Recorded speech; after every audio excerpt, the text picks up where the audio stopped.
The world of men is ending.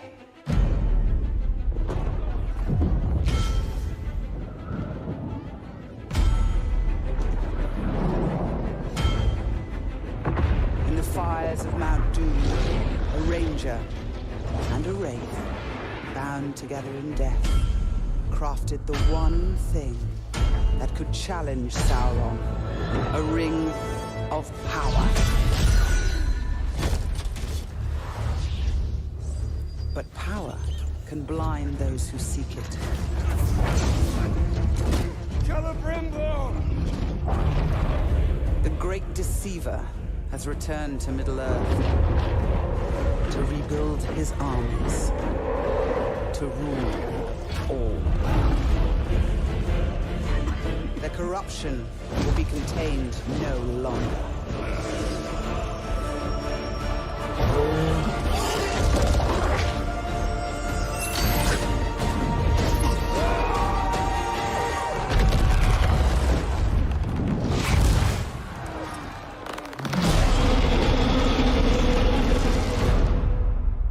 The war for Mordor begins.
Well, hello. Hi, Nick. How you doing? It's Thursday night. This week's stream is brought to you by the sound. The sound you make when you're wiped out and everything is hard. Try it today. Highly recommended by the Gaming Lawyer channel. If it's for the thrill. Look who it is. It's best TV in the internet. Welcome. So, yeah. What a week, huh, guys? Well, you wouldn't know. Everyone's had their own week. So, you know, for me, just been tired this week. I totally missed, I think this may be the first time. Is this the first? No. I've missed Halloween stream before. I've been sick on Halloween before. I was gonna say this might be the first time I've missed Halloween, but it's not. I think it may be the second time I've missed Halloween. The turtle that loves shoes too much? Was that? That's a sound, that's specifically the sound I remember kids making when they were told to do chores and they were trying to express that the chores were too hard. Usually a physical chore, like, you know, go rake the leaves or, you know, go take out the trash or whatever. And the answer would be this pitiful kind of like, I'm too weak to do that thing. Well, my wife and I have been making that sound this week. I'm pretty sure I made that sound back in the 80s. But I think it was only ever a joke sound. I don't think it was a sound that you actually made expecting someone to go, "Oh, you poor dear. Obviously, we've overburdened you." And therefore, you do not have to do the thing that you would otherwise be obligated to do.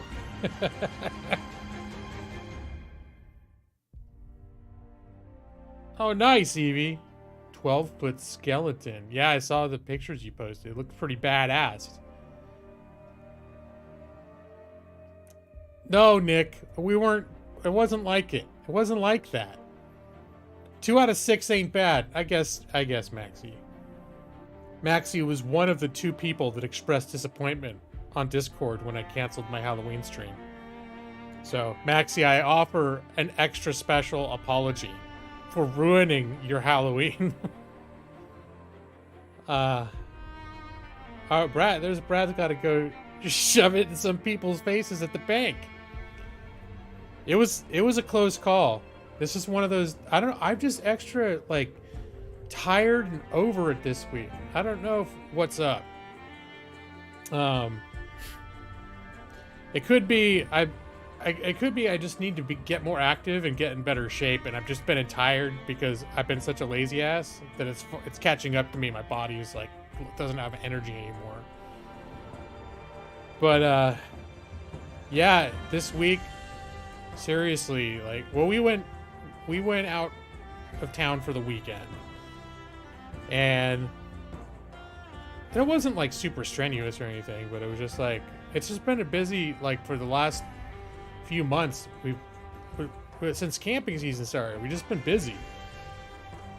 And there's a part of me just like, I think it's also that I'm taking the week off around Thanksgiving, and I'm kind of already, like, you know, on Fridays when you're already done mentally for the week and you just want it to be the weekend, you're already like, you know, when you make that noise on Fridays.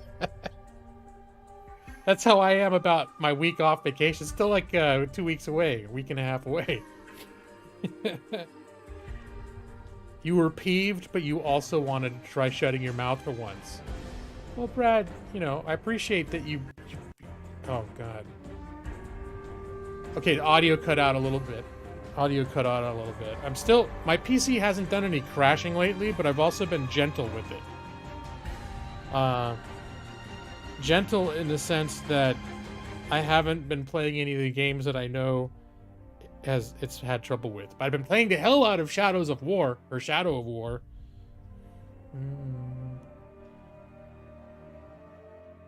You didn't like keeping your mouth shut? You won't be doing it again? Oh no, Max, you're like a lump of coal. That was the noise you made? You saw the notice that I was not streaming and you said...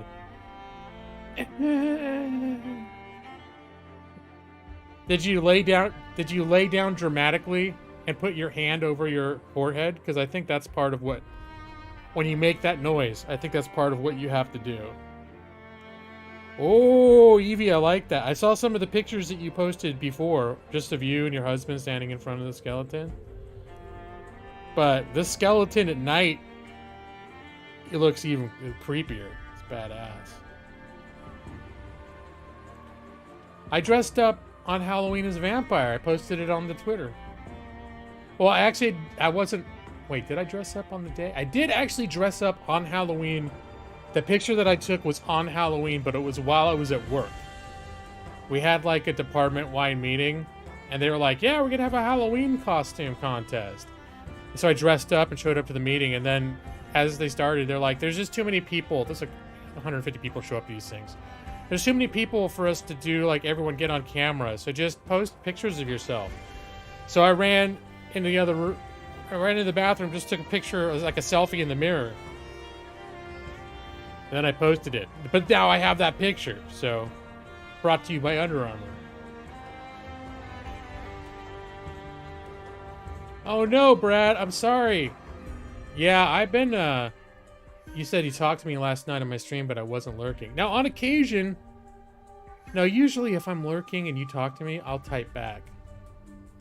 Unless I'm really out of it. But I will confess that, like, this week I haven't been having awake time in the night or early morning. Like, I've basically been sleeping until it's time to get up, which is, you know, in some sense it's nice, I think. I think it's a good sign, because I'm actually getting, at least numerically, getting enough sleep. I still feel tired when I get up. Okay, I'll at least usually give the lurky eyes. That's true. Sometimes I'll give the lurky or just the ZZZs. Usually I'll give you the ZZZs when I come in, and that's the ultimate indication that I want you to know I'm there, but I have no plans on communicating. That's what the ZZZ means, and I'm probably going to be asleep in 5 seconds. Oh, hello, Joss. Yeah, I know. It's 4 days ago. That's whole last month. We're past that now, right? But, you know. And Joss, I noticed you've been playing Shadow of War as well. I don't think Steam... I think I'm invisible on Steam most of the time. I like to take credit that you saw that I was playing Shadow of War this week, and you're like, man, G-Law picks the best games to play in his downtime. I think I'm also going to play Shadow of War. And then for a second, I was like, wait, did I see Joss playing Shadow of War first? And that's what gave me the idea. But no, the reason I specifically sought out Shadow of War was I've been watching Game of Thrones again. And I was watching scenes where the Hound was just mutilating people, just beating the shit out of people. And I was like, I want to play a game where I can beat the shit out of people. Like feel really powerful and beat the shit out of people. When I think about games like Elden Ring, and that game is like mostly really hard. Unless your timing's right, you're getting owned yourself. It's like, no, I want something where I'm more. So I actually Google searched games that make you feel like a badass.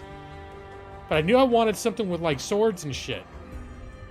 So I got a bunch of superhero games came up. I was like, I don't want a superhero game. I need some game where I'm mauling the shit out of stuff with a sword or other weapons. Oh no, you're starting to feel well. You're not targeted on Steam. You're not targeted on Steam. But I think the only time I ever go visible on Steam is like the last time I did it is when I was playing Dead by Daylight with other people, because for some reason if I'm invisible on Steam, it seemed like that was giving me errors in Dead by Daylight when I was trying to like connect with friends. So, but normally I just stay invisible on Steam just because, you know, I don't want everyone seeing what I'm doing. I don't know who might be watching. Sometimes I log on, I launch games in the middle of my workday. I usually do it on breaks and stuff, but I don't think I know anyone on Steam from my job. But anyways, sometimes I'm playing games and I want people to know. Just like, this is my quiet, alone time. Yeah, Dead by Daylight. That just ended up not happening all this year. So, I don't have any of those lewd games. They do pop up. Those like sexy games and stuff. And I've never bought one, but I have on occasion thought if I were to get one, like even if I was invisible, wouldn't anyone that went on my, I guess I could hide all the shit on my profile, like you recently played. But anyone that went on my profile would be like G-Law recently played in the last 2 weeks. 47 hours of Ejaculate Simulator 2019.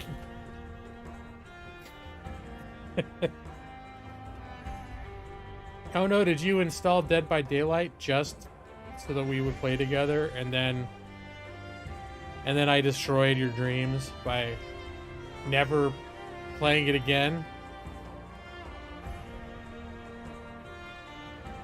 Well, the games that I see sometimes are just literally, I don't know if Unipop's one of those, but they're just literally like porn games. Is that Unipop? I mean, it's literally like games, it's just porn. It's just the whole game is like graphic, X-rated, push the button to fuck.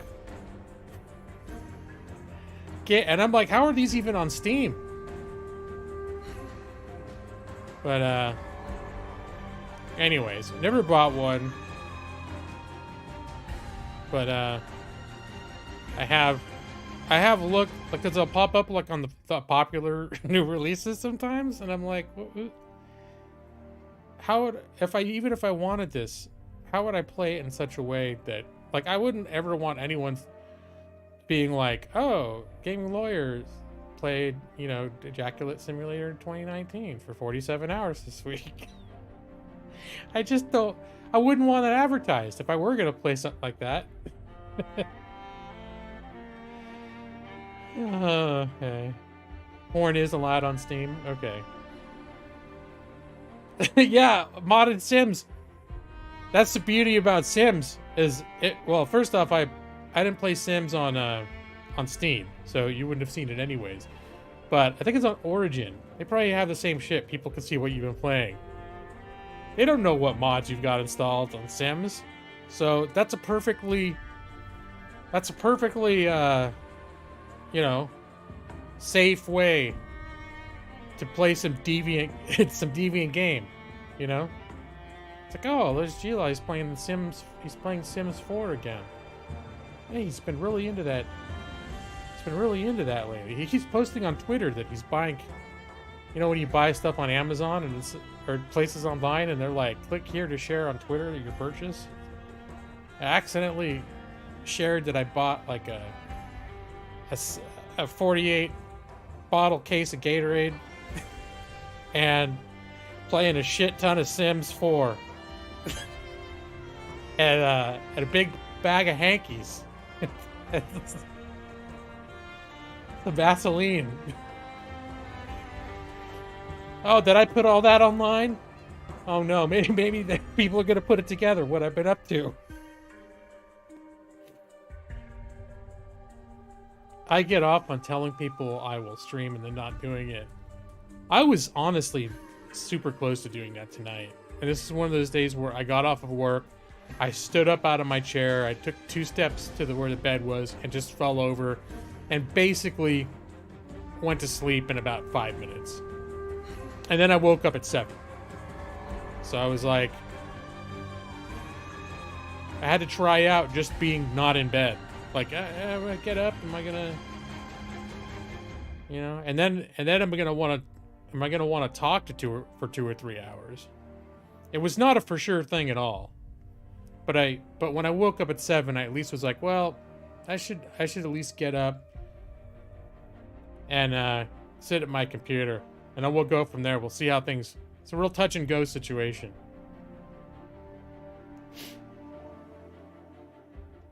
I play Sims for 3 minutes a day. Oh no, Max, you've been paying attention.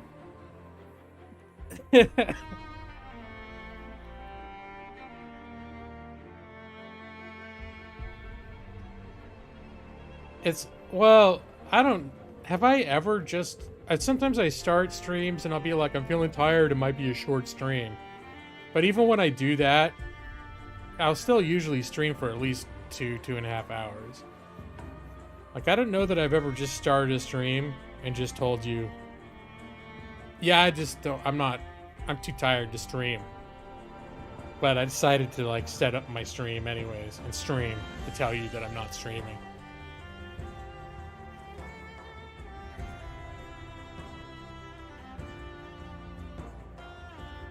So, yeah, and I know I can always, if I wanted to, even though I'd get a lot of shit, I could cut a stream short if I had to. The only thing that I've really ever warned you guys about of really cutting a stream short is if my PC is being extra crashy. Like, I know a couple times in the last month I've said something to the effect of like, yeah, if my stream crashes, I may just call it a night. And then it didn't crash, so that didn't actually end up happening. But I think there have been times when my streams crash and I just haven't gone back on, but usually that's after the stream's been going for at least 3 hours. Like, it would have been at a point where I was thinking of wrapping up anyways.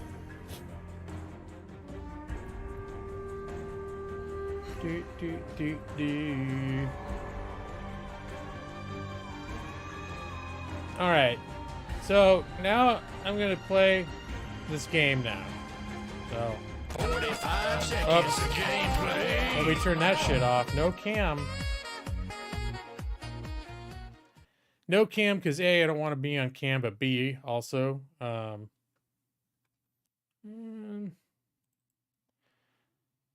B. You know what I mean. What was B? I forgot what B was. Oh yeah, B, because OBS has been particularly crashy. I'm trying not to strain it with making it do extra things. And, I've been not on camera as much the past few months anyways. So, although I have gotten a haircut, I just realized, like, usually I'll stop being on cam because I need a haircut and I look like a homeless man.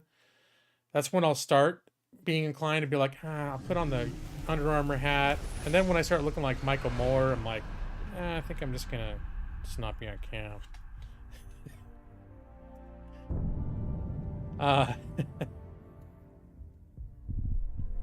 But I actually got a haircut, so it's not. It's not because I look like a hobo. It's just I don't want to bother with it. Don't want to crash my system. Yeah, that's how it feels like once my hair gets too long and I'm just sort of like sweeping it behind my ears and it's coming all down out the back and stuff, looking all shaggy. I go to the store, I expect the manager to come out with security and escort me away. Like, I didn't even ask to talk to your CEO. Why are you doing this to me? I just came here to buy some carrots. You have the new ring back. Food brother. It's time to build your army.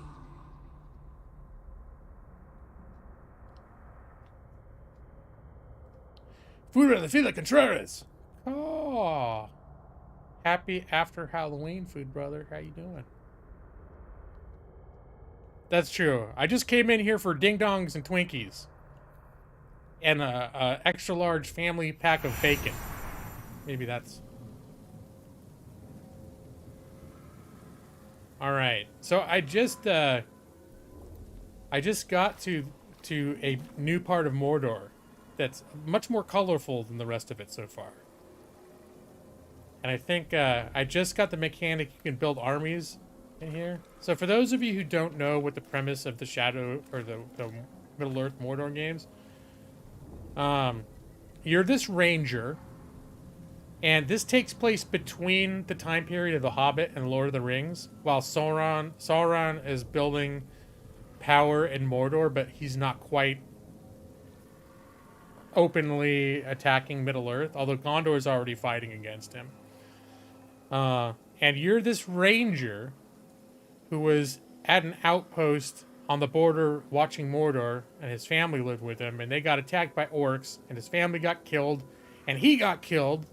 But then the wraith is the spirit of the elf that forged the rings. Is a wraith that comes and strikes a deal and like half possesses him. So the wraith is now inside of him. And he can go into wraith mode and see the world in wraith mode now. And he has certain abilities that, like, you'll see the wraith sort of visible through his body as he's doing stuff. So the wraith gives him all these powers, makes it so if he dies, he comes back up. And the wraith, the thing is, it's kind of cool why this game was, when I came on my radar, I played Shadow Mordor, which is the first one. And in that one, it ends with you beating up a bunch of people. And I think that one ends with this wraith, this elven ring maker who made the original Rings of Power, makes a new ring. And I think that's how the first one ends, where you've successfully got to the point where you're forging a new ring. But yeah, so the premise is that he basically wants to take out Sauron. But there's a very heavy implication that he's like, all he's going to be is just becoming Sauron. Like, this dude could actually be Sauron. I don't think that's the case. I think Sauron's an actual other entity, but there's a strong implication that this guy, if he gets his way, he's basically just going to become Sauron. So the 2 ring. Well, this one, he's actually wearing it right now. And the thing that's supposed to be special about this ring is that it doesn't got Sauron's taint in it. You know? But I think it's got the elf lord who did the ring. I think it's got his taint in it, and the Nazguls are still all drawn to it and shit.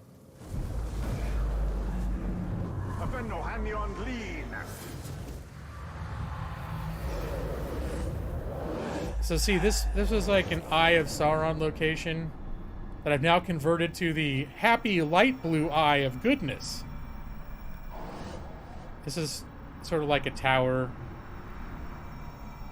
in Assassin's Creed. Assassin's Creed was the other series I was thinking about almost playing Assassin's Creed. Because that also has where like you run around and you brutalize people. But this game, you're super brutal when you're fighting orcs.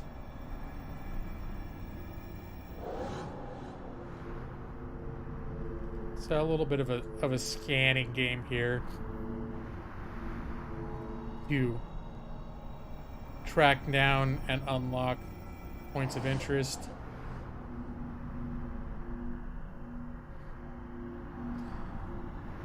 Yeah, the game begins where immediately you lose the ring. It's kind of interesting. You immediately run into Shelob, and in this game, Shelob, at least by your perception, still a giant spider, but manifests as a woman who talks to you and acts all like seductive and messed up and shit. And she immediately steals the ring. The game begins with her stealing the ring from you. But then there's a point where Sauron and the Nazguls find out about it, and all the Nazguls go hardcore after her. And then she's basically like, no, here, you can have the ring. I don't want it anymore. Here, you take it. Is that everything? And so, but now I'm here. There's an army building mechanic where you recruit or take control of orcs. And I just got that ability, and I think the whole reason I came here is to like build an army.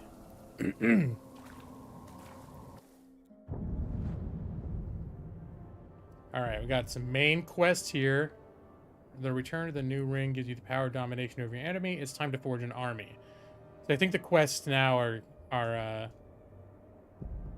strange music draws you to the forest. It's time to answer. Ooh, the Wraith. When I got here, the ranger keeps being like, "Oh, what are those woods?" Like he's allured by this forest nearby, and the Wraith keeps telling him like, "Don't listen to it. Stay away from it." But apparently now I've got a quest to go there. So, so this is the tower I just took over. There's another one of those towers over here, and another one over here. But I think what I'm going to do in the immediate is, what is this?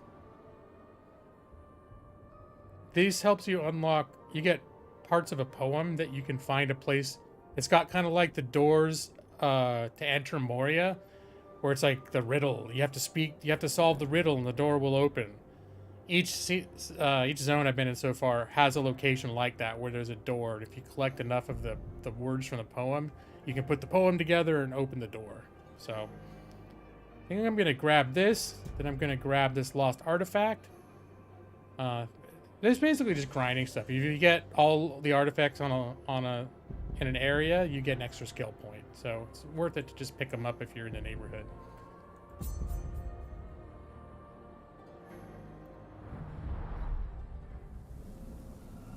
All right.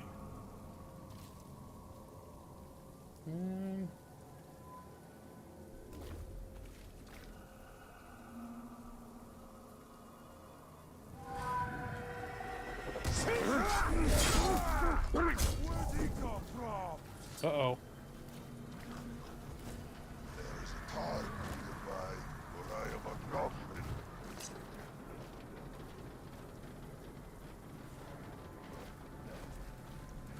So this is basically the way it plays. It is basically Assassin's Creed Mordor. No mistaking that sense.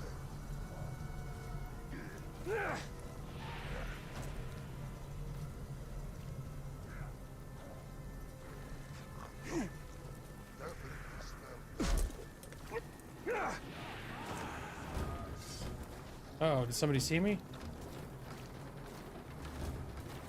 That's the somebody saw me music.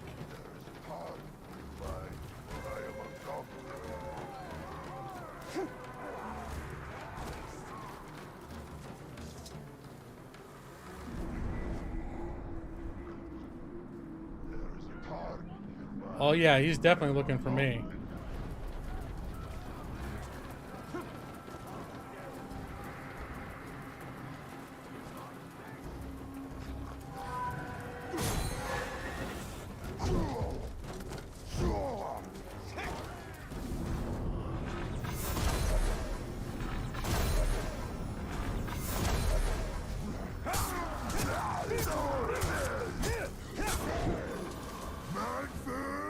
What pains me more than the strike itself is that I must face an adversary who's so pathetic.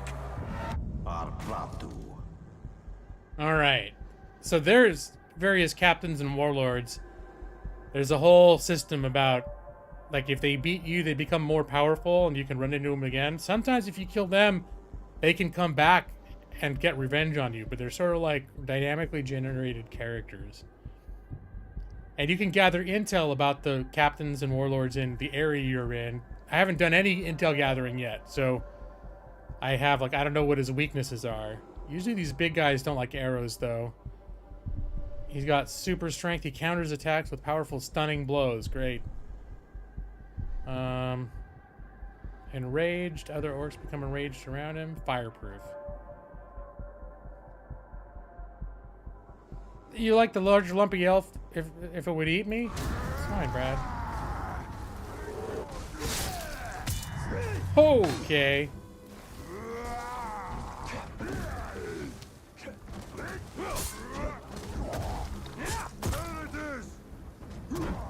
I bring you.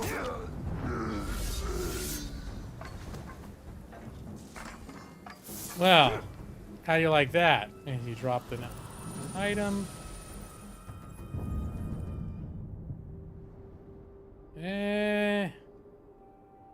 So the cloak is a little bit better, but it doesn't. I have a cloak that gives me a special health recovery when I stealth kill stuff.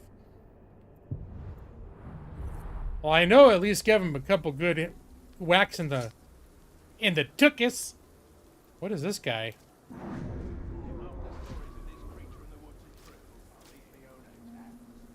Will he fight me if I let him go? Alright. Yeah, buddy, you go get him. Alright, I think I'm just making things harder for the bad guy. This is how I find the magic writings.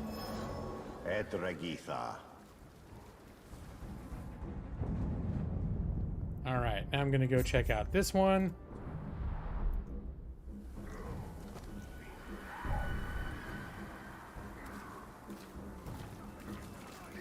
Let's see what he's up to down there. Yep. Oh, he's wrecking shit. Carry on, man.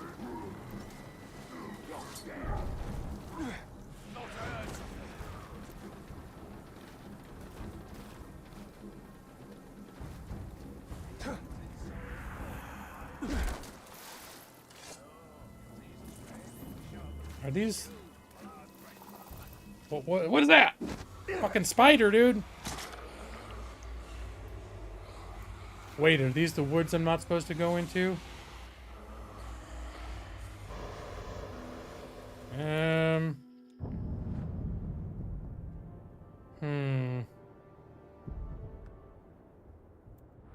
I guess, you know, bottoms up. There is no fall damage in this game. Alright, there's some nastiness going on over there.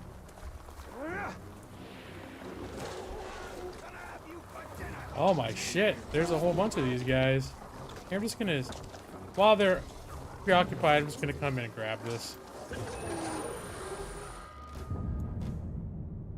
The ability to scry, to see beyond the limit of ordinary vision, has always fascinated us.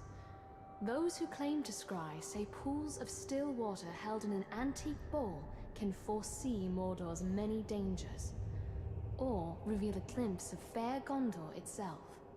But the bowl lacks the range or clarity of the Palantir, and I wonder whether it shows us anything beyond what we might wish to be true.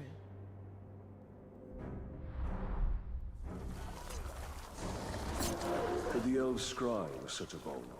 Yes, and doing so was safer than using a Palantir, because the visions travel in only one direction.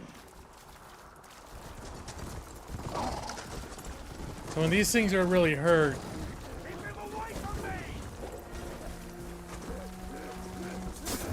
you can mount them.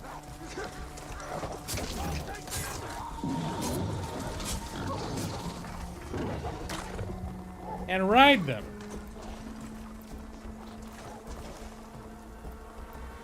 How the hell do I get off this thing?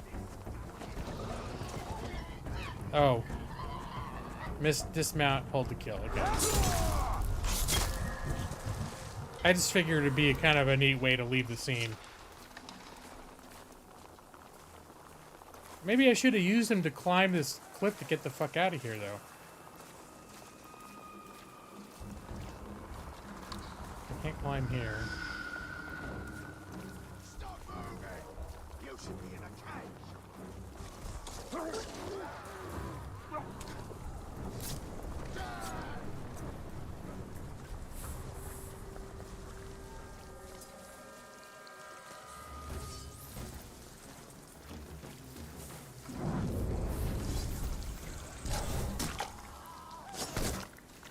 The spooters are coming after me. Come on, Spooter.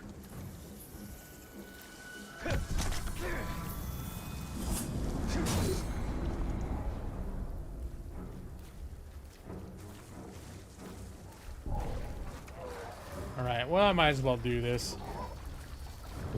Oh! Be like that, is it?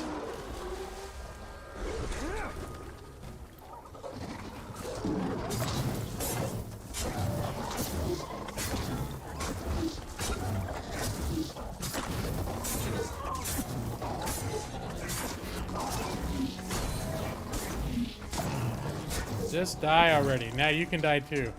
I don't need a mount right now. As soon as I said the words, I was like, oh shit, look at those guys. Maybe I should have a mount. Alright, let's see what's going on here.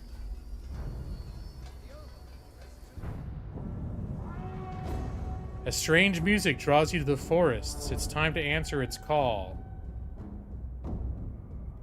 You know what? No, not yet. We're going to do the other one first. Because the other one, I think, is going to unlock another mechanic. That I'll wish that I had done that one first. Nirn is overrun with orcs, perfect for our purpose. What became of Lotharion? The people? Queen Marwen, it was she who first suggested an orc army. This time will be different. We have the new ring. Yeah, I was like, I'm pretty sure I was building up orc followers in the first game. What happened with that? But now we have the new ring, so it's going to be different, right? It's all going to work out great this time.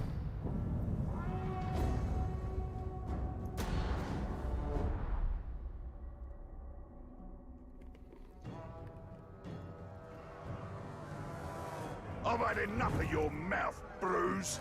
So now I'm gonna kill you. For all these orcs to see. Always said you were an optimist. Know what that is, mate? It's about sizing up a situation that's bloody impossible and saying, yeah, all right, I'll have a go. I'm exactly the same way.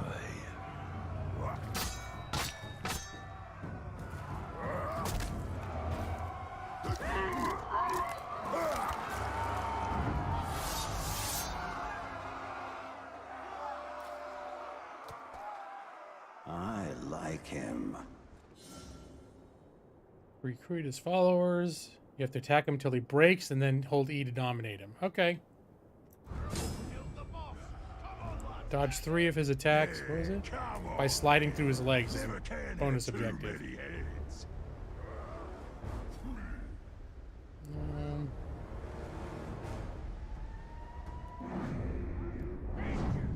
bruise. Oh, I do have intel on him. Damaged by executions, fire, and beasts. Advanced class tank. This guy doesn't seem to have a lot of special abilities. Of course, the first guy I recruit is not going to have any special abilities.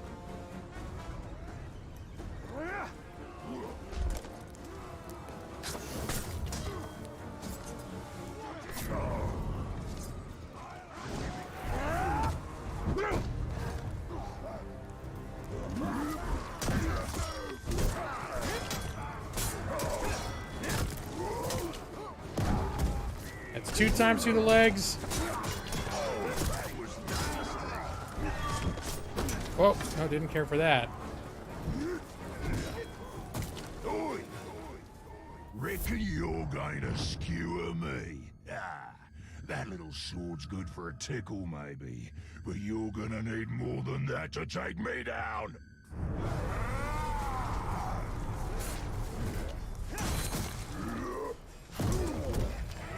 All right.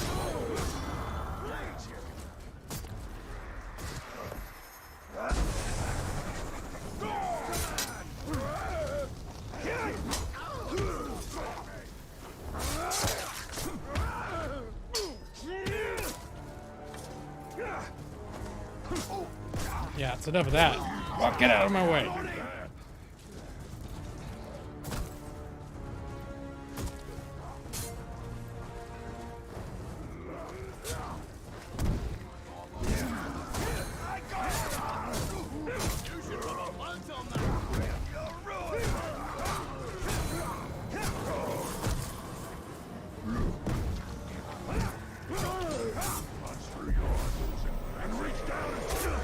Oh, you bitch.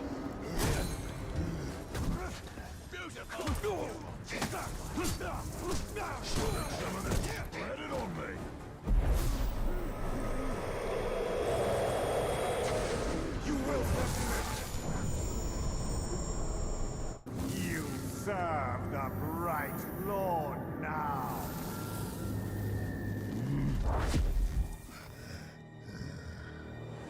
Right lord, dark lord. Same thing, really. It results me ripping spines out, which I like to do anyway, so either way's a win. A fine addition to our army. Name's Bruce. From here on out, I will be your shadow. No one gets to you without my say-so. Don't worry about my enemies. They will all follow eventually. You want to plant your flag in Mordor, you'll need to do it deep. There's a fortress nearby. They say it's ruled by a two-headed troll big as a mountain. Deadly smart, which, oh, I guess he'd have to be given the 2 heads. You take him down, you'll send a message to Sauron, and get yourself some nice new digs as part of the bargain. I'm not going to do this alone. Gather your troops. Will do. Ooh, just make sure you let me pop his heads off, won't ya? I kind of like this guy.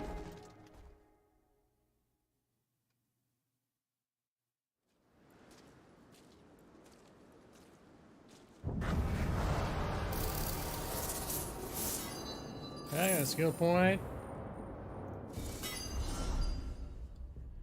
Help defeat the Overlord. So that's like the captain of captains. And capture the fortress of Nurnen. Okay. Regions controlled by the fortress of Skarkburs, which is ruled by the fearsome Overlord. To begin your conquest of Mordor, you must assault and capture Skarkburs. Increase your army's strength by recruiting additional captains to serve as assault leaders in your assault force. All right. I've heard that they have a tendency to backstab you, though, so, you know. Press left shift to view the fortress siege upgrades. Strongest troops are his war chiefs. Oh, it's an extra... Because before there were captains, and then I started encountering war chiefs. And so now the overlords are like at the top of the pyramid. I haven't run into any of them yet. They're responsible for the fortress's formidable defense, known as siege upgrades. You can draw out a war chief by undertaking a confrontation mission. Once drawn out, the war chief can be killed outright or dominated and recruited into your army. Killing or dominating a ward chief before the assault disables his siege upgrade, weakening the fortress's defenses. Okay. So up till now, I've been running into captains and ward chiefs, but there really wasn't a reason for me to go after them. Because I couldn't compel anyone to join me. So it was like, but they will randomly, you can either seek them out and attack them, or they will, they'll ambush you sometimes. Some of them are assassini, and they will at random times, or based on certain things you're doing, it will track them and they'll ambush you.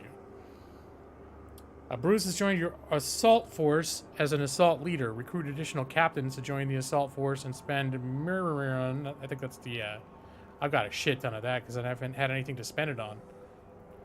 To purchase siege upgrades for them. Hit spacebar to continue. So let's see. Sappers. So I've got almost 9,000 of these things. Destroy fortress walls. Riders.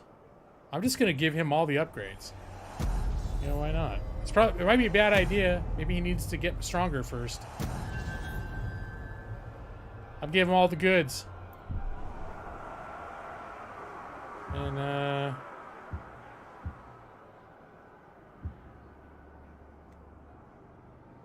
need to start paying attention to collecting intel and stuff. This whole layer of the game is something I've sort of been not entirely ignoring, but not paying that much attention to, because there wasn't much for me to get out of it before now.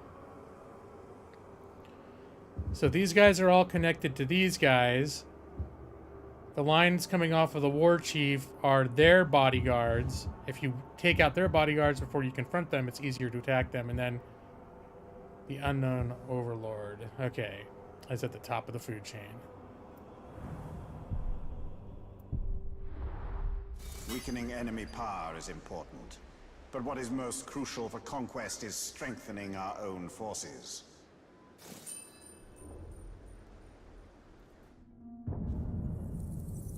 And I got a skill point to spend. Drain enemy quickly.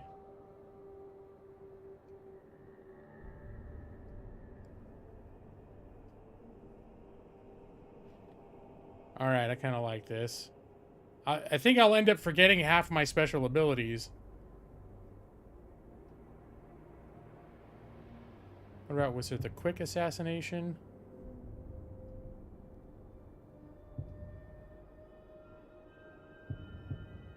Ground executions enable to release a flurry of blows. Nah. Alright, I'm gonna do this.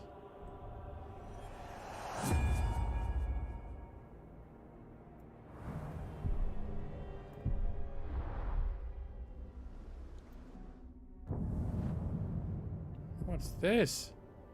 The Witch King's vision. Meet Eltariel to face their threat. Wait, why do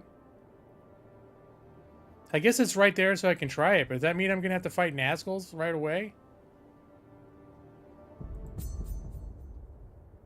Yeah, we'll see what happens. The Nazgul have surely tracked us here. They will find more than they bargained for.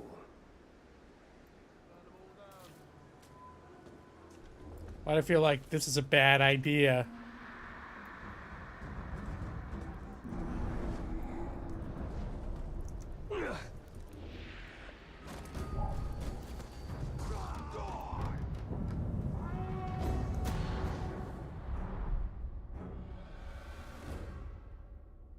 Clean wounds, and they never unsheathe their weapons.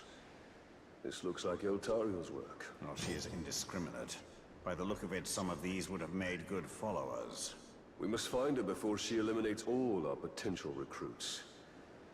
Though if she did, we'd have little need of an army. So this Eltariel is called the Blade of Galadriel. She's essentially like an elite assassin that, because, you know, desperate times call for desperate measures, Galadriel has gone in league with to send out to wreck shit in Mordor. So she's pretty badass.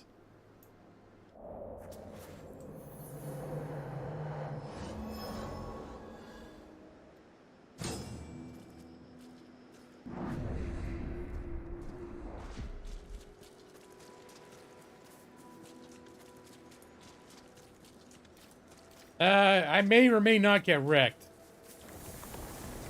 The hell is that?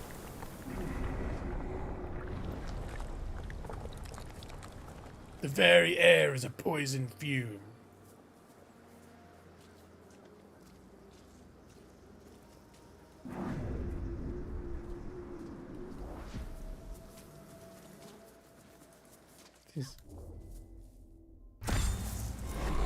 Oh, looks like she's fighting in Nazgul already. If you were looking for ring wraiths, you're too late. But before I engaged him, he was speaking to an orc who was different than the others. There are worms nearby. Perhaps they can tell us what is going on. If we take them alive. You don't decide whom I let live, Ringmaker. You'd both do well to remember that. Wait, she's gonna kill the... Is it voiced by the actress that does Cersei? I do not know.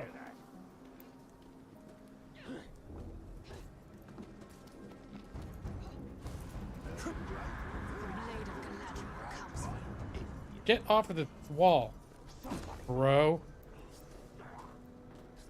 Stay there! Nope.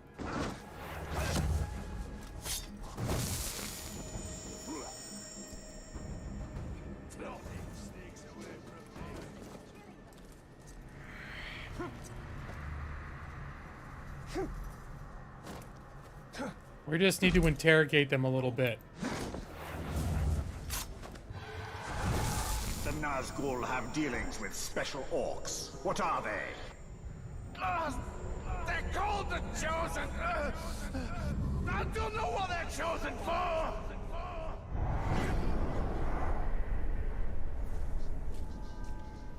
All right.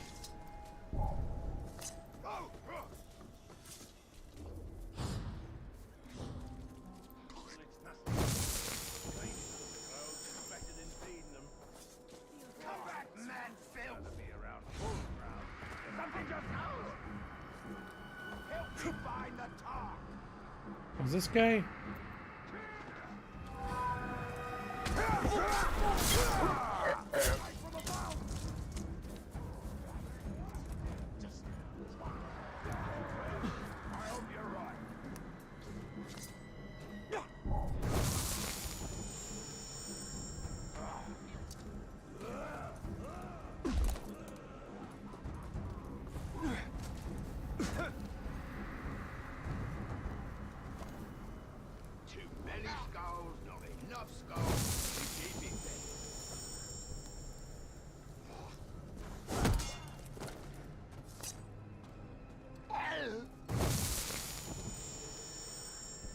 So I'm dominating all these guys.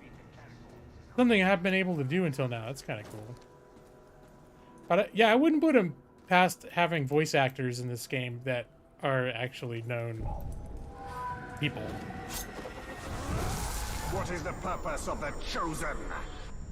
Secure the hide here! It's something to do with the Seeing Stone! That's all I know!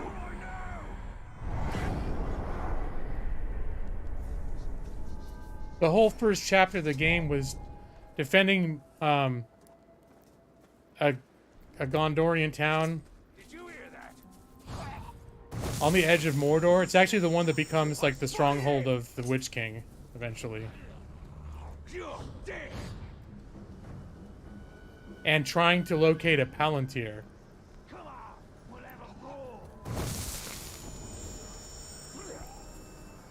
Oh, no, get away from my... Where's the person I want to interrogate right now?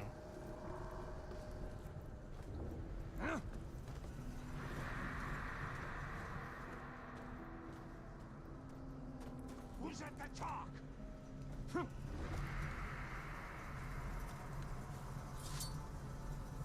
Don't move it!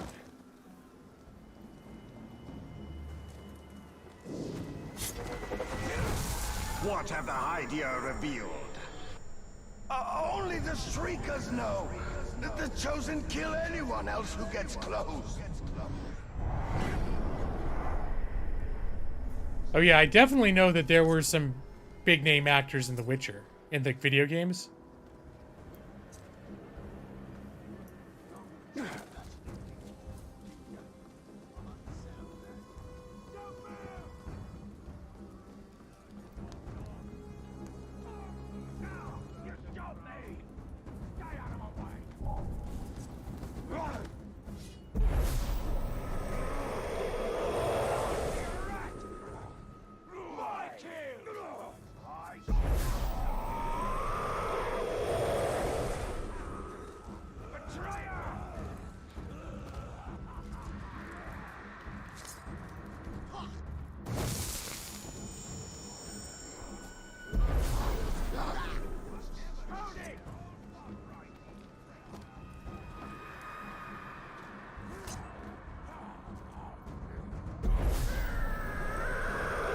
thinks she killing all my targets?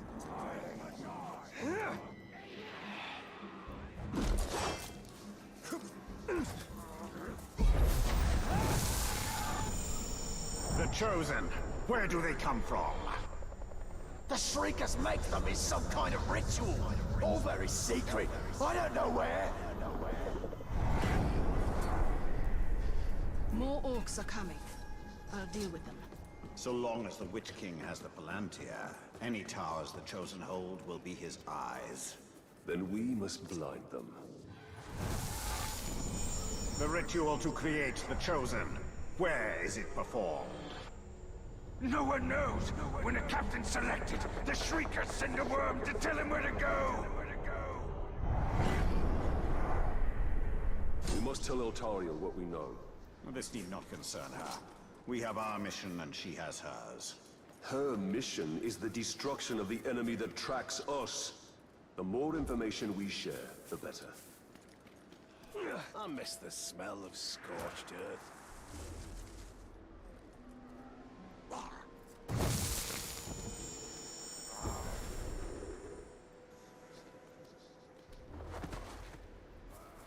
I wonder...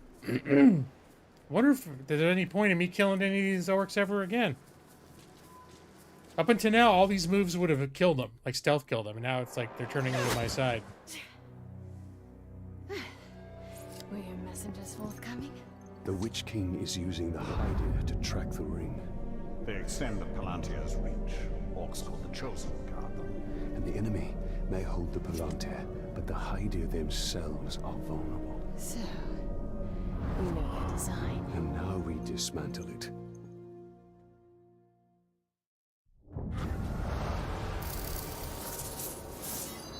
Another skill point.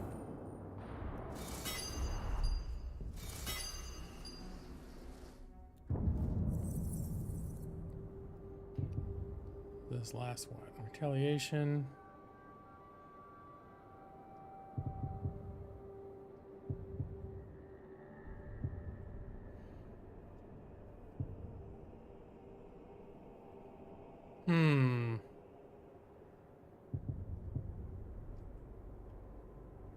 There's so many like little upgrade options.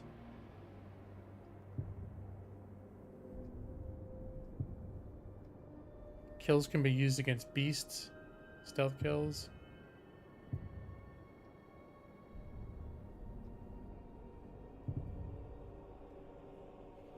Some of this shit's pretty cool. Bursting toxins.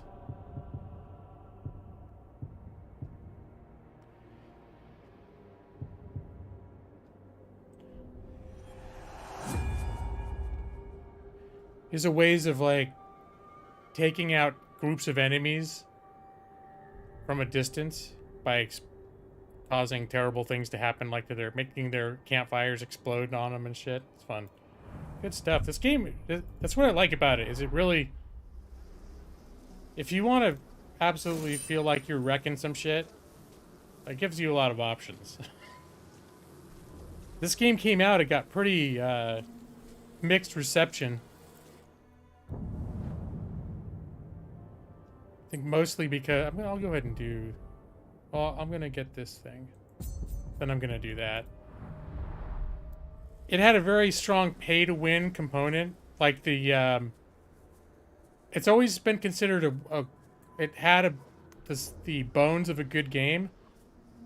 But it had all sorts of like loot boxes. The monetization of it was so horrible that basically the gaming community condemned it. And over the next couple of years, basically the publisher walked all that shit back and took it out of the game. Because they knew they had a good game, but then they cheesed the hell out of it.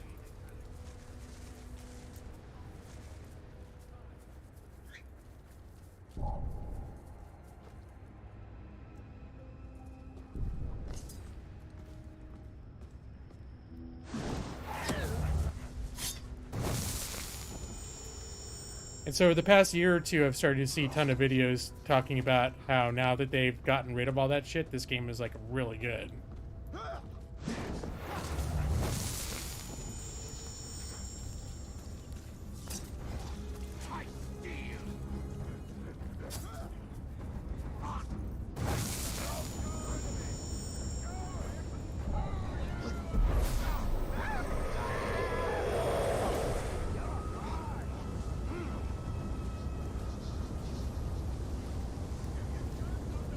So wait, where is it? Oh, it's right here. Oh, hold on. This guy's coming out.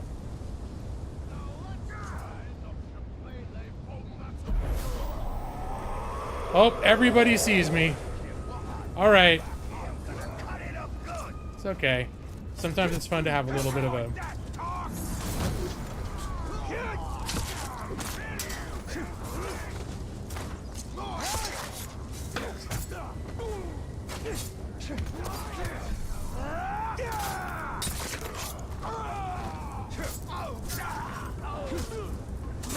This is like a lot like Batman Arkham City too. Like the combat.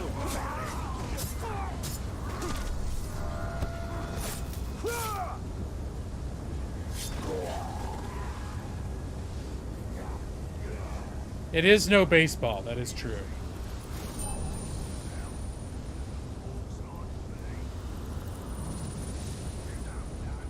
Alright, all I really wanted is come and get this thing.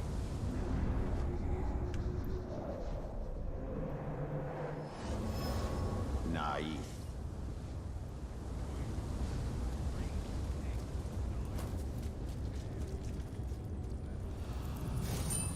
This little 45 innings. Well, you know, maybe, Brad. You never know. Where'd Dubzak go? Died yesterday. Got drunk, drowned in a puddle. See, it's collect some intel. Back to the vets.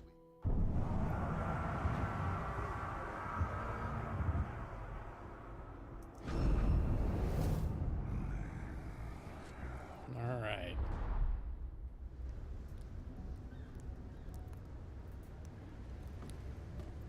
Any other little doohickeys? I guess I could do this a Shelob memory while I'm over here, and I can unlock that fast travel point. Always like sort of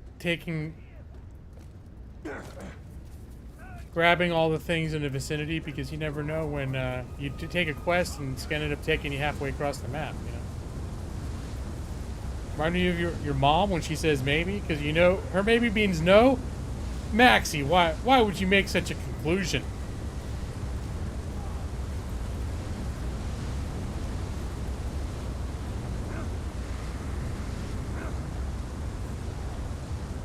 So how am I supposed to get to that thing?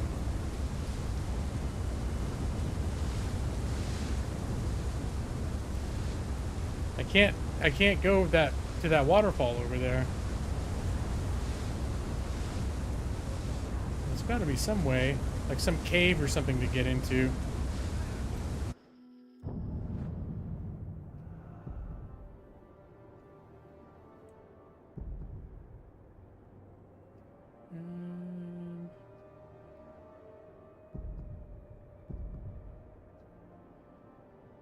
Because this thing, I'm almost certain is underground. It's highlighting. Okay, maybe the entrance is over here. I'm going to check over there.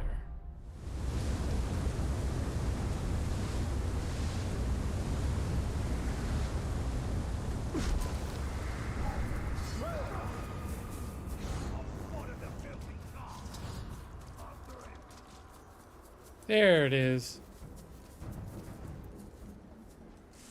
Oh, there's a beastie.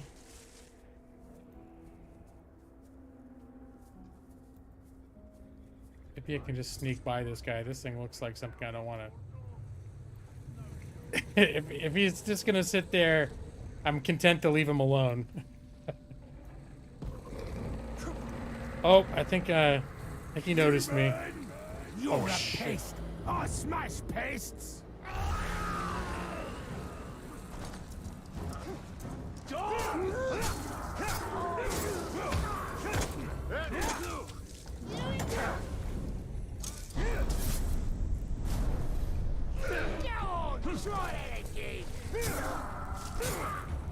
Oh.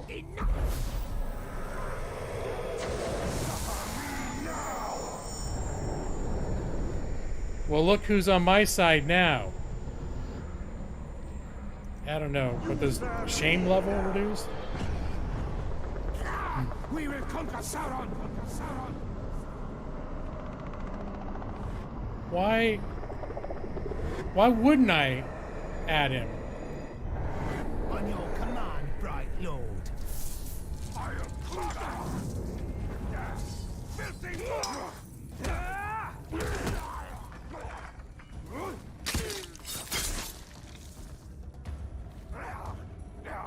Right, Lord. Well, Are so you- you're expanding already? Beauty. You know what you should do? Is make that bloke your bodyguard. Anyone looking to carve his way across Mordor needs a guard or two. I mean, I don't. I mean, obviously. If it ever got to the point where I needed a hand on the battlefield, I'd cut my own throat. But you should have some added muscle. No shame in it. Is this guy any good? Really? Highlight your follower. Press 3 to command this follower. Cougar. Spacebar to set him as your bodyguard. Oh, hey, Ashley. How you doing? Murloc mount. If I sub for 112 months... Oh, for 12 months. Okay. I was like, oh, I don't know if it's worth it, man. No, I was not aware of that. You can change your bodyguard at any time. All right, well, as long as there's no commitment.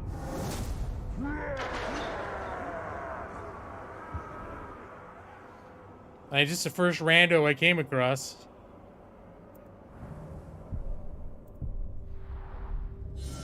It's like one of those upfront. Oh, summon bodyguard. So it's probably gonna be some. Press 2 to summon your assigned bodyguard. Okay, good deal. What was I saying? Oh, that's like an. It's not like if you accumulate 12 months. It's like if you pay up front for 12 months, it's a perk. Is it that scenario? Not like, hey, you subbed for 12 months in a row. You get this pet now. Ooh, so far the only real thing I've got planned for my birthday is that I don't want to have to do anything at all. So far that's not working out though. It seems like Those who there's live some in plans Gondor's keep happening. lowlands could easily forget how close to Mordor Minas Ithil was. Few of Gondor's people devote more than a moment's thought to its borders, or what lies beyond. For them, the threat of Mordor is distant indeed. But you remember it's my birthday. Yeah, basically, we've been so busy this year that, you know, my birthday is the weekend before Thanksgiving. So I've taken off of work. I always take Black Friday off. And since my birthday is a weekend before, I just like, hey, if I just take the extra 3 days off, I have a whole 10 days off, you know, a whole week off of work. So I've taken that whole week off. But then we're still doing Thanksgiving. Because when I take a week off from my birthday, I consider the whole thing my damn birthday, more or less. But we're hosting Thanksgiving for some of our family, and then I think there's something going on at the Oregon Zoo, some sort of like Christmas lights special theme with special vendors and stuff like that. And I think we're doing that on the Sunday before Thanksgiving. And that was where I was like, I was originally planning to just not have any plans until Thanksgiving. And then I was like, hey, would you be interested in doing this? And I was like, I agreed to it. But now it's become a big thing where a bunch of people going, and I'm just like, oh, I kind of just want to go stay at home. I'm getting like an old man with that sort of thing where I'm like, I don't want to, yeah, it sounds like a lot of walking and talking and socializing. And it's 4 days after, yeah, mine's on the 19th, that's right. Birthday canceled this year like a Halloween stream. I honestly, like, that's the main thing I'm looking forward to, that birthday weekend. Just having a few scattered days over the course of that week where I can just make up what I want to do on the day. That's why I like, just because I have a clear, like, a week off or several days off, it doesn't necessarily mean I'm not going to do anything.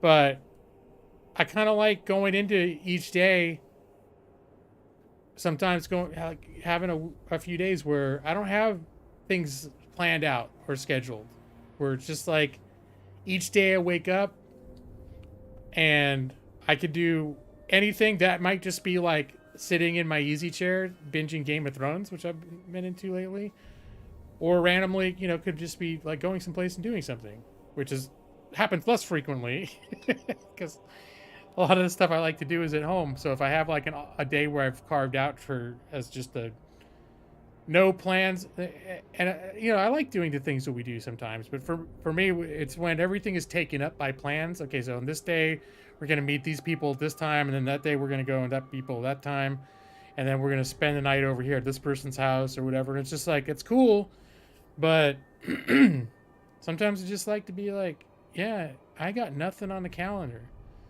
I do whatever I want those days. No plans. It can be exhausting. I mean, that it can be good too around the holidays. You know, spending time with family and stuff can be a good thing. But like the big thing that's happened in the last month is my nieces from my brother-in-law. 2 of them are into soccer season, and so now I managed. My wife went pretty much to every weekend out of town because they live a couple hours away. Every weekend she spent over there. So because she see their soccer games. They have soccer games on Saturdays and Sundays, like 2 games each day. But I ended up going to the last one, which was the weekend before last. And I know by the end of that weekend, I was just exhausted. I was like, man, we spent like 2 days just going to kids' soccer games. I do have the energy level of geriatric sloth. Yeah, it is debilitating. So, but you know, I mean, that's like, if you have kids, you do that shit. It's not this sort of like, oh, it's this horrible thing that no one, you know, that no one could manage that active lifestyle. It's like, no, I mean, there are people that they have kids and all their days are like that until like for 20 years in a row. I realized the older I get, the less I would be cut out for that kind of thing. Well, I think at this point we're probably not going to. There was like a lot of not having kids earlier because we're kind of, you know, we're kind of poor a lot of the time. And it was like, hey, well, when we're having trouble paying rent, like maybe it's not time to start having kids. But I think by the time we got in a position where we felt we could start affording kids, then it was getting a little bit biologically a little late in the game. So, you know, yeah, it just didn't end up working out. We tried for a couple of years, but it didn't end up happening. And then after a certain point, it was just like, yeah, we're getting a little old for this. So, yeah, that's one of the reasons my wife is like, because she, I think earlier today said something like, oh, I'm so exhausted. This weekend is going to be the first weekend that she's been home without any plans. And she's like totally exhausted. And I was like, well, you know, when our nieces have soccer, you don't have to go out of town every weekend to see every soccer game. I don't think many aunts and uncles do that, where you come from out of town to try to watch every soccer game. When I was a kid, I did soccer and we didn't, you know, I don't remember if my aunt and uncles came from out of town to watch me play soccer. Maybe it happened once or twice. I don't remember it ever happening. But I certainly like say we don't need to do it. Oh no, not Siri. It says certainly. I don't think we should feel obligated to go to every single soccer game. You advocate for nobody having kids? Oh, jeez.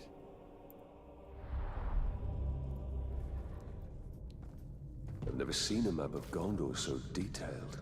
Yet look at how little your people know of other lands.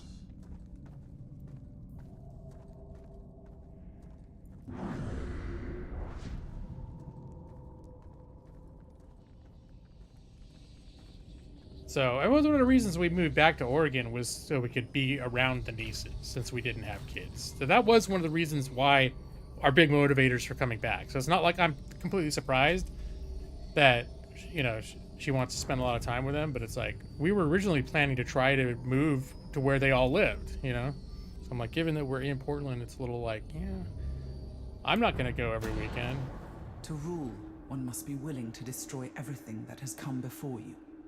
Even the memory of it must be purged. Do not think of what is lost. Think only of what will be. So This is the story the Dark Lord tells himself. This is the story that will bring an end to Middle-earth. This is the little mini game where you fit a scene together and you get a little, very brief clip of Shelob's memories. The suggestion seems to be that Shelob... She learned from Sauron as I did. She survived him as I did. Then there is wisdom in these words. Wait a minute.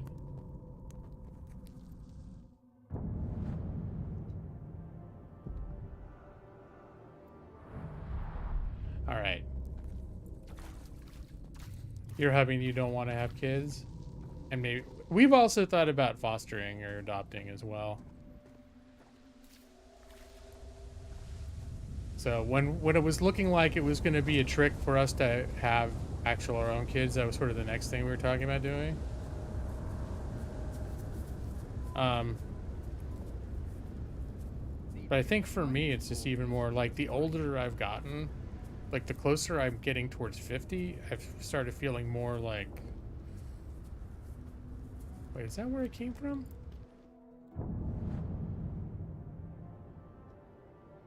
Yes, it is.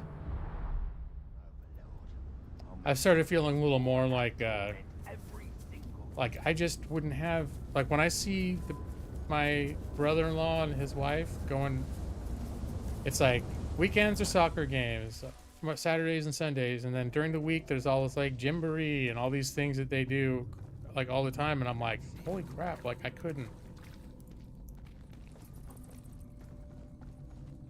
I would end up having I'd end up like having a nervous breakdown trying to keep up that kind of pace all the time.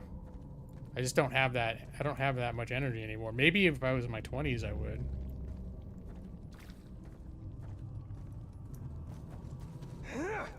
The thing is, I like the kids, though. It's not that I don't like kids. I have fun with them. I'm like the fun uncle. I do funny voices. So, like, my nieces will come up, usually somewhat shyly at some point when we visit the weekends, and be like, Uncle Ryan, can you do a funny voice? And then I'll ask, like, oh, what do you want? What funny voice would you like me to do? And they're like, could you be a princess? And I'll be like, oh, of course. And I'll be like Mrs. Doubtfire, and I'll talk to them like a princess for like 10 or 15 minutes. And they love that shit. But if I had to do it every day, all day, I couldn't keep it up.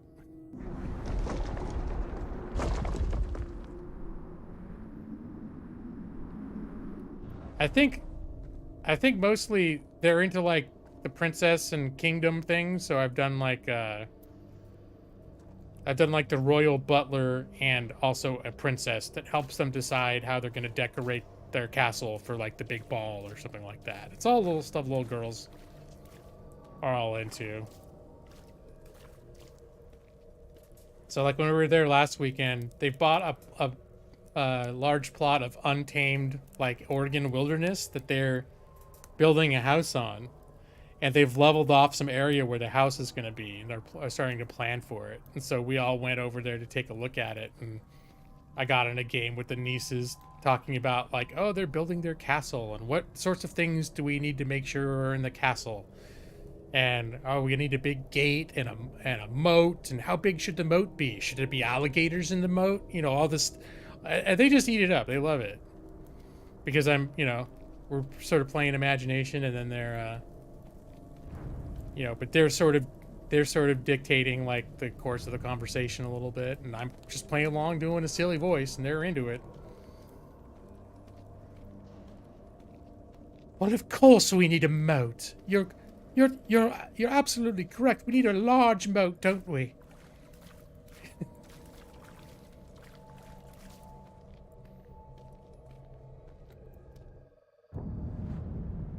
All right, I can't unlock this yet, but now that I've been here, this is a fast travel point that I can come back to sort of whenever. We must go to the forest of Karnan. Something calls me. Not all calls should be answered, Talion. Yep, the Wraith does not want me to go to that forest.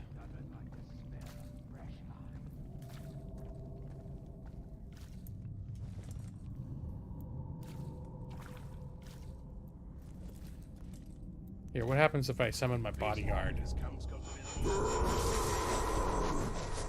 Not my business. But you need better bodyguard. Oh shit. Dude just beat the shit out of my bodyguard. You will explode. I'm dying here, master! You stop.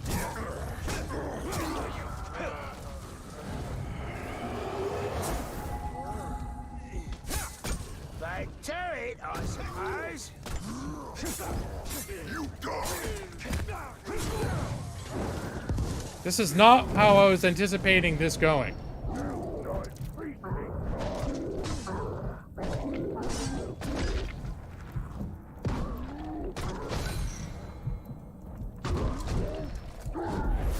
Guess who's joining my forces now? Shame reduced level 3. What does that mean? Do I have shame? No, I'm just gonna recruit shame. You will serve. You are my master. My master.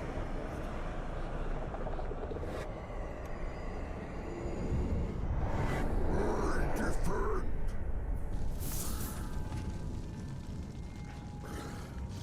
All right. Next time, don't fuck up my shit. I haven't sung anyone lullabies yet because we're never around the kids when they go to sleep. You know what? I'd strike that. And camping kids come along. Yeah. How you going, Bright Lord? Got yourself another hanger-on, have ya? You'll have a proper army in no time. But you gotta remember, an army needs orders to follow. And I'll tell you what's always a popular one. Murder. Command that new follower of yours to gut some bugger you don't like, and that'll free you up to gut somebody else at the same time. And remember to keep the target's weaknesses in mind. If he's terrified of fire, there's nothing funnier than sending someone to clobber him with a fire weapon. Oh, that's proper music, that is. Command your follower to target and kill an enemy captain. If your follower successfully completes his follower mission, his level will increase and he'll get stronger. Your followers can increase their levels equal to yours, but cannot exceed it. Okay. I think that they are my level, though.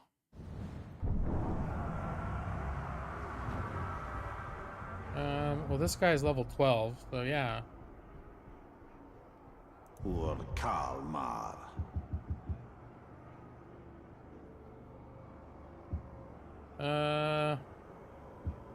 Yeah, kill that guy. Wait, yeah, go ahead. Kill him.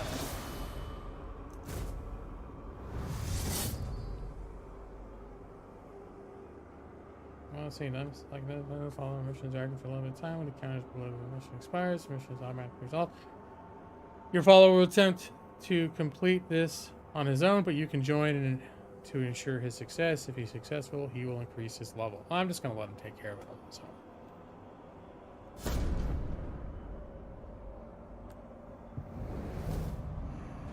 Let's see, is he afraid of fire? Nope, that's too bad. Oh, he is heavily damaged by fire. Alright, good. Alright, go ahead, take him out, bro.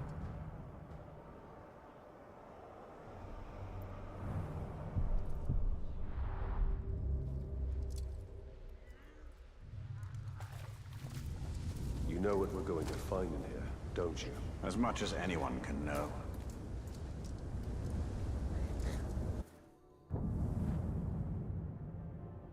I was gonna do this.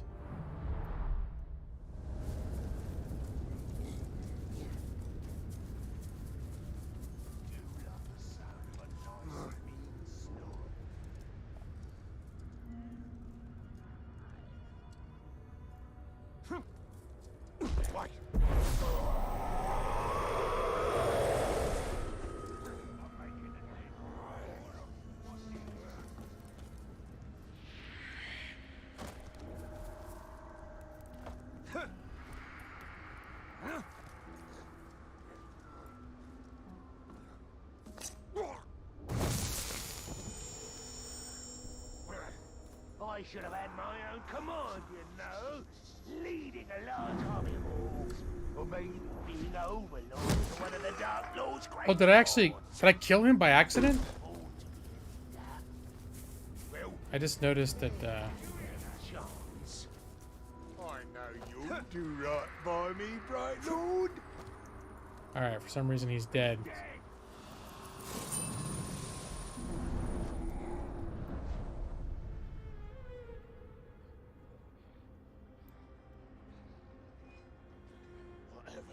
peace is near.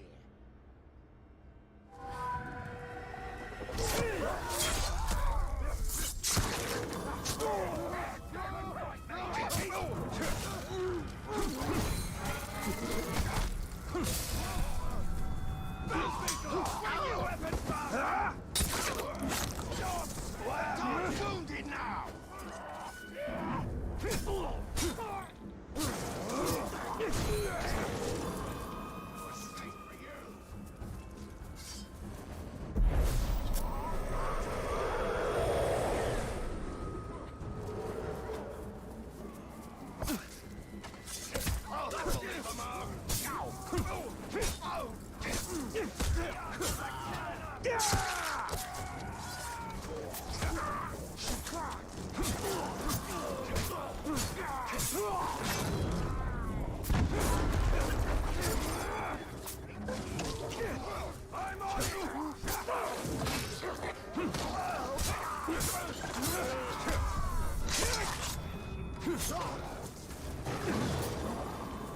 Behind him!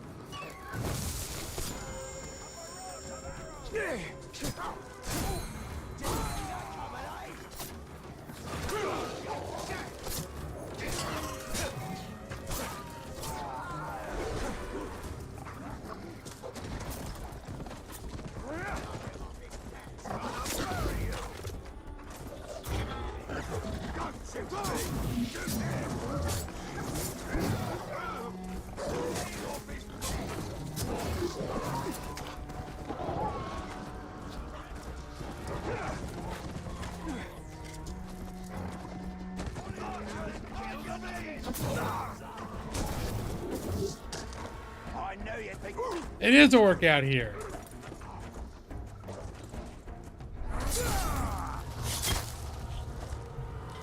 Now, what are you doing, dude? Die, weakling!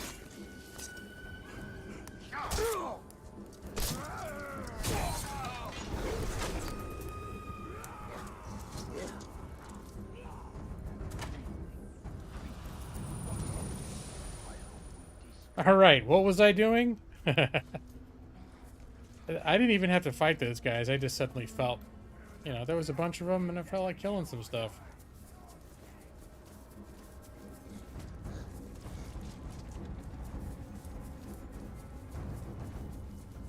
But yeah, when we gone camping, we've had some nieces along, but I've never sung them all. Usually by the time they go to sleep, I'm already exhausted.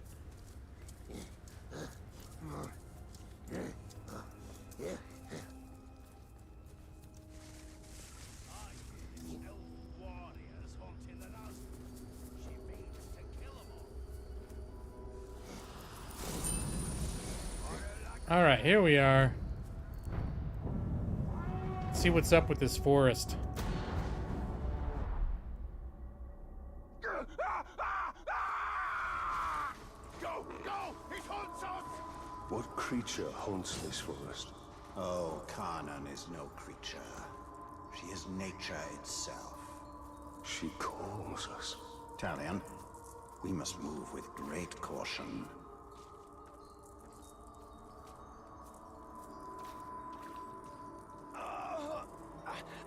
Hey, that's the noise that I make. Get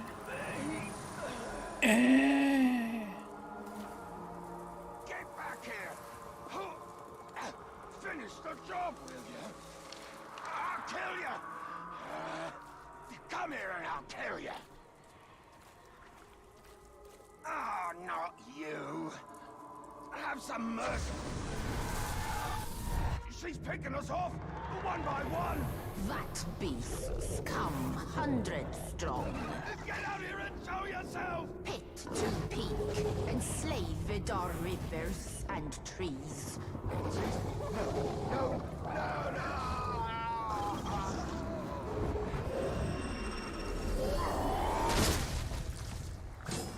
I take it this is the work of Khan. This is the forest of Kanan, and she will protect it with the full power of nature. This forest is possessed by death as much as life. The two are bound together. That is Kanan.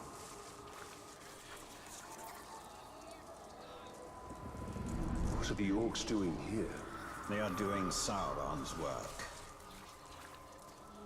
So I guess I'm following this thing?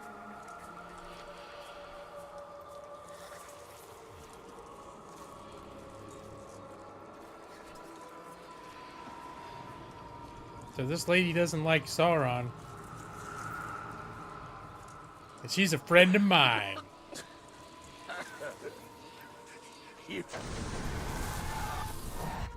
What is she? The cannibals? The ghouls? She's all of it. Feed, you will feed 1,000 mouths.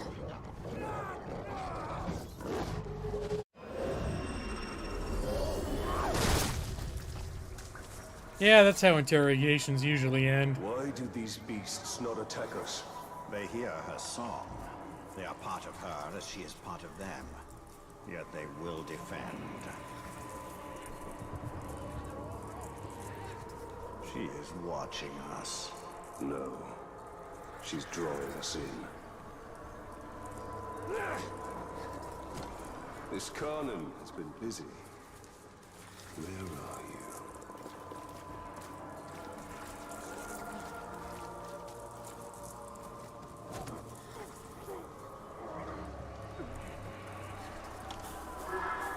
Cut me loose, Tark. We'll fight our way out and... I found it! The tree! She's the tree! Spirit of Karnan is tree and beast, fang and claw, root and spear.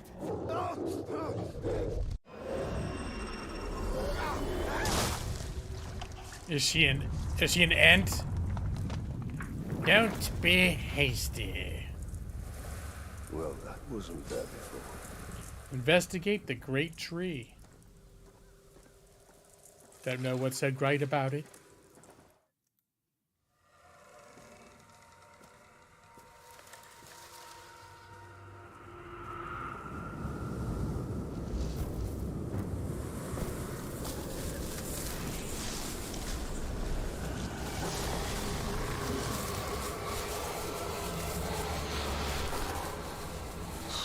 Changed and unlike this fleshling. Where is your rot? Your buddings? Do you grow? Do you wither? No. No, no. A lifeless beast are you, but no. For you die and die. Not lifeless, but deathless. A flesh-haunted thing. Talia, you cannot defeat her. What would you suggest I do? Throw down your sword and kneel. No? I will not kneel to this thing. Why not?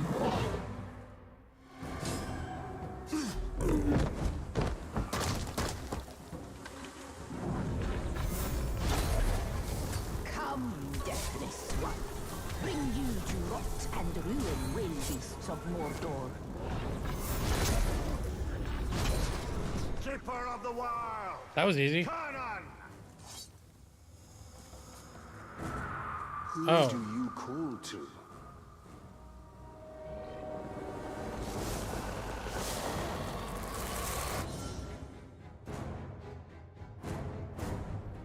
Oh, shoot in the head with a shot to stun it.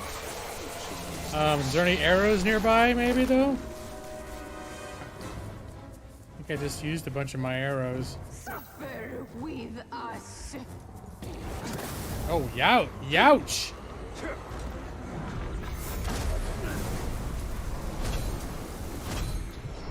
Alright, I'm fucking this up really bad. Wounds reopened. Now we bleed.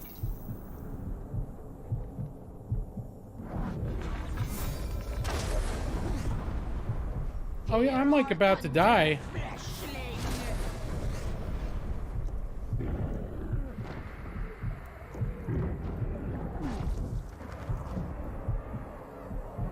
I get a second chance.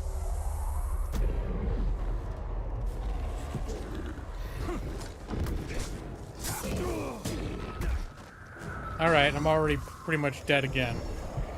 Yep.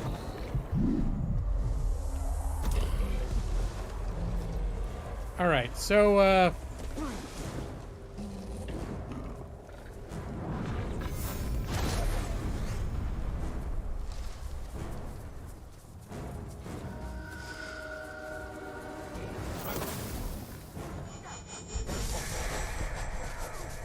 You call?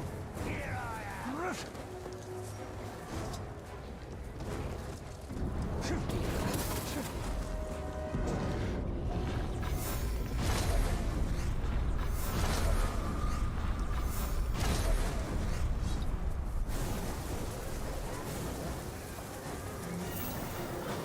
I think I'm supposed to be shooting it when it does that. Oh, was that it?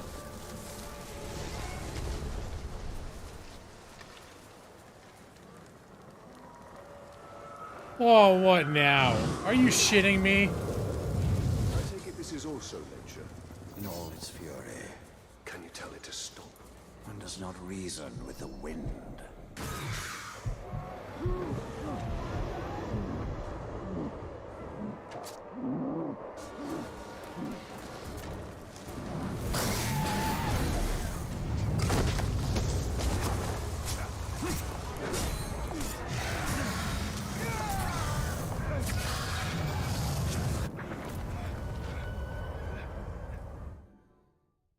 I think I... Oh, did I beat it? Well, it seems this Karnan isn't as powerful. Oh, Jiminy. What irony.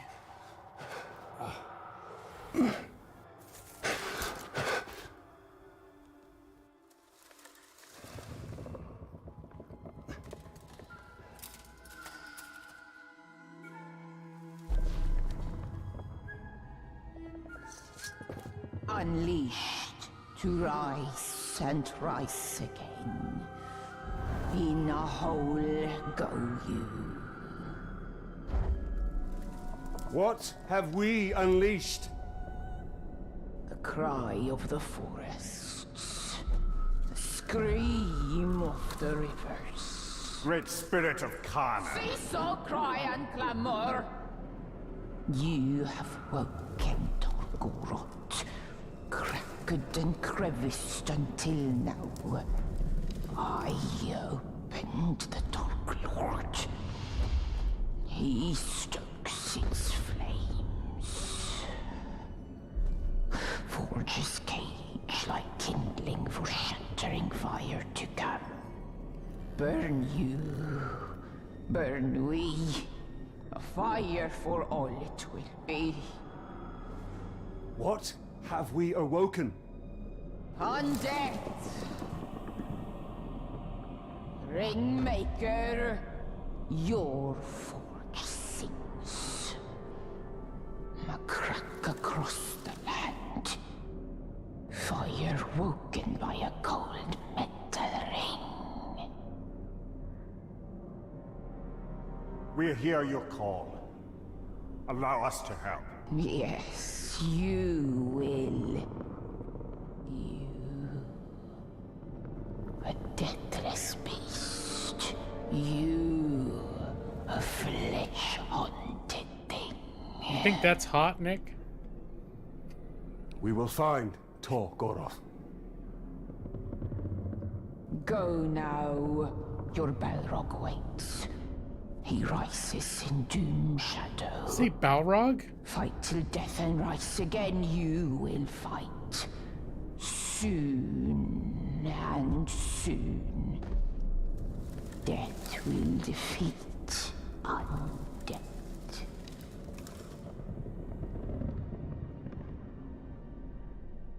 I always thought Mother Nature would be nicer.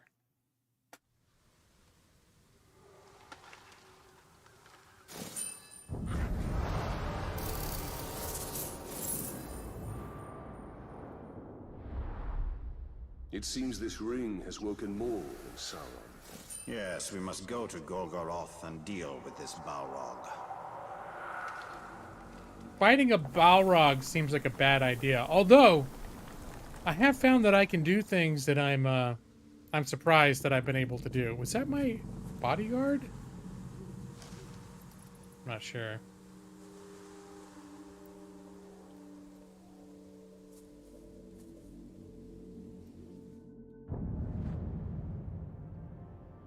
Dominate captains. Alright, so I have a general quest now just to dominate captains. Well, I did find myself in a situation where I was confronted with 4 or 5 Nazguls at the same time. And I was sure, based on, you know, Nazgul lore and any other game I've ever run into a Nazgul in, that this was just a situation where I was meant to die.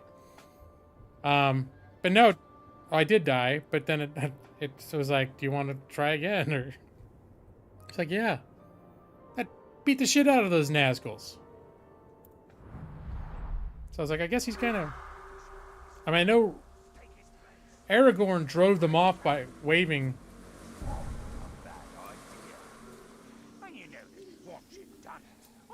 by waving torches at him.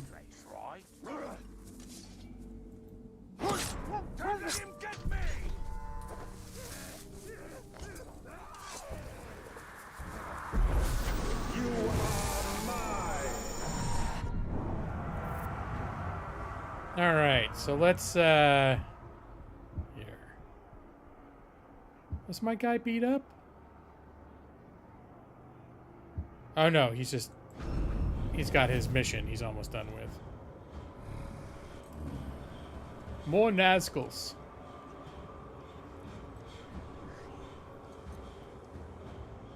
Well, the thing is, this guy, the Bright Lord that's inhabited my body, I think he's pretty flippin' powerful.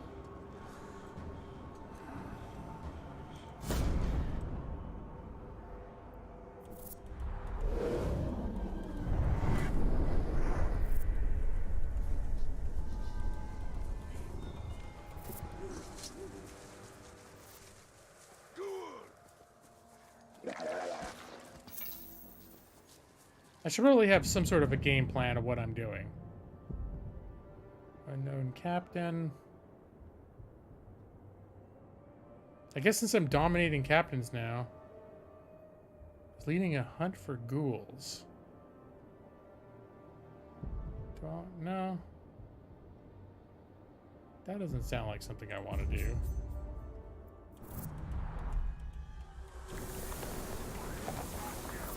I'm sort of, like a lot of the open world grind type gameplay, I'm not that into anymore. I've had enough of that over the years. So, I'm content to just not do every single thing. What are you doing, bro? You little effer. Slaying beasts. Iron work, that.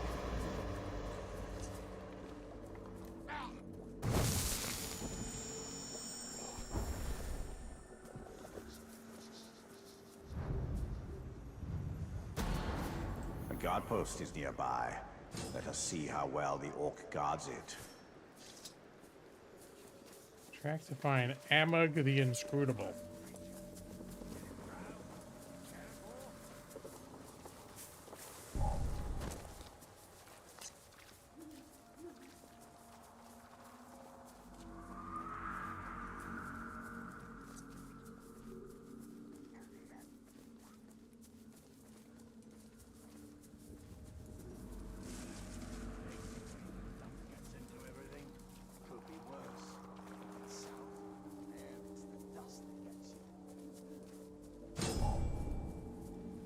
Is this the guy right here? No, I'm behind a tree. You guys can't see me. No, they all saw me.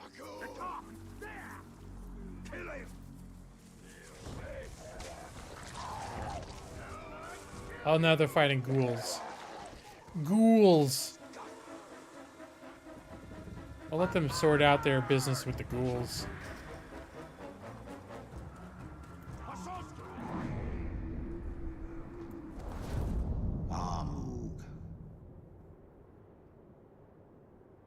Alright. Defender shield. I cannot attack him from the front.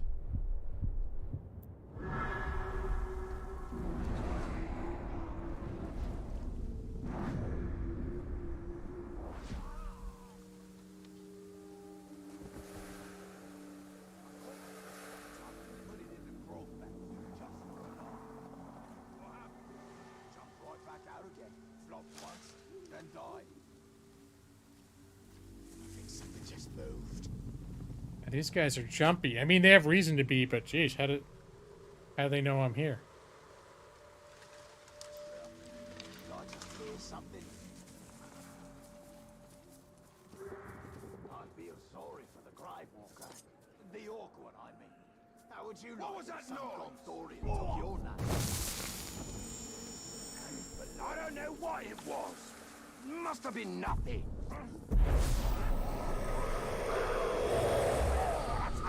Oh, turkey! Not as big as they say, you, not nearly. Spit to the men, all I got's a ghoul build. He's a little irritating. You speak language, do you? Speak blood, do you? Speak guts? If I don't reckon you'll be waiting while I rip your throat down so fast it'll whistle. Maybe that's why he's the inscrutable.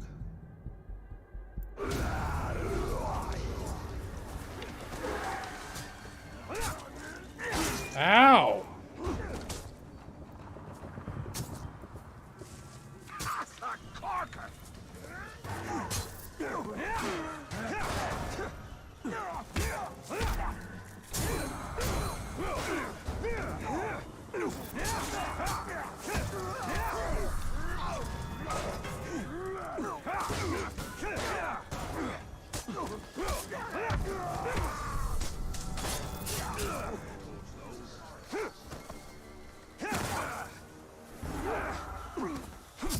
Oh, damn. Dude, leave him alone. That's your dude right there. Oh, he doesn't like me doing that shit anymore.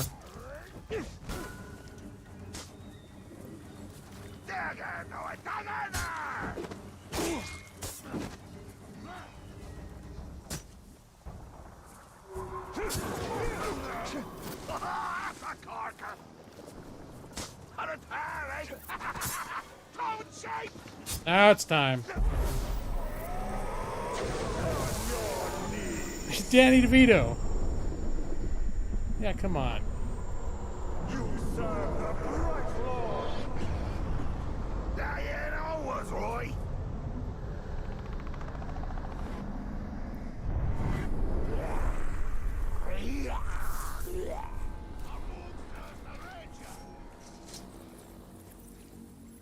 All right. And let's see, we got a fast travel thing down there. Recall a moment when Celebrimbor dominated Caragors to harness their tenacity for. Okay. That usually adds some kind of extra thing to the game, or can. So I'm going to fast travel down here.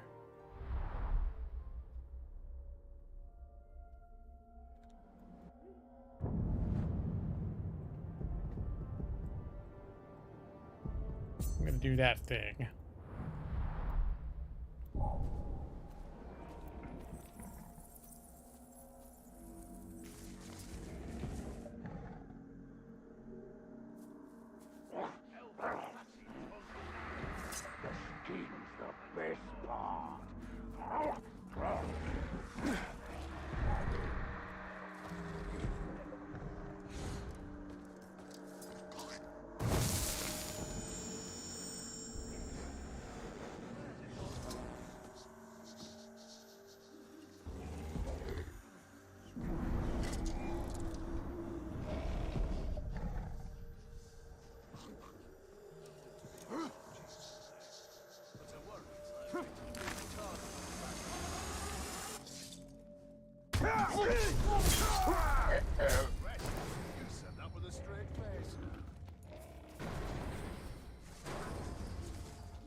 Boss, that bloke you recruited is a sneaky bastard. He'd make a top backstabber.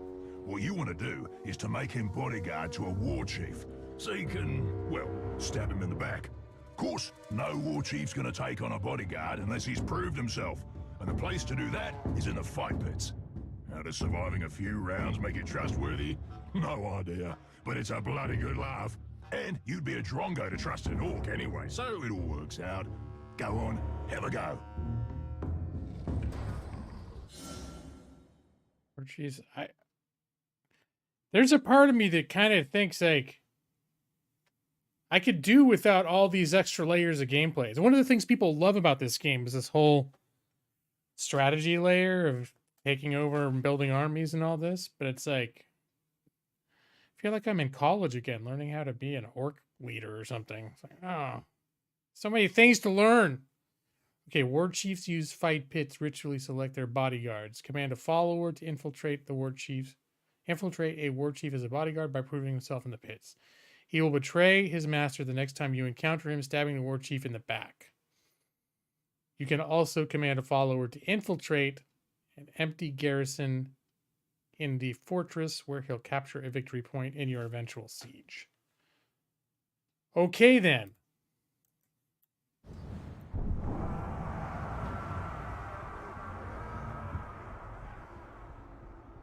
Highlight a follower. Dark Slayer. He's busy. I guess this is the follower.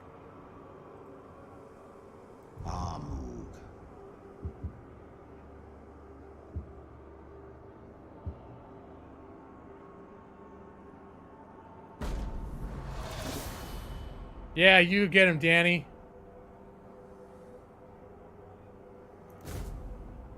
Your follower must survive the fight in pits before becoming a spy. You can watch the fight pit battles, but in order to maintain your follower's cover, you cannot intervene. I wouldn't mind watching the fight.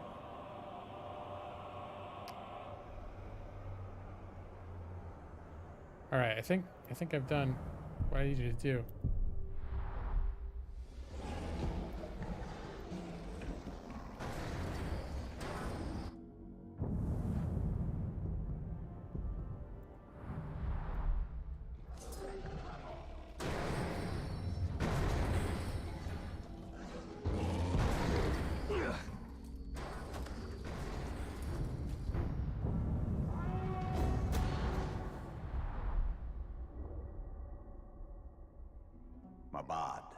No craftsman succeeds on the first attempt, and it takes an iron will to persevere and prevail.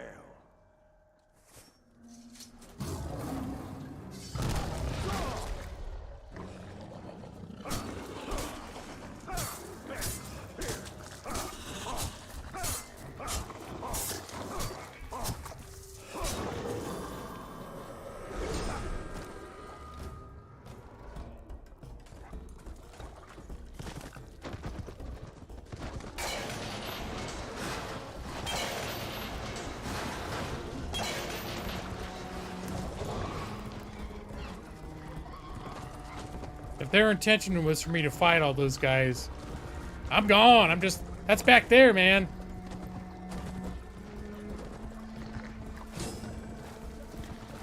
Defeat 50 enemies.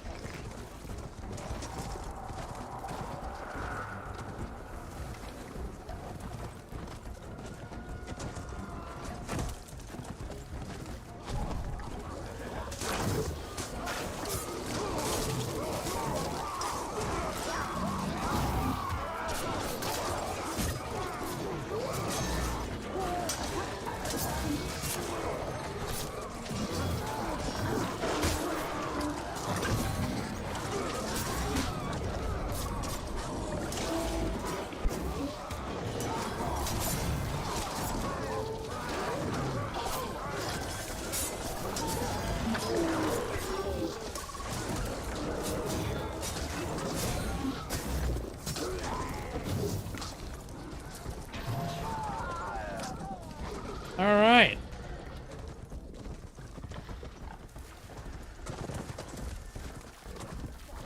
It looks like all those ones that came after me are my friends.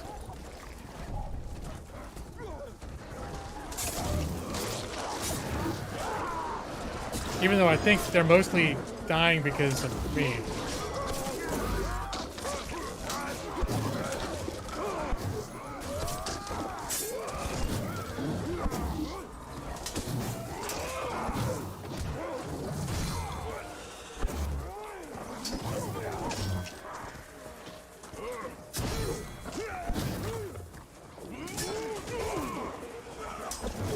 What was it to eat downed enemies?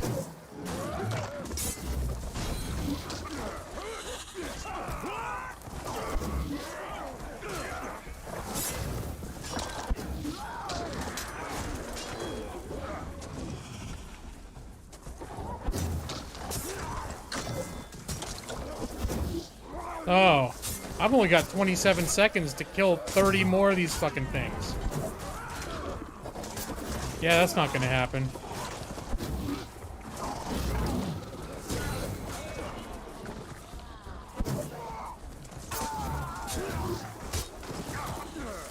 These guys are going down even slower.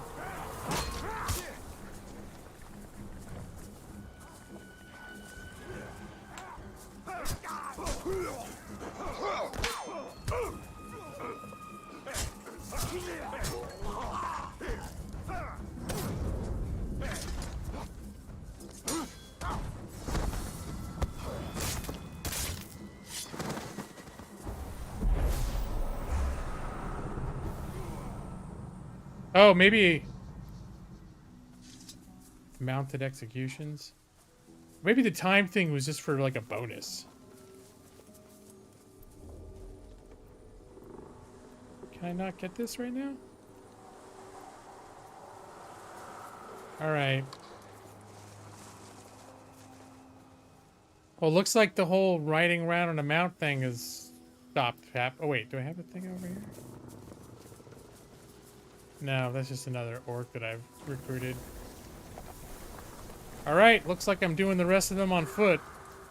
And I'm not getting my mounted execution bonus.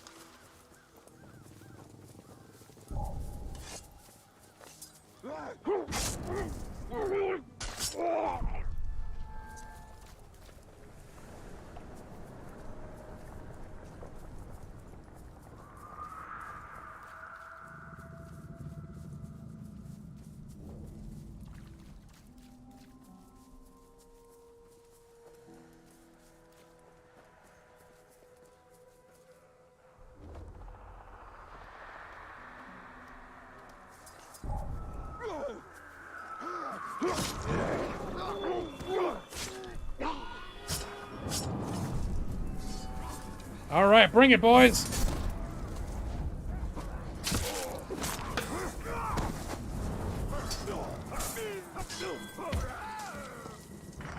Oh, 5. Elven Rage, baby.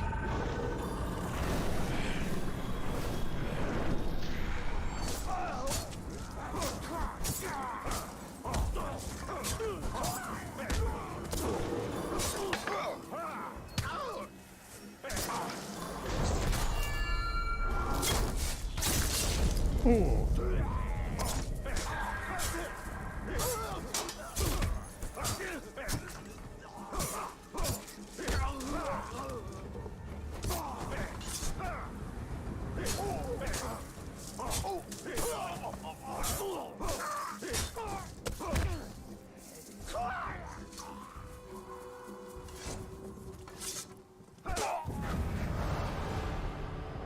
All right, well, I didn't achieve any of the bonus objectives, but...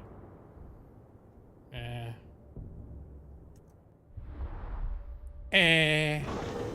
Sauron first showed me the One Ring, I could see it was imperfect. It took the utmost tenacity for me to refine it, and even more to craft the new ring.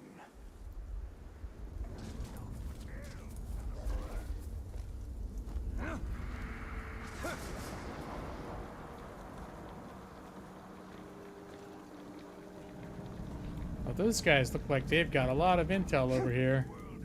You want to pick up the pace? Want another thrashing? Do not resist! Let's see. Here, let's learning all about these guys.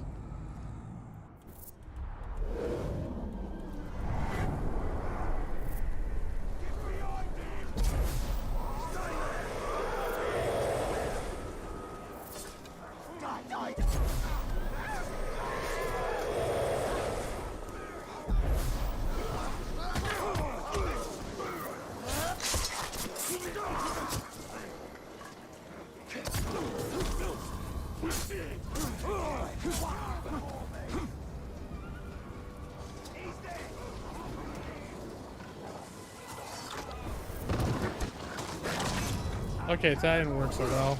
All right, get out of there.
How do I just get off this thing without killing the damn thing?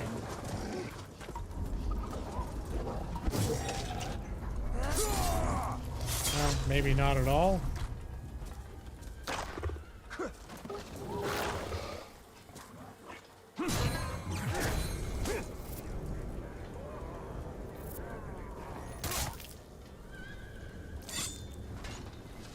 All right, well, that was a lot of work for a little bit of intel. What was I doing again?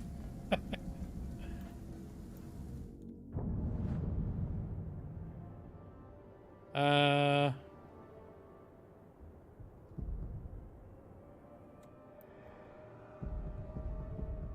door, I've got 2 out of 6.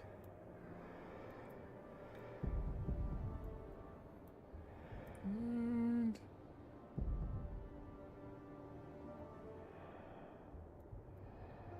I guess I could. Was there a Sauron tower down here? No.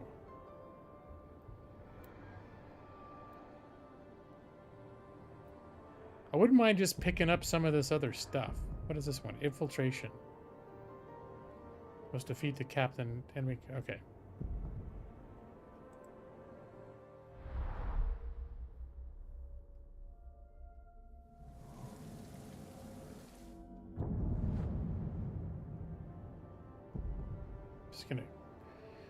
Just gonna go to these different objectives and kill shit along the way. That's the plan now.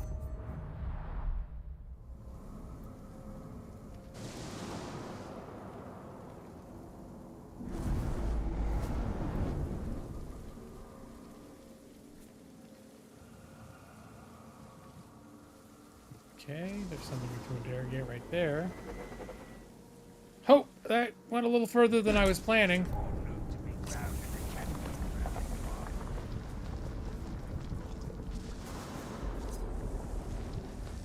Tremble before me!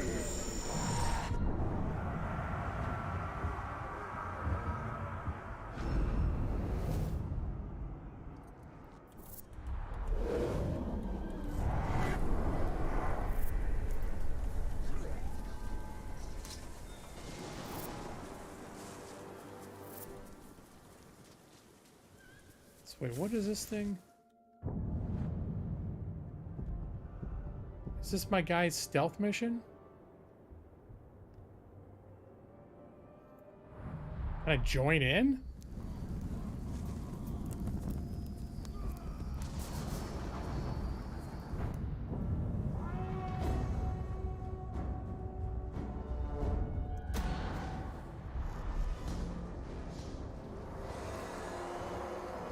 Practice time is over.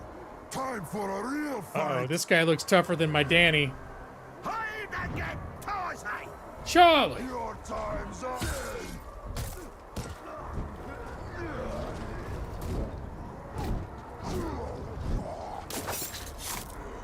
He looks a little outmatched.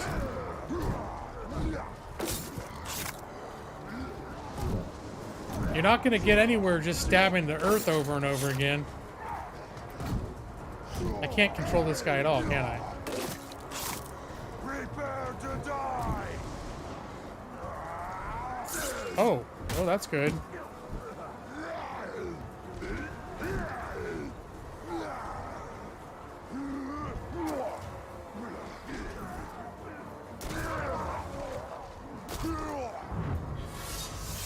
All right, well that was anticlimactic.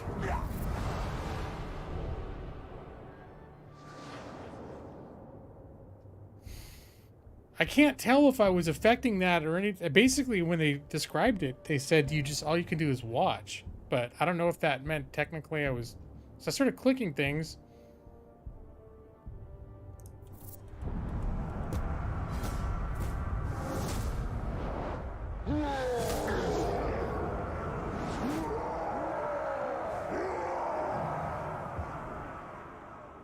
All right, well.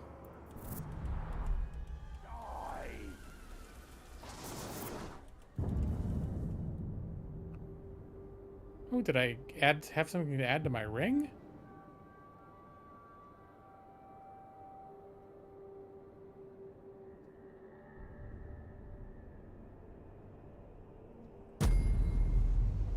Did I just upgrade my ring? I don't know what that just was. Maybe I upgraded something on my ring.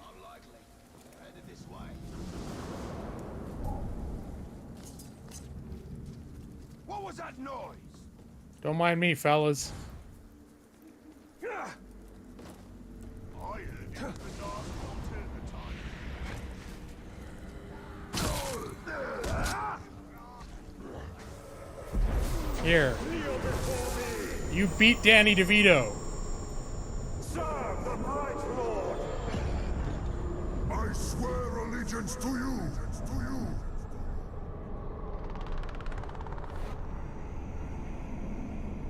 And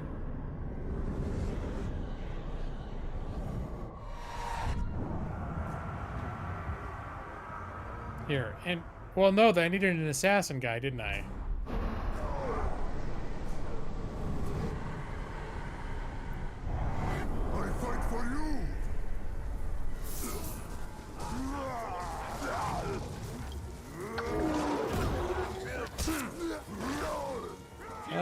Okay.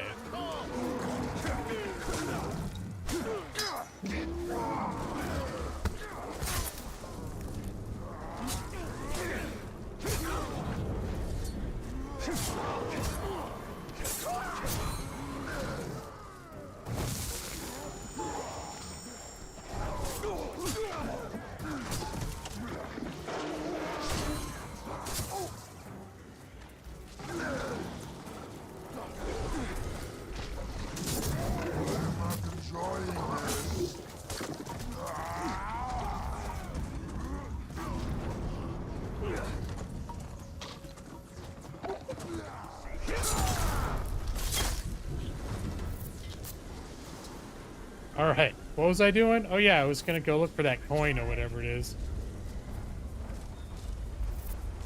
G-Law loses the plot again. And my followers can stay back there and stir up shit as they find desirable.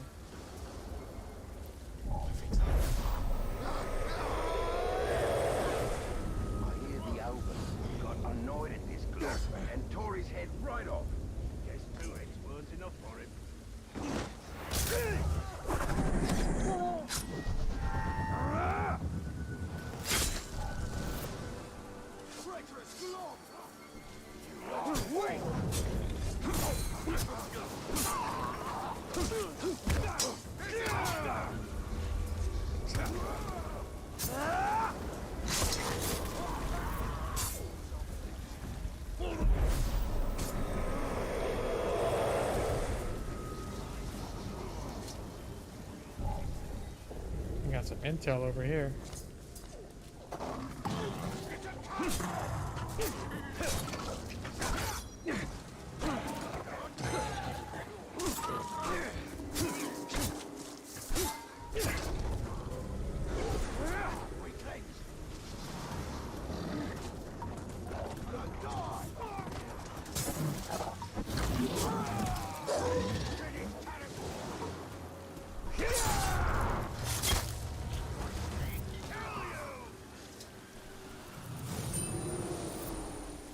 No, the intel guy died.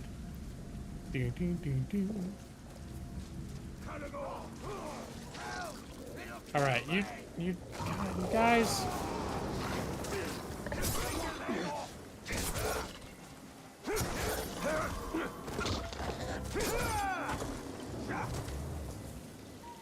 Come on, go for me.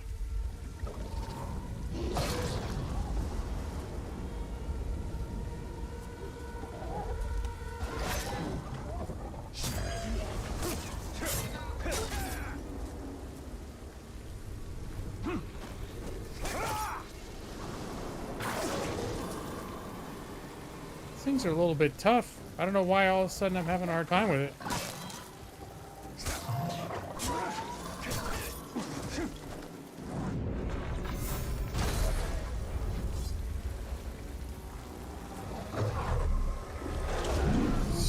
Shit.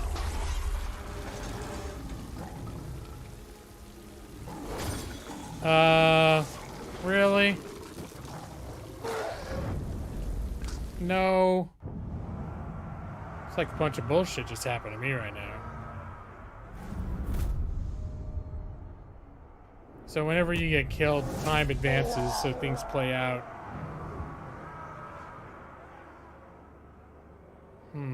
Is that one of my guys died? Yeah. I don't know. I don't get attached to know them well enough to know if they're doing any good. Like, who died? Was that my guy? Someone else's guy? I had an assassin. Pretty sure he... I don't know what the hell's happened with him.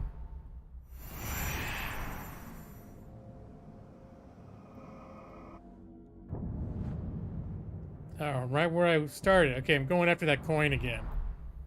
This world is blood and smoke and steel.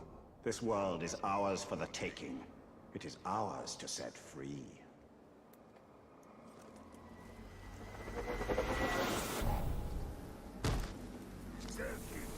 Keep walking. You may not be able to fight, but you shot.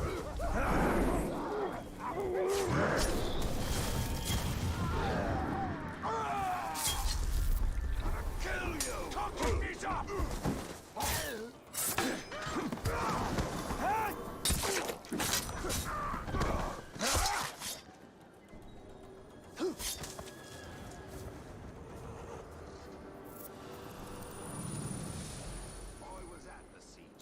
All right, so that was fun.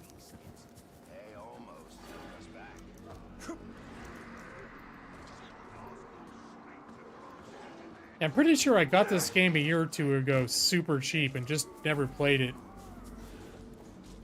I gotta say, I'm having a lot of fun with all these kills and shit. Here, let's get some intel.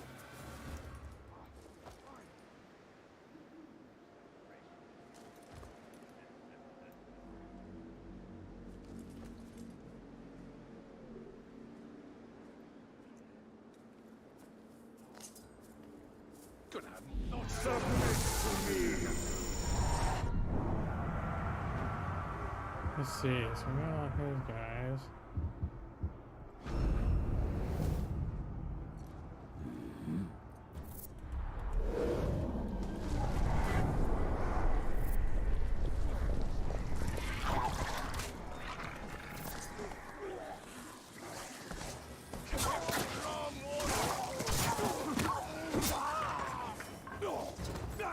Sorry, did I just kill my own dude?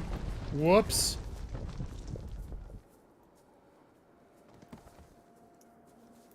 What happens to the chosen when they die? Just die, like the rest of us. Just like you, bro. First, It'll be the blade, then the feet.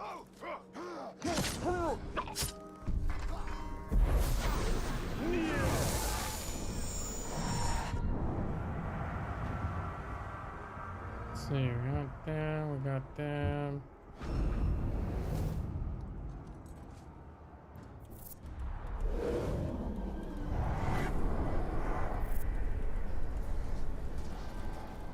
All right.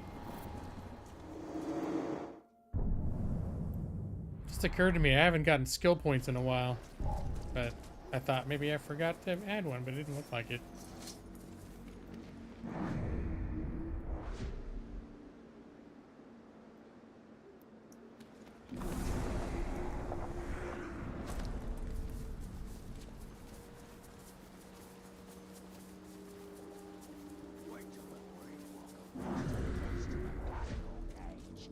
There's a hand there. Someone. Right, Lord! Got a word for you, boss. Full of juicy secrets.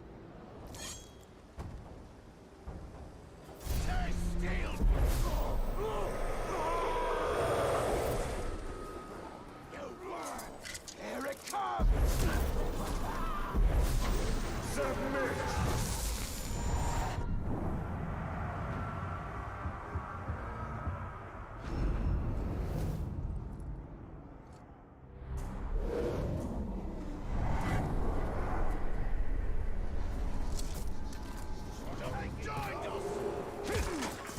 Oops, no, dude. Oh, I love what you're doing!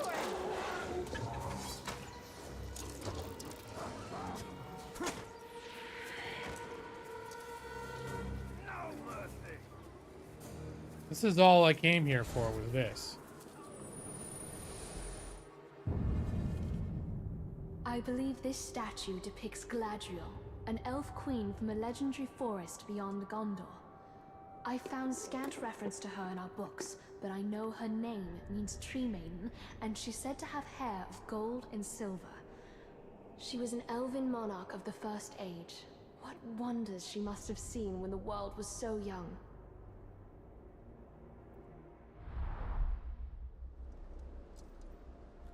Did you know Galadriel? Know her? She is an aunt of sorts. Suffice it to say, we did not always see eye to eye.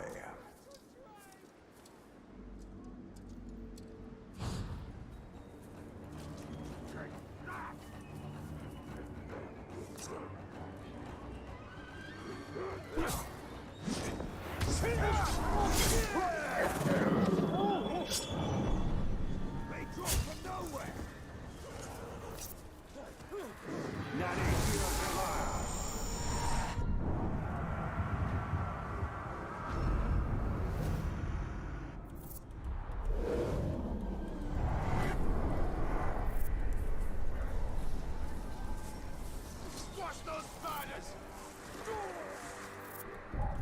Get him away from me! It's one more.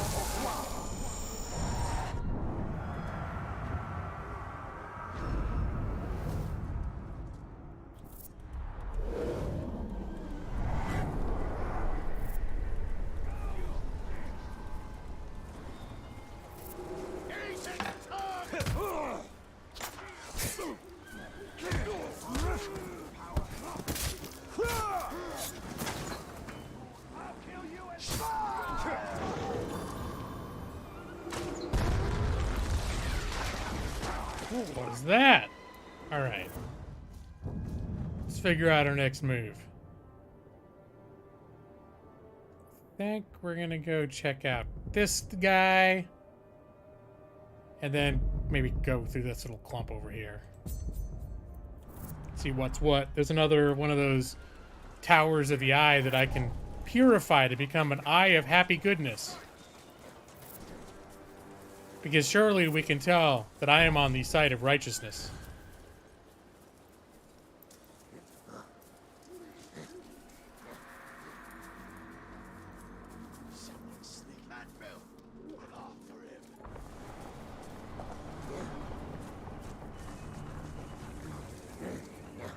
After slashing York, Yeah, to the knee and the nut seems unnecessary.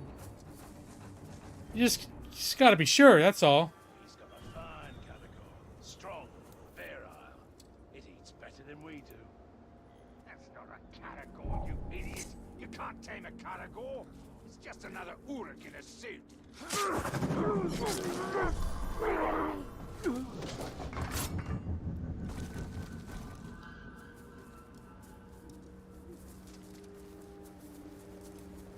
One day, just for laughs, I snuck into the Beastmaster's quarters and nicked some grog in with the category's feed. You should have seen them the next day, running into each other, fighting the Beastmaster. An execution. Let us turn the executioner into the condemned. Is that our guy right there?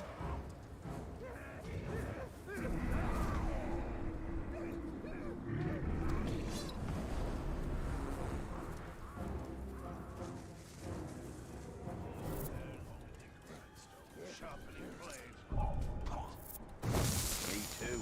We ought to carry clubs. They don't need to be sharp. That's more efficient, isn't it? Oh, I'm collecting intel. I thought that guy was the intel. Don't call me Shirley. Can we look at this guy yet? No. Alright, let's keep looking. Bolg the Noble. Yep, he looks like a stand-up kind of guy. Who's the ranger? I will befriend all of you. Or maybe I'll kill a couple of you along the way.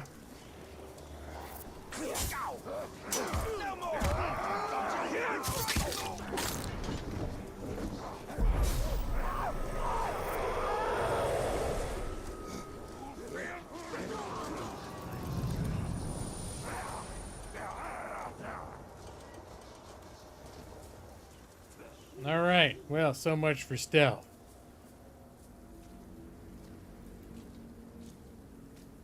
Oh my god, what is that?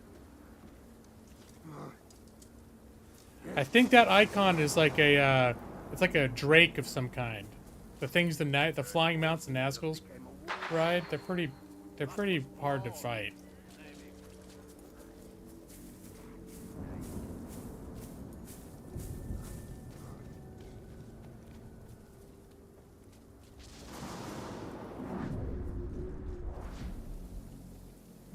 Ooh, what's this?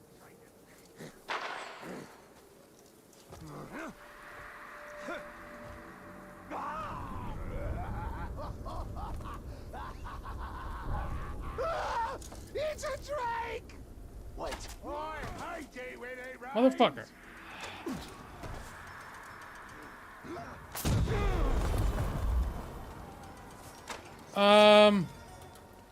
What just happened to me?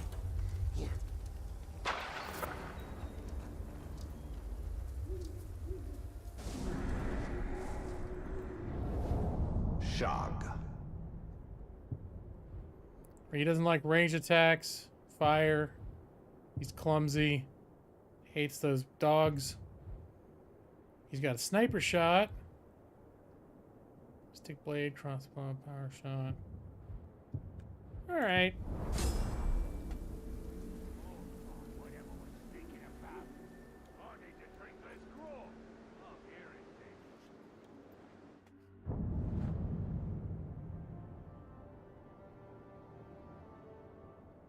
Alright, hold on.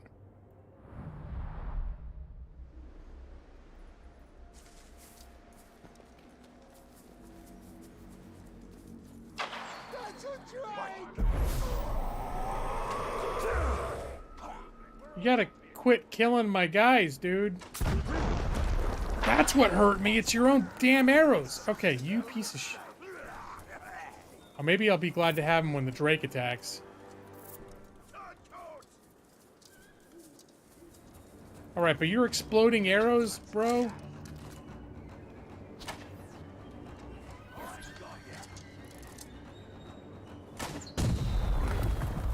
Yeah, your exploding arrows are messing up my shit.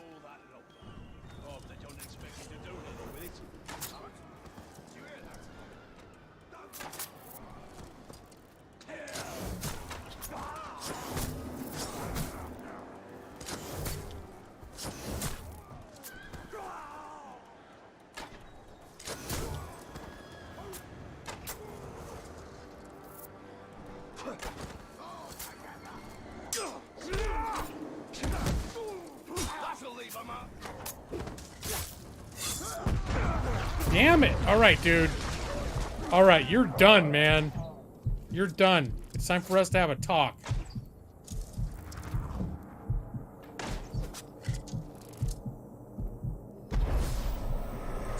You will obey. Alright. You need to, Here. Why don't you go infiltrate this guy? Yeah, go ahead and do that. You'll be very helpful. Me? I'm gonna go it alone for now. I'll ask you later if I need your help with your blow-uppy arrows that... So now I gotta figure out how to heal my damn self.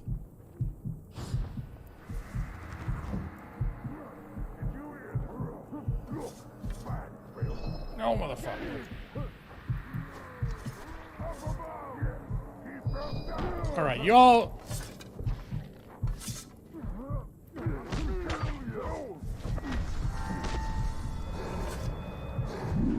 Motherfucker. You can't kill us. Back up again.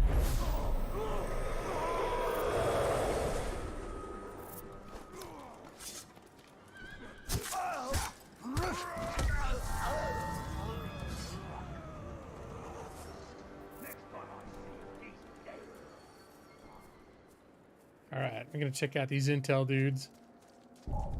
You've hurt the humans as much as orc? Yeah, the friendly fire, anything that can attack people in a radius is gonna take out everybody, your friends and your enemies. Okay, I see what's going on here.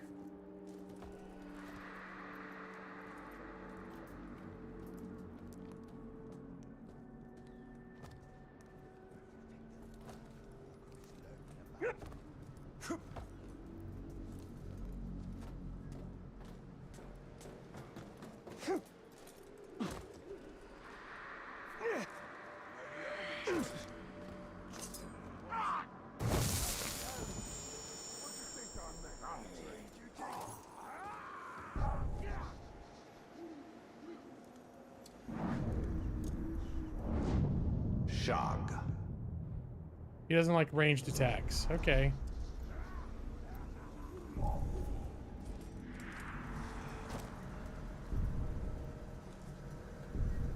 Who's that?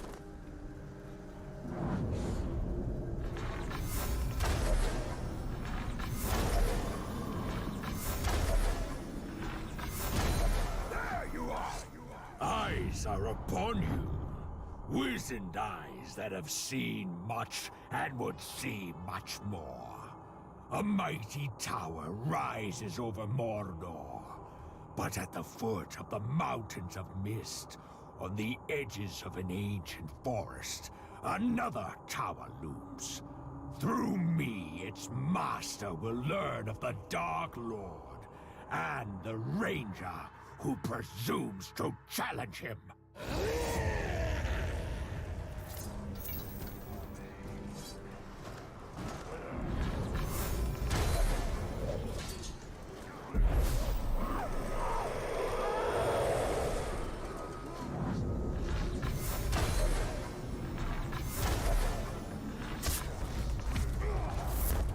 Oh, you gotta be shitting me. Ambushed by another captain? No, no. I stand with my blood brother. This is the way of Mordor, the way of the Dark Lord. Remember this lesson, for it will be your last. Janek. Bombs, mines.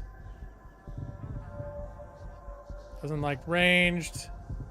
What is exhaustion? Temporarily dazed when rage wears off. Vulnerable to stealth. Well, day late and a penny short for that.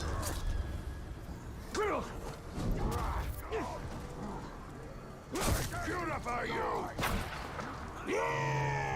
Yeah, I know. Reckon he's angry now!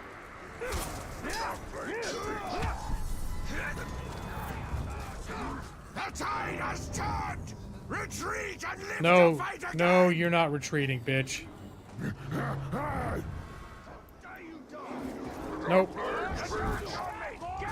Where'd he go? Nope, nope, nope. Get it going. Go, dude.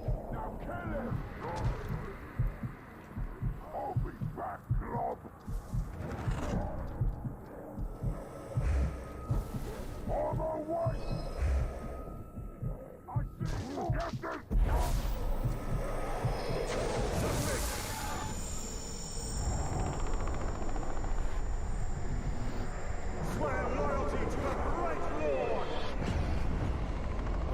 Command me, Bright Lord!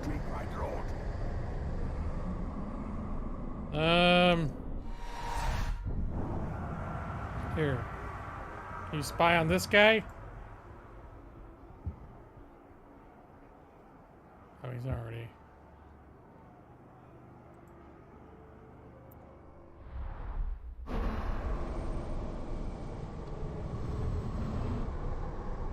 Here, just, As you say, my lord. infiltrate your master. Alright, nope.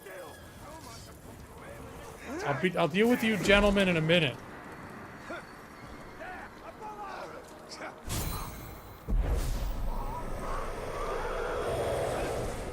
He's come back!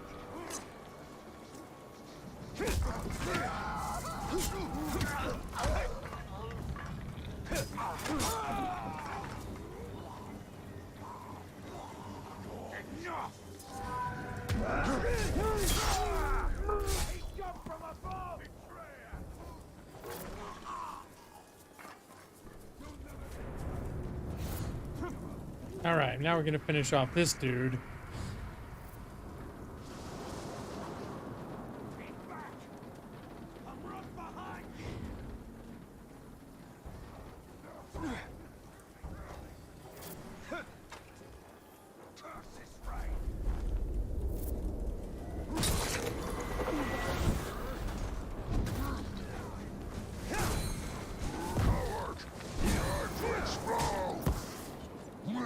God damn it.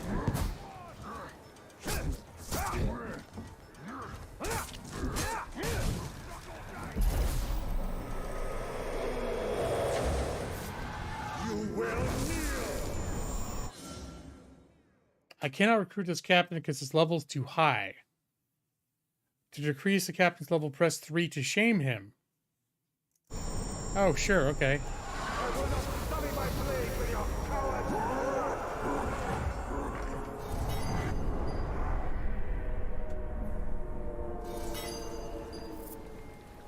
Level down. I feel a little bad for now. I understand what that shaming mechanic is, but yeah. Shame. I just watched that episode of Game of Thrones this within the last couple days. I'm pretty much tearing through Game of Thrones. I'm super enjoying it. I'm in season 6. I guess even I'm sucked into a show when during my work breaks, that's what I'm watching. Usually I don't watch actual TV shows during my breaks. But throughout the day, on all my breaks, I'll get through, in parts, an episode of Game of Thrones. Predator. Wraith will brutalize. Can use against beasts. Oh yeah, this shit.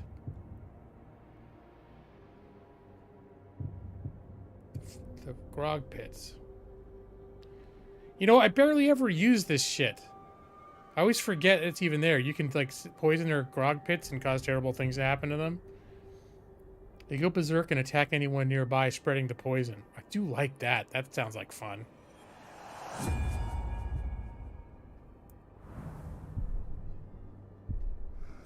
For my many October failures, believe me, Bad Brad, I wake up every morning. I am filled with shame and guilt. I just think of the devastated look on your face all the times that you thought I was going to stream, but then I didn't. How the hell did I ended up all the way over here? That I ended up. All right, now we're just going to come over here now. I've gotten even further away from where I was planning to go. I just get sidetracked, you know?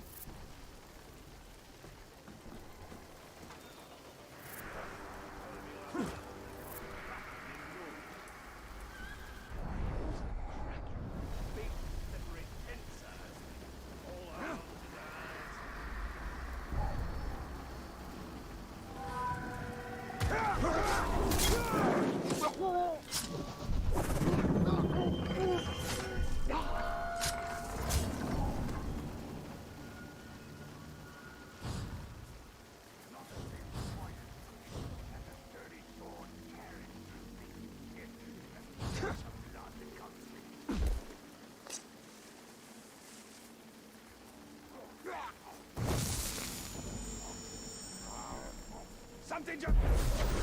You are... There were 0 times you were surprised? You keep me at your expectations. Well, okay. I have developed a reputation for doing a bunch of streams in the beginning of October and then stalling out towards the end. Even my wife is like, yeah, you do that every year. But I think in general, I've been good about keeping my Thursdays. I've never missed a Thursday in 6 years, Brad. Okay.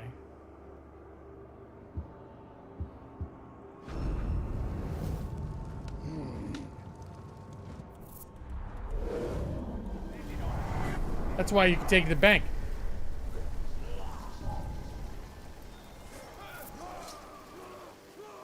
Alright. So I just want to get this coin thingy over here.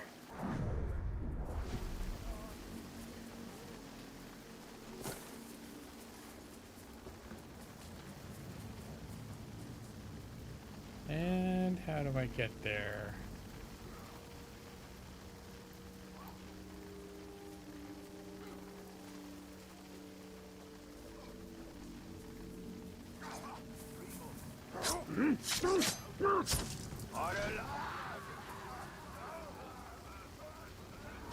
Oh, damn it.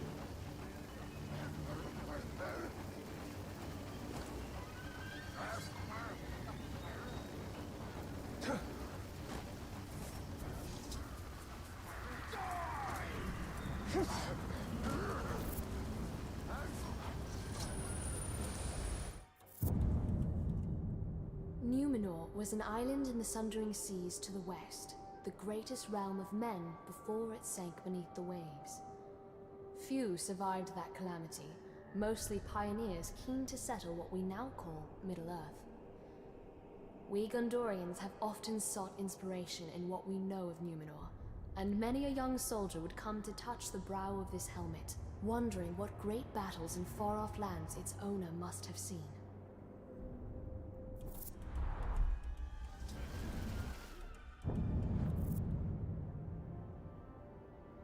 I think I'm going to take this tower next. Purify it to be the happy eye of friendliness instead of dark red eye of Sauron. Unless that flying thing comes after me. A helmet of Numenor. Adequate craftsmanship, given the materials available. That is the closest you've come to respecting a fellow craftsman.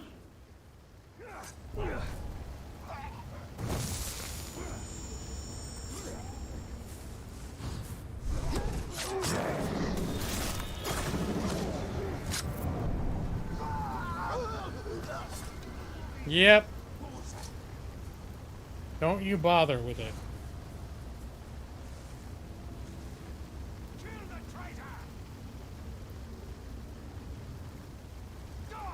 Alright, you guys can work that out. You were... Oh, shit.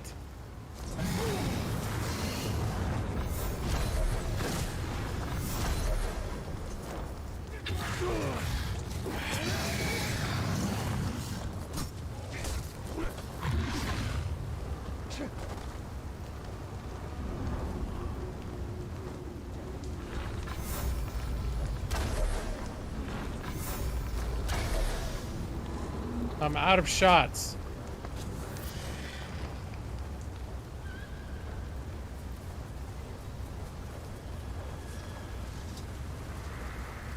Must get more arrows.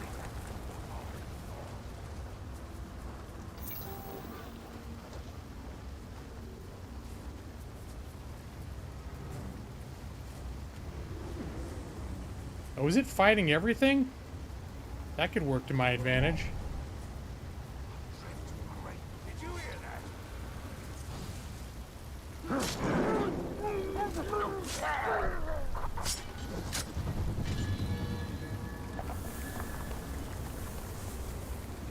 Alright, maybe I don't need to take the thing out right now.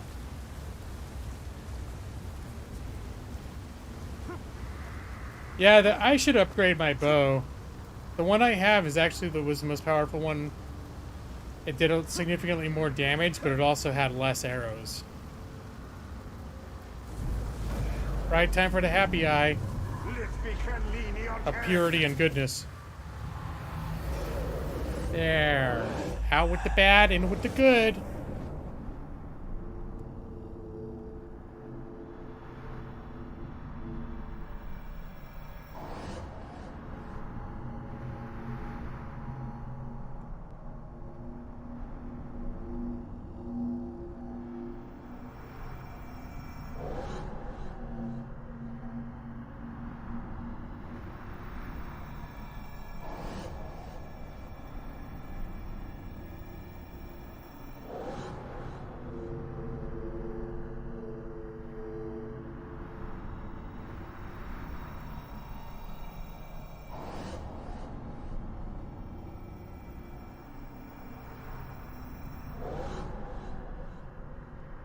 The evil-ish eye. I don't know, when it's all bright blue and pure looking, I'm pretty sure it's the happy, pure eye of happiness. Anything else? Any other?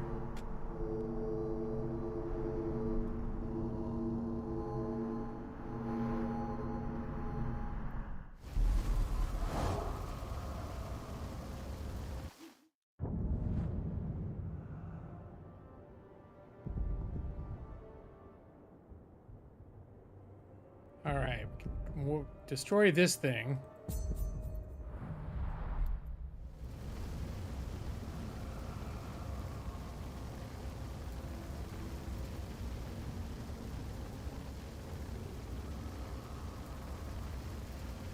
I'm kind of glad this thing's fighting everything on my behalf, and they're fighting it on my behalf as well.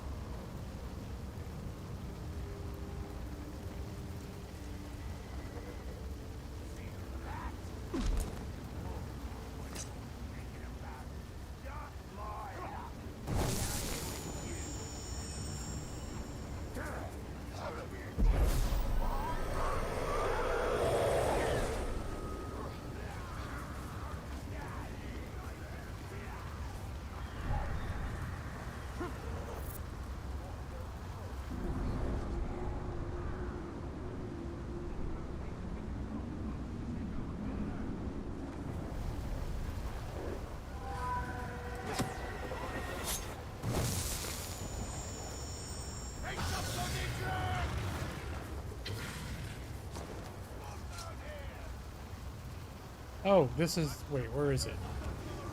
There! Oh, can I not jump up on that thing? Alright. Looks like it's got spikes keeping me from climbing it normally.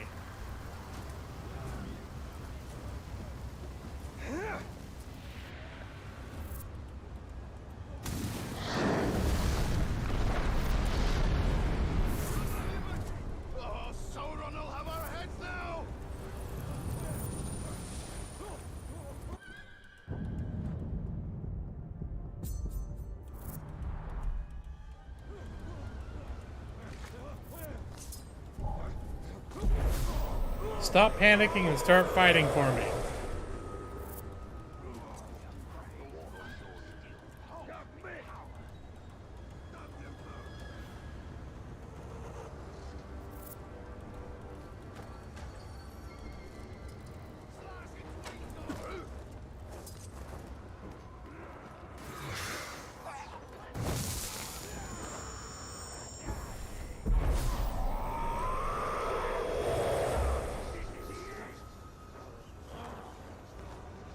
Alright, where is it at? There she is.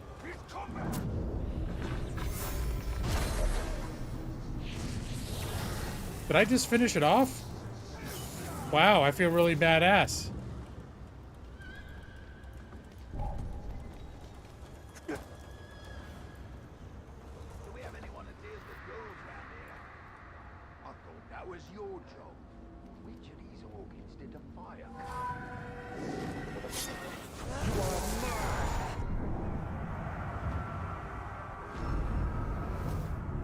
Don't give them the stink eye. I just saw that.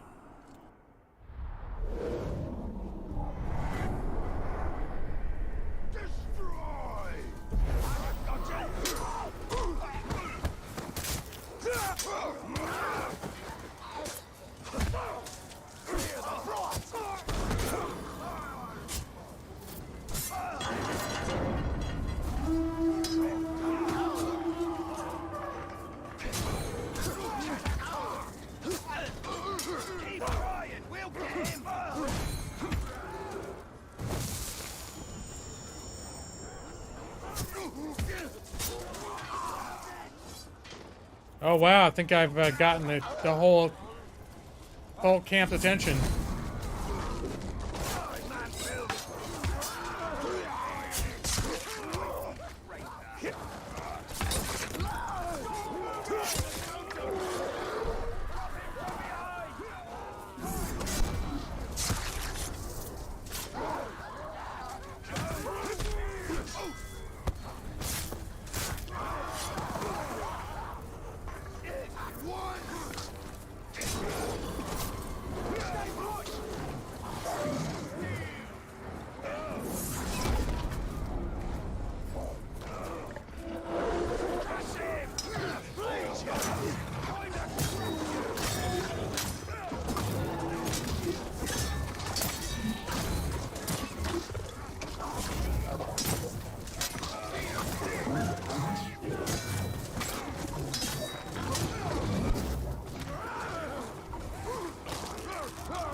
Alright, well, looks like they had enough.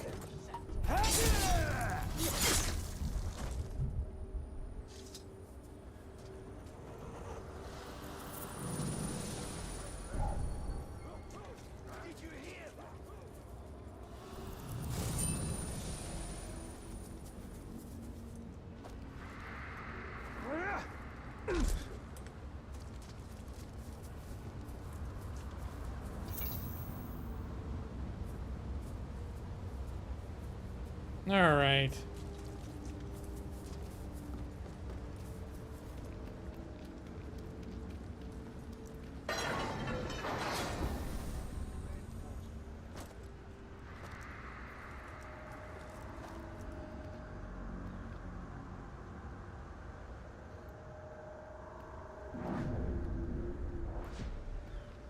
Sometimes I feel like a beast myself. Yeah, feels good. I heard something over here.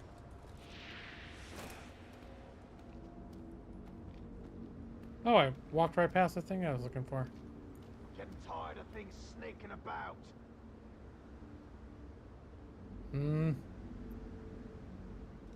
I don't think your situation's about to improve. I thirst for blood. They say this elf's been hunting the Nazgul for hundreds of years. What's it for Lord?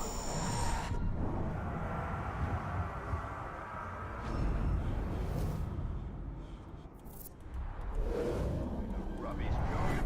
There's still 9 of them. Somebody sneaking around.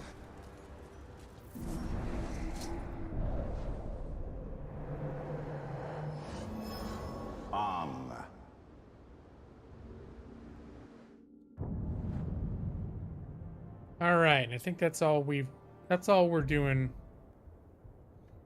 It's pursuing an enemy captain. I think that's all we're doing here right now in this place.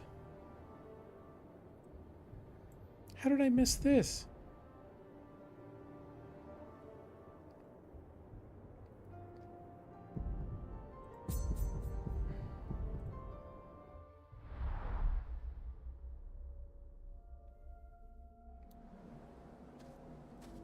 You ought to go easier on me. Something just moved.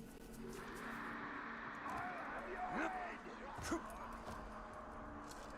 am your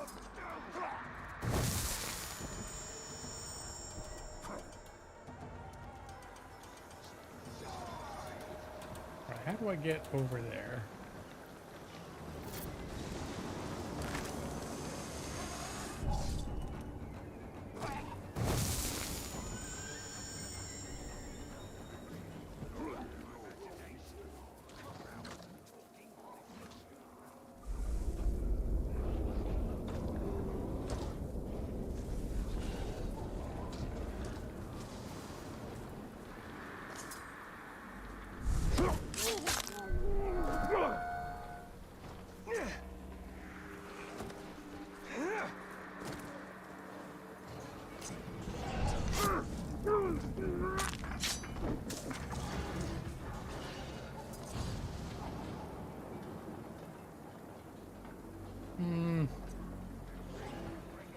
Oh, there's a cave down there. Okay.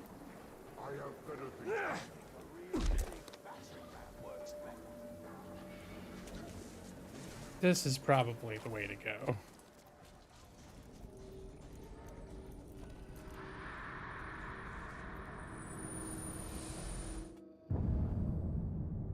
Some see rings like this as mere adornment, decoration for one's finger.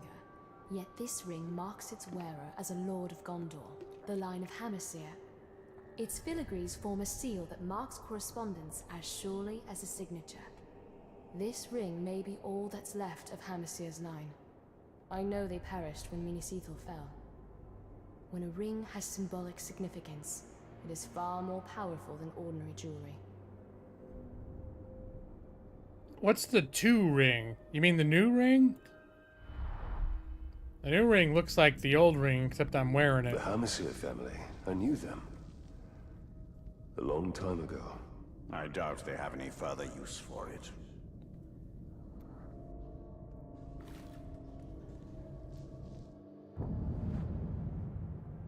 Okay. So, let's see.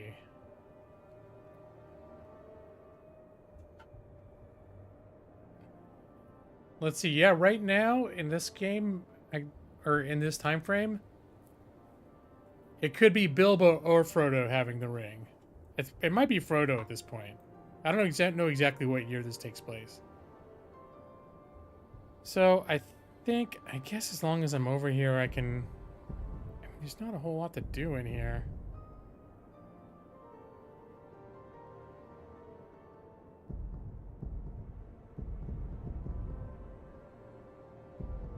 It's like one thing to take down.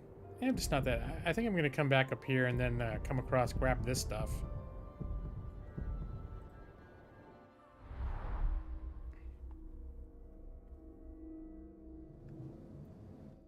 Well, let's see. Can I actually look at my ring?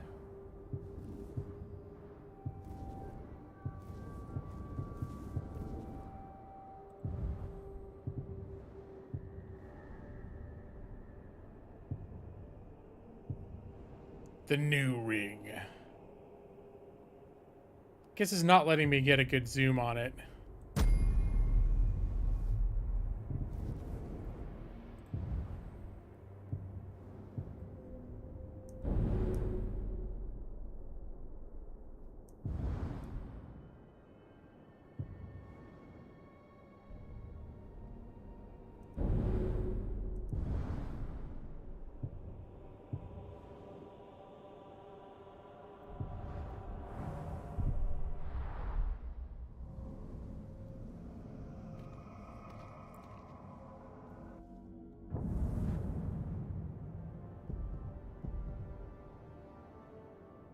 Okay, now I'm not going for the Etten yet.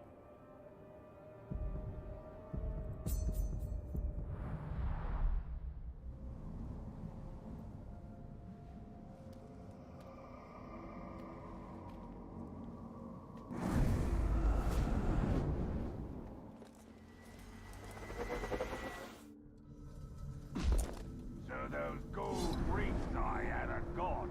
Wouldn't know anything about that, would you? Rings? They're trouble. Stay away from them. Real funny. When I find out who took them, they'll know what trouble is. You lot are pathetic. I've never seen a sorry.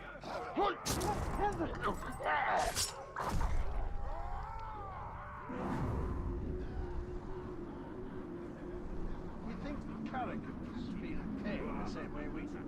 I hope so. Otherwise, I've wasted years of my life.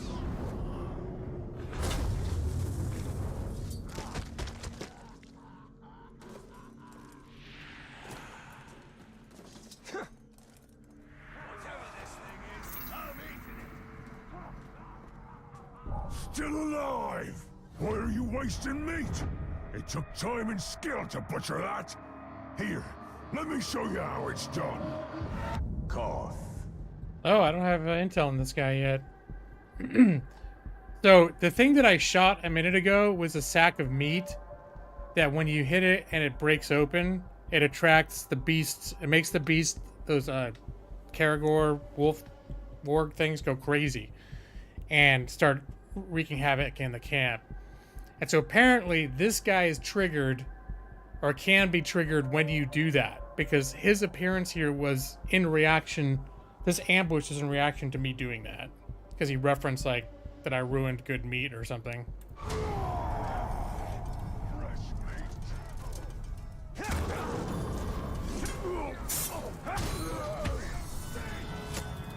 I like meat that fights back. Hit him!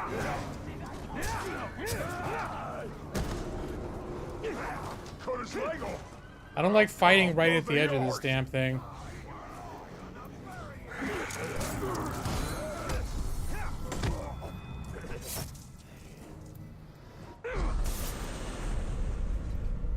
Stupid meat!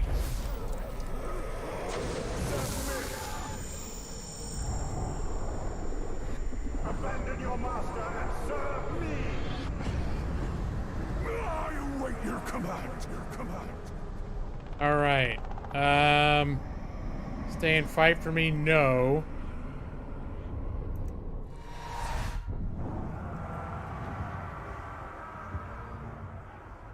Yeah, you go ahead and infiltrate that guy.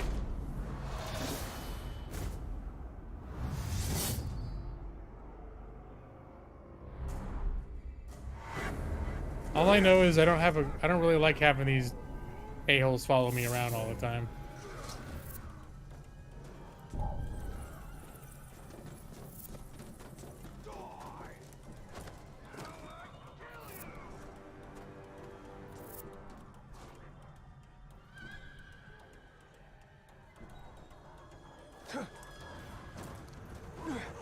All right, just drop off. There you go.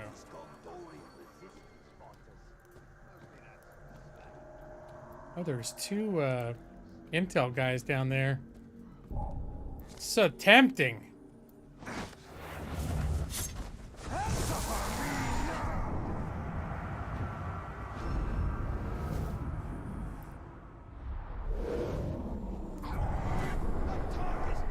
Where's the other guy at?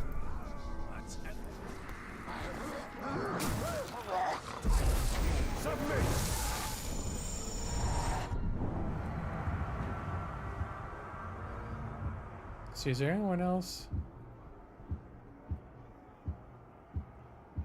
Sometimes you can reveal these guys, but you still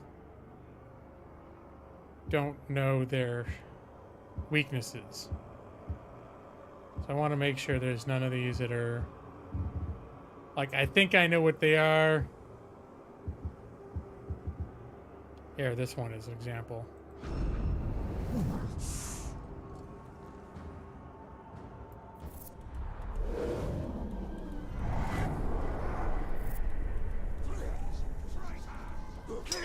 Submit!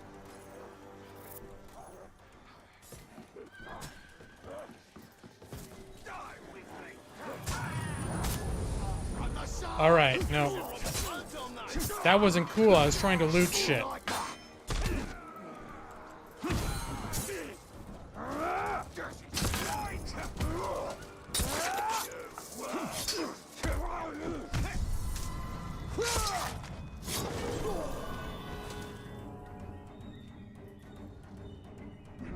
I didn't even see this guy. Hey, buddy. Let me help you with those chains.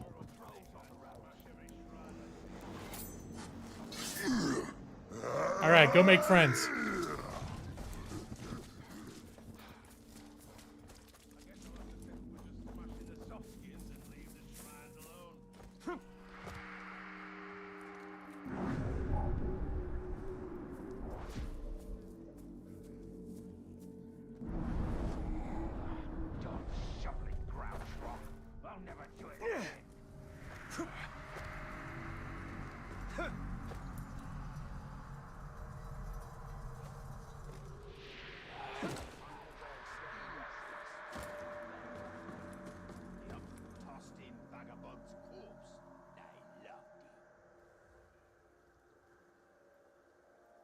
Am I stuck? Why can't I go on the edge? I want to run off of the edge of this thing. Nope, it's not gonna. Oh, there we go.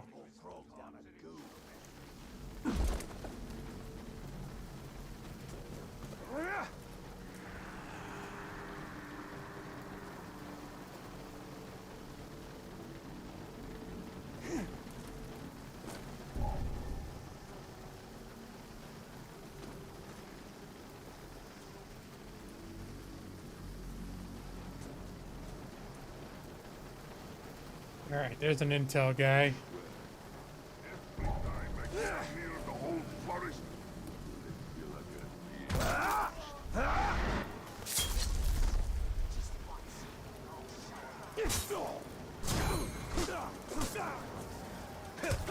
I am yours. This other Mordor to serve us and feed us when we hunger. Whatever he wants. Oh, the thing I want's right up there.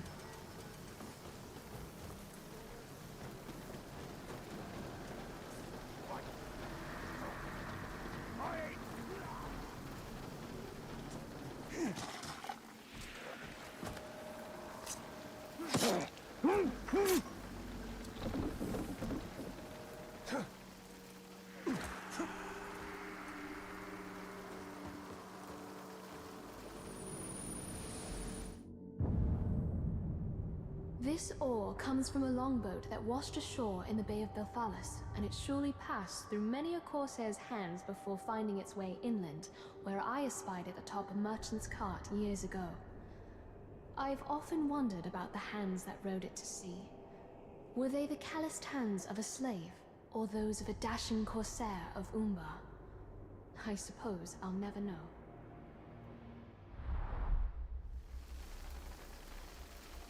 What use has an oar away from its boat, and so far from the sea? To remind people that Middle-earth exists beyond the bounds of Mordor.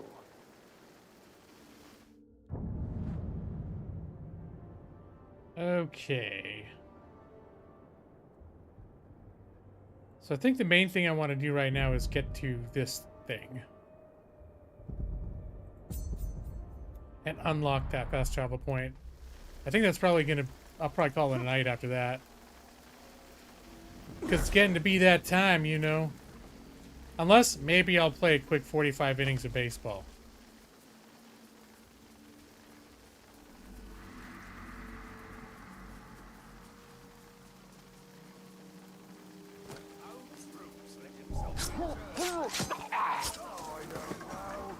Grave Walker tries that on me.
A couple quick matches of Fall Guys too. Yeah, you know. Something just submit to me.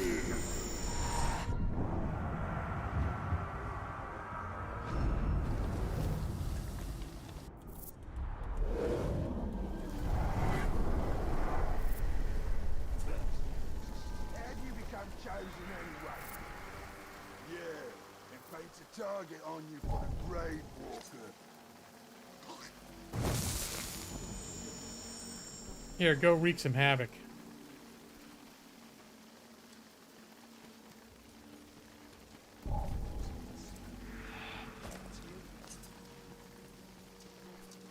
Oh, son of a bitch. What are you doing?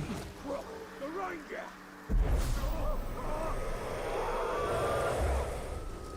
If you've ever played some of the older Assassin's Creed in particular, sometimes the climbing mechanics can be a little bit sticky.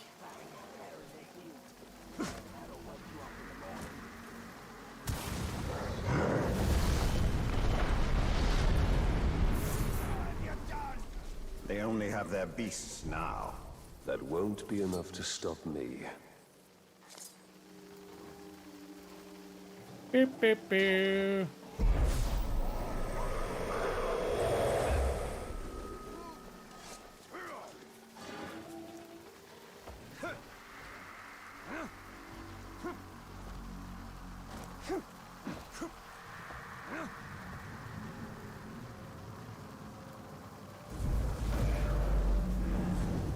Adley going on 10, I'm on the arm.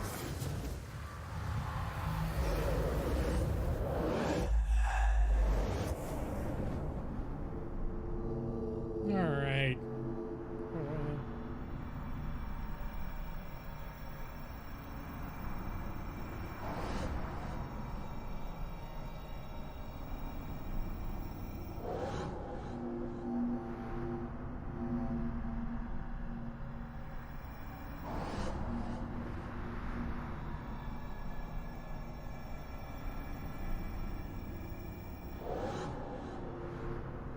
I do miss Ezio. Ezio was my favorite character in the Assassin's Creed games. Although, to be fair, I haven't played any Assassin's Creed through to the end. There are a whole bunch of those in the middle, like after Assassin's Creed Black Flag. I didn't play Rogue and forget. There's like 3 or 4 of them they put out. I never even bought. So maybe they got some awesome characters in those.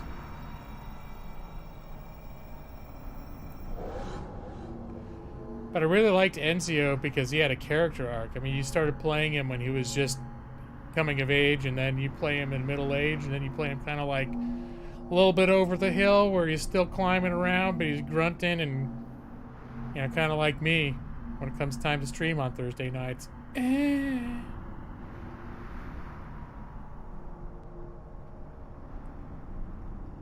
I'm sorry, am I saying the name wrong? Ezio? Is Ezio? I don't recall that. Alright.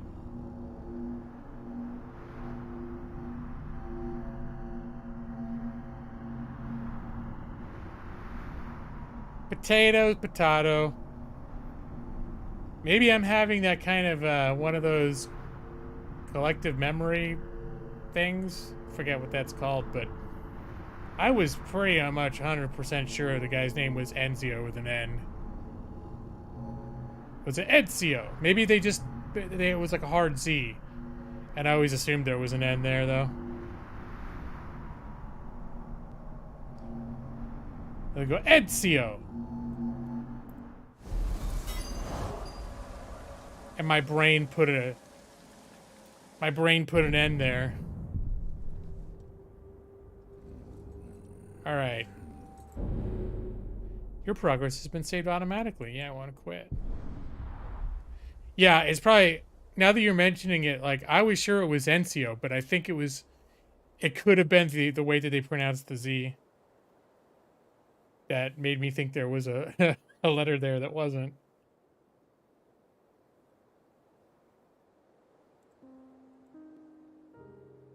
Come on, game. In the background, it's acting all like... It still hasn't gone to the main menu screen.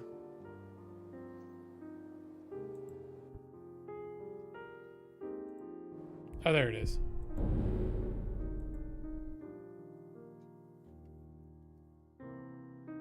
All right.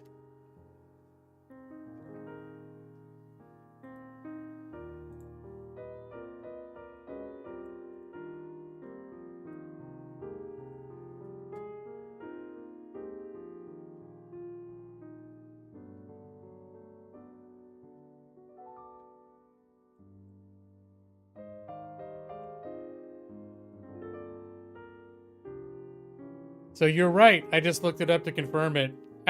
Joss, I was actually... After you doubled down on it, I became fairly certain that you were probably right. But I just confirmed it. But that's a crazy because, like, Maxie heard it the same way too. And I know for 10 years, I guess I never looked at the subtitles or... I mean, I'm sure I've seen the word. But I came away with it firmly rooted in my mind as Ezio. Your anniversary that happened on October 29th. 9 years knowing your husband, 6 years in marriage. Well, congratulations. That's quite a thing. Let's see, is it next year?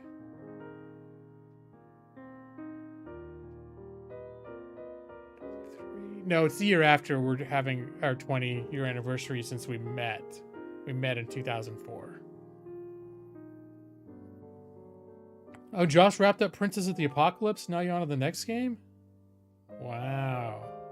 We're still, I got a game this weekend. I have had no time to prepare. And we got other stuff going on. So it's like, that was another reason why I was feeling this week just like, ugh. Just too much shit. I don't have time for all this. And then I was like, oh, when am I gonna find time to prep the game? And I'm sure I'll end up playing. But it was to the point where, like, or honestly, coming into this week, I felt like canceling everything. I was just like, I got too much shit going on. I just want to, everyone leave me the F alone. But I'm here tonight, and I'm sure I'd feel bad if I canceled. Like, it's hard to get a D&D session together these days for me and my old friends. Do I have a dice tower? No, not really. I think there's a game that I have that has a little something like... Oh, the Birds? The game called Birds? Whatever. It has a dice tower-ish thing. But I do not have a proper, actual, just dice tower, no. So, and we play Fantasy Grounds digital. So I haven't actually played D&D with physical dice in almost 20 years. I have a bunch of dice, but I haven't actually, like, because I was going to start playing with my wife and seeing if we could get a game going, but that never happened. So I never actually started playing until we started playing online. Yeah, well, Evie, I've been around for a long time. I know it's hard to fathom how terribly old people like Maxie and myself are, right, Maxie?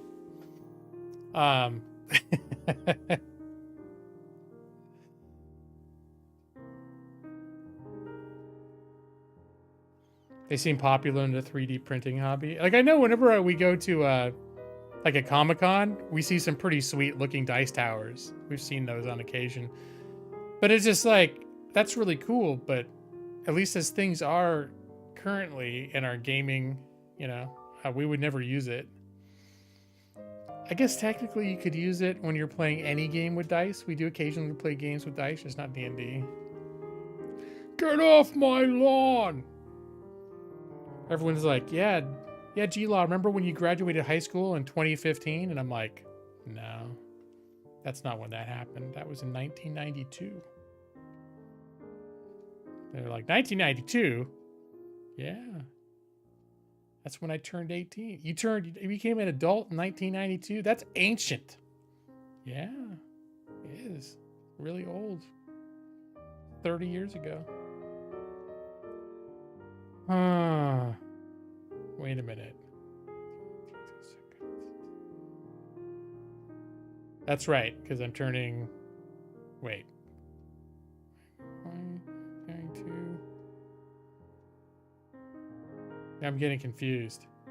Oh no, 92, I turned... Because yeah, I turned 19. I graduated, but I turned 18 before the year turned over. So, yeah. Well, Evie, at the point where I was becoming a legal adult, you were just being born. Yeah, I think you beat me a little bit. Because your birthday's passed already. So, you were already just a wee little Evie 23. So tiny. So precious, tiny little Evie 23. Just freshly born to the world. And then I turned 18 and graduated high school.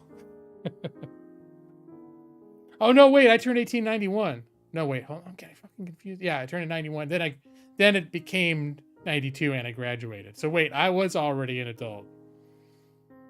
But I didn't graduate. Wait, I forget when your birthday is. Maybe I did graduate already.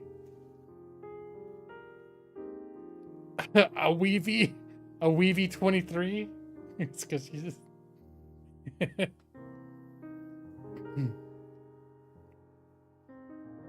You like physical dice compared to digital ones? I think I like rolling physical dice. It feels good.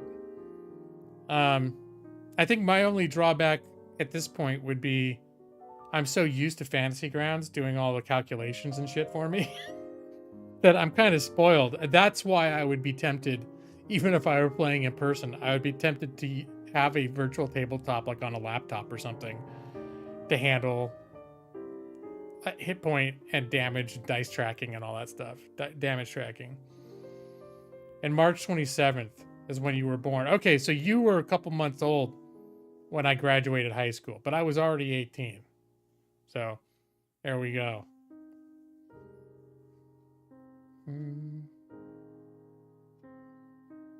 I got my GED in 91 and my diploma in 92.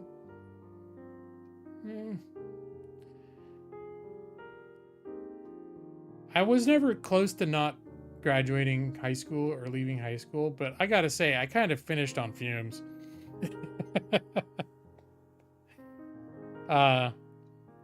I was a bad student, but I was never a great student.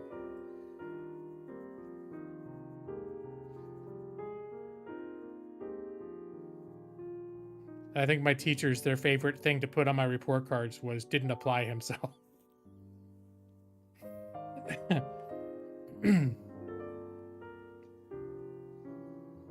Your rogue paladin caught a couple crits and mites off, so you got to roll a fistful of dice, so that's nice. You graduated high school in 2010 and college in 2014. So you graduated... See, I took a roundabout way through my education. So, like, I went to community college first. I kind of took my time a little bit. So, I think it was at 5 years altogether. 6 years altogether from the time I graduated high school until I graduated college. Because I went to community college and I really enjoyed it, but you know, I took my time a little bit and then I transferred to UCLA and went there for, I could have sworn it was just 5 years altogether though. Anyways. So, yeah. And then I didn't have any plans on going to law school. I was out just like working and scraping for several years. And I was like, this is not working out the way I thought it would. I thought you get out of college and like somebody in a business suit would just show up and be like, come work for my company. Here's your office and your $120,000 a year job. Have fun. And it turns out that's not what happens when you graduate from college. It's like nobody notices, and then you try to get a job and they're like, do you have 5 years of experience doing this job? And I'm like, no. They're like, all right, well, come back to us when you've got 5 years of experience. So how do I get that? I gotta get a job. Oh, that didn't work out. So then I was like, I'll go to law school. And when I get out of law school, for sure, I'm going to find a good job. That didn't happen. That didn't happen either. You guys found me during a few years out of law school and still hadn't found a good job phase of my life. Right, Chauncey? Chauncey's got things to say. So I like where I'm at now, though. I'm doing okay right now. Still not making the kind of money that I thought I was going to make coming out of college. Not making those 6 digits yet.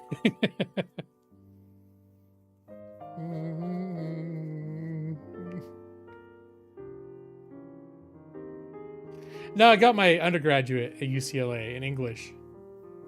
And then years passed. And I actually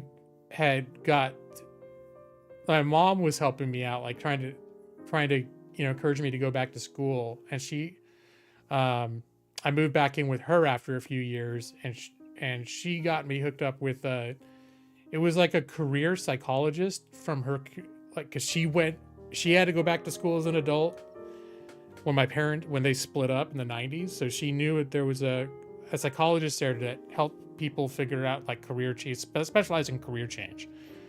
And so she set me up with him for a few months, and he's the first one that like, he had me reading all these books about figuring out what you're good at and what your skills are and what your interests are. And he's the one that, like, based on a bunch of stuff that I said about things that I would like to do, because I always said I liked the idea of like research and analyzing things and figuring things out. There's all this stuff I did as an undergrad but it was analyzing literature, right? So you come out of like analyzing language and literature and linguistics and all this stuff, and then you try to get a job and no one gives a shit. And then, so he was kind of like, well, you could use all those schools in the field of law. And that's like the bread and butter, that's the base, the building blocks of what they can do, or what, the law profession does. The other one, of course, is, being a dude that does a bunch of arguments and fights with people in court and shit. So he even was like, yeah, you'd probably you'd hate being a litigator. He's like, but if you got into law, you'd probably find something where you could turn your skills, like find a niche, find a little place for you. But it was always from the get-go. It was never like, I was never that interested in like courtroom shows and lawyers and all that shit. And when he first brought up law, I was like, no, lawyers are sleazy. Like, they're sharks. I don't want to be one of those guys. I mean, it turns out later they're not. Some of them are, but they're not all as bad as, at least the ones I met when I was in law school were pretty cool. The University of American Samoa.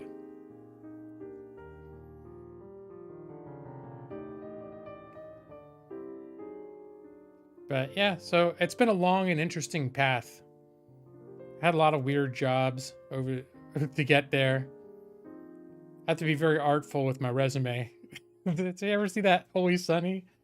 They're like 2005 to 2006. It just says education. Yeah, I learned a lot that year. 2007 to 2008. Pretty much in charge of everything in my own life. All right, this is good. It's a good resume point. It's all these vagaries. What did you do during these 3 years? Those were the years that, I was self-employed. I had the law office I had my own law office. That was code for like I didn't have a job. I worked. I did a little bit of work, but I didn't have a job. Always Sunny. Yeah, it's obviously, you know, it's one of my favorite shows. But I don't know that it's not for everybody. So I don't go out and tell everyone, "Oh, you got to watch Always Sunny. You're going to love it." Because I know for a fact that, you know, a good number of people are just not into the kind of humor that they have. So it's like, okay. But I still watch Always Sunny almost every night. I put it on when I'm going to sleep. So I've worked my way through the entire series probably 15 times or more. Probably more like 20 or 30 times. Your brother texted you earlier. He might get you an autographed self-published book that his friend wrote. Whoa. Sounds pretty cool. Seen maybe one episode of Always Sunny. The Office I've watched a ton of too. Like I've rewatched The Office. A couple of the seasons I watched a ton. But I think I acquired seasons 3 and 4 back when before I swore off acquiring things on the internet through nefarious means. And when I had those 2 seasons, I watched season 3 for some reason a ton of times. That's when I first discovered it, was when they just finished season 3. And I've watched the whole series twice. Because as it kept releasing, yeah, I would keep up, but I wasn't like watching it all over and over again. Office is one of my favorite shows though too. Scrubs was another one I've watched through a couple times. I can sit down and watch Scrubs and just love Scrubs. But I haven't methodically rewatched Scrubs the entire series over and over again like I have with Always Sunny.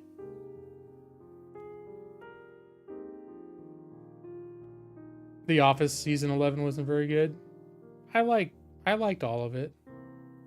There are probably ones that were better than other ones. But there was no point during The Office where I was like, I don't like that one. It's like I was along for the whole ride. Parks and Rec and The Good Place are both examples of shows that I have tried to get into multiple times. Good Place I've tried twice. I think I've maybe got through the first season and it still wasn't sticking. I could appreciate on an intellectual level that the humor that they were showing me was good. But it wasn't, there was just a lot, humor can be that way. You can't always gauge it. So for me, a lot of it was like a swing and a miss and a swing and a miss. And I think Parks and Rec I keep wanting to get back to because I felt about Parks and Rec the way I did when I saw season 1 of The Office. I was not at all sold on The Office in season 1. And it was a different show in season 1. And everyone's like, oh, you need to get to season 3 of Parks and Rec and just start in season 3. So I've done that a couple times. And maybe I just didn't give it I didn't watch enough of them for it to click. But every time, so far, my probably 5 attempts at getting into Park and Rec have been rebuffed by a wall of disinterest.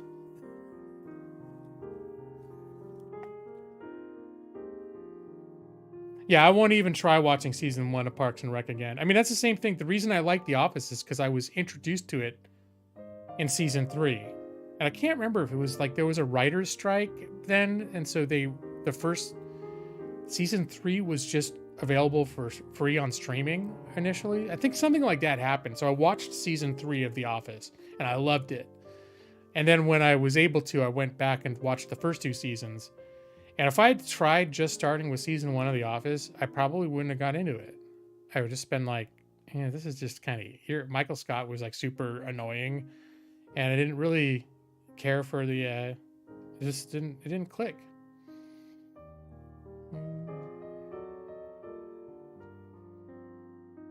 I thought Robert California was kind of fine. I don't think I liked this. There were clearly some earlier seasons that I liked a lot more. But yeah, those are seasons, I think partially why I haven't really made that the kind of show where I just go back and watch the whole series over and over again. Because there are a lot of seasons in like the latter half of the show's life that I was along for the ride and I was on board, but I wasn't like, oh, I love this and I'm going to watch this over and over again. It was like just carry me along so I can see where it all goes and how it all ends.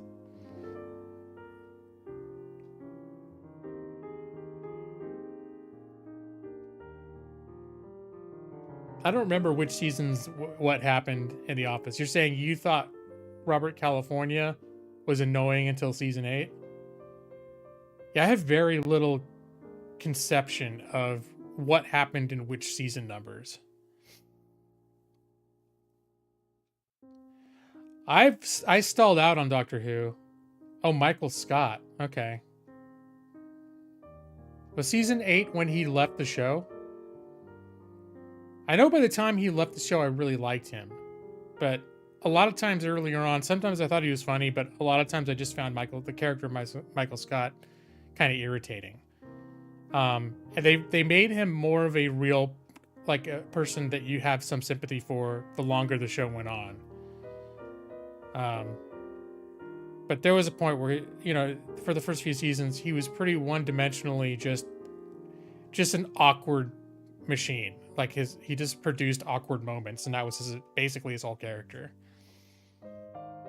When he left, I was like fully emotionally on board. Like the whole sequence of him leaving, like that brought me to tears. Like I thought they did a great job with his send-off, and by the time he left, he was somebody that I cared about.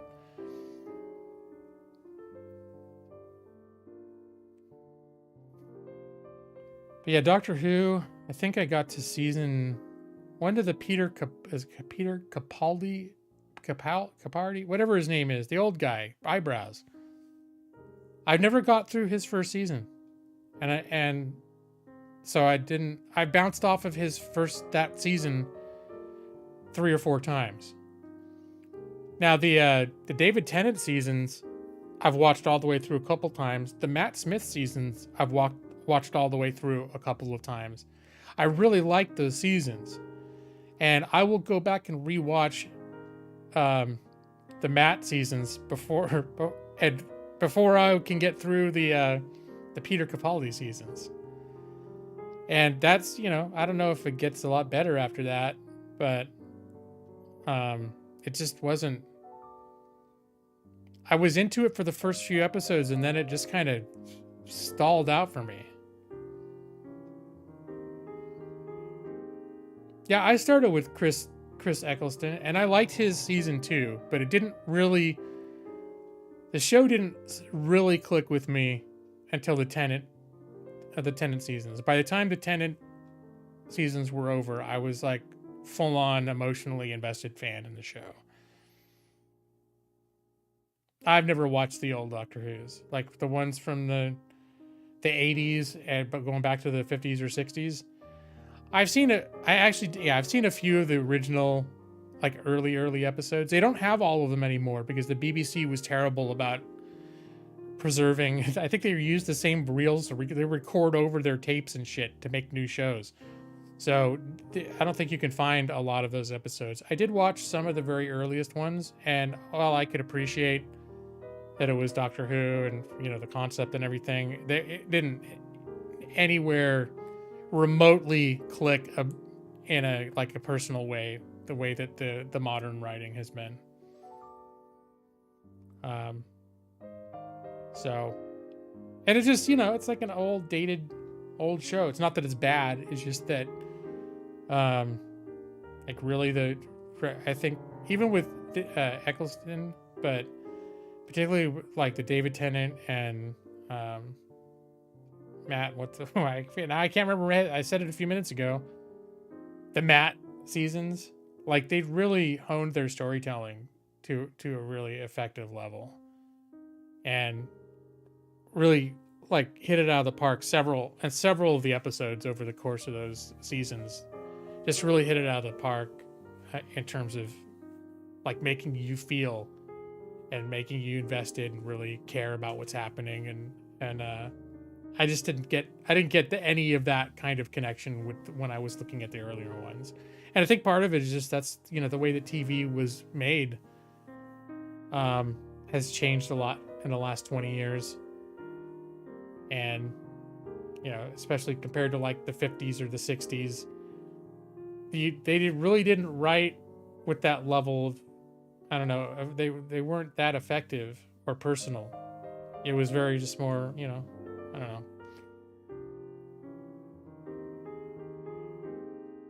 Cavill is finishing out season. I know he's quitting. I've bounced off of The Witcher a couple times. I think 3 times I've tried to get into The Witcher. Which is ironic because I love the games. I've played through the entire series. I think I played Witcher. I kept replaying them. So I played Witcher 1 3 times. Although I don't think I finished it the first time. I played it again. And then played Witcher 2 when Witcher 2 came out. And then when Witcher 3 came out, I played Witcher 1 again and Witcher 2 again. And then I've played Witcher 3 once. But I love the games. I know that the games are not super closely tied to the books. But when I started watching the Witcher series, it was one of those things where, like, yeah, intellectually, I could see it had all the ingredients of a show that if I were to make a list and create a formula that I should theoretically really enjoy. But on a personal level, I bounced off it like 3 times. It didn't actually in reality connect with me. So I never got past, I think, the 2nd or 3rd episode. I've watched the first episode probably 4 or 5 times trying to get back into it.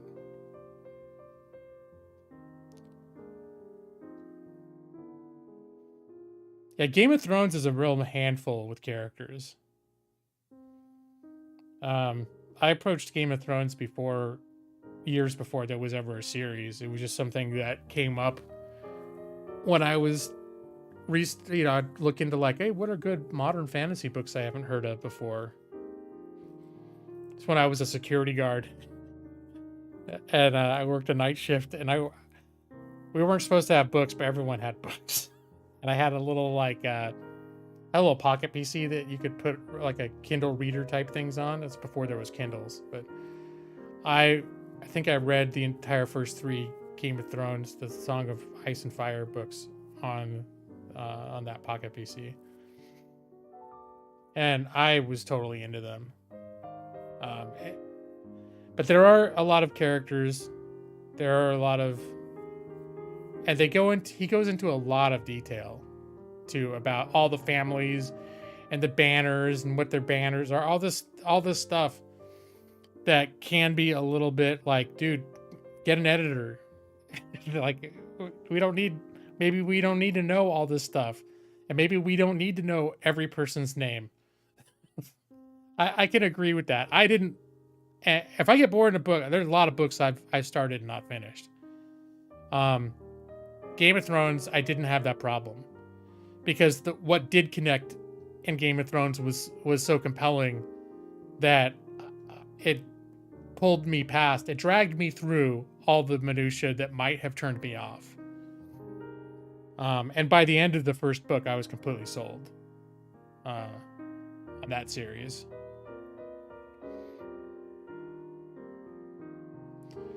A pocket PC is basically like a slightly brickier smartphone, or kind of like it was like a smartphone, except you couldn't call people.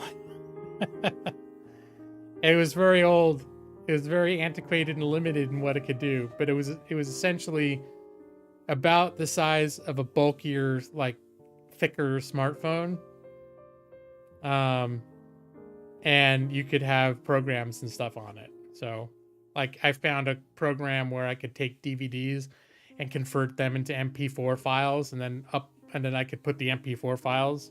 So I had the Pocket PC, and I had, like some of my favorite movies I put on there. I put the Star Wars trilogy on there, and that was at that point. That was like 2003, 2000. That was, I think, 2004.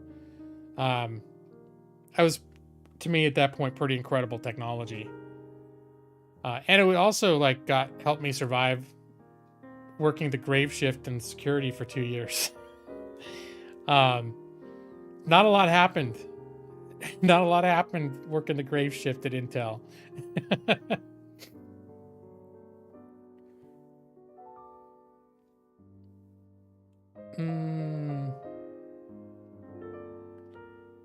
Oh, it took you 2 to 3 times to get through the first episode of Game of Thrones. Okay, John, I think I was responding to Evie saying she tried the first book, but she was responding to you. Now, see, I had the advantage when the show came out of that I'd already read the first 3 or 4 books. So I was really curious to see how the show was. And honestly, I think the show represented, at least initially, I'll report later when I'm done with the series how I really feel about it, because I don't know how it ends. I just know everyone hated it. But by the time this TV show started, my first impression was, holy shit, they got this. The entire first season captured everything that made the books great. And I thought everything about it, I thought very strongly and very effectively represented the books well. I was very, very impressed with the show. And watching the show again, I forgot how great it is. Despite how, like I said, when it gets to the end, we'll see about how I feel about the entire package. But, I'm in season 6 now, and I've had such a great time rewatching that show. It is so good. Napster and LimeWire, yeah. Yeah, it was kind of an odd device. You could put it in your pocket, but it was, it was thick-ish. Somewhat heavy. D&D are great at adapting a story and crap at creating one? What?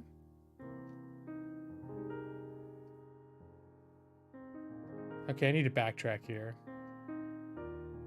Brad, you read through books 4 and 5 of the Song of Fire and Ice. I found 4 to be a slog. I think you might have mentioned that before, Brad. Like, you mentioned something about where Tyrion ends up. Which, like, I'm looking through the show now, according to my recollection of how things played out, it seems like they entirely skipped a lot of stuff. But really, I agree that George R.R. Martin, the first 3 books, it seemed like he had a very solid idea from the get-go of where he was taking that. That's the feeling that I had, that everything that happened in the first 3 books was a finely wove tapestry of good storytelling that was masterfully put together. And then he set up all these bigger, what's going to happen with the dragons? What's going to happen with the North of the Wall? All these, like, in the background things that are brewing that are supposed to be the big thing. That's really like, oh, that's the long game going on with those stories. It's like he didn't really know what he was doing with those. Or how he was going to get there. So it's like the first 3 books, I thought, despite, a tendency towards over detail, like as Evie pointed out, some people, maybe to be too much for some people, I thought they were very well put together.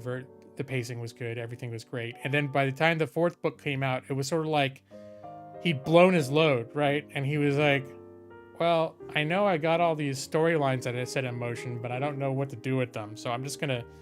And apparently he wrote like 1,500, 2,000 pages and was like, nope, that's no good. And he just threw them in the trash and started over in book 4. Like, he just literally didn't know where to take it. And I really get the sense that that's like the big problem. He had this great idea for how the story was going to start. And then he didn't know where it was going to, after a certain point, didn't know where it was going to go. And he's just kind of been floundering. And that's been like almost 20 years. He came out with book 4 after like 6 years. And then like several years later, he came out with book 5. And book 5 was like 10 years ago. And he's still like, oh, he's got plans for 2 more books. He's in his 70s now. Dude doesn't look that healthy either. I watched an interview from earlier this year, and he's still like, yeah, maybe in the next year or two I'll have the next one done, and then there's one more after that I've got planned. And I think he said he's like 60% done or 70% done with the next book. But he still said it's probably going to be a year or two, a couple of years. He's like, it's not going to be anytime soon. It's like, well, why the fuck not, dude? Get it done. Well, he keeps writing books and prequels and other shit. It's like, yeah. Well, I think he's floundering in a sense of that, like, if he knew where he was going, maybe he got bored of it.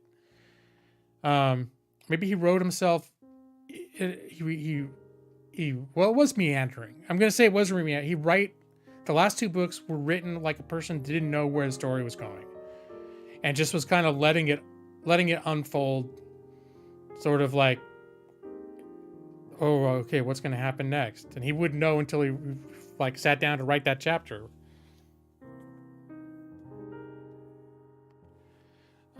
Maybe he burned out on it. But if pure money making is his aim, this thing of just finding a bunch of other ways to get paid, I mean, the show obviously is huge, but finishing the damn series that put him on the map, that is his claim to fame, there's something going on there with him, like not being able to complete it, because the best thing he could do for his career is finish those damn books and finish them well.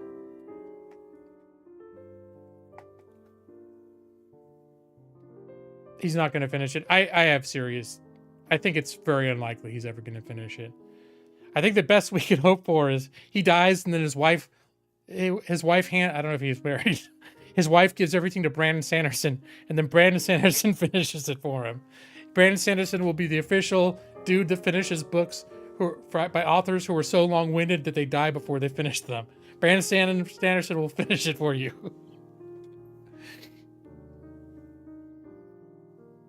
I agree, Brad. He doesn't need to finish them.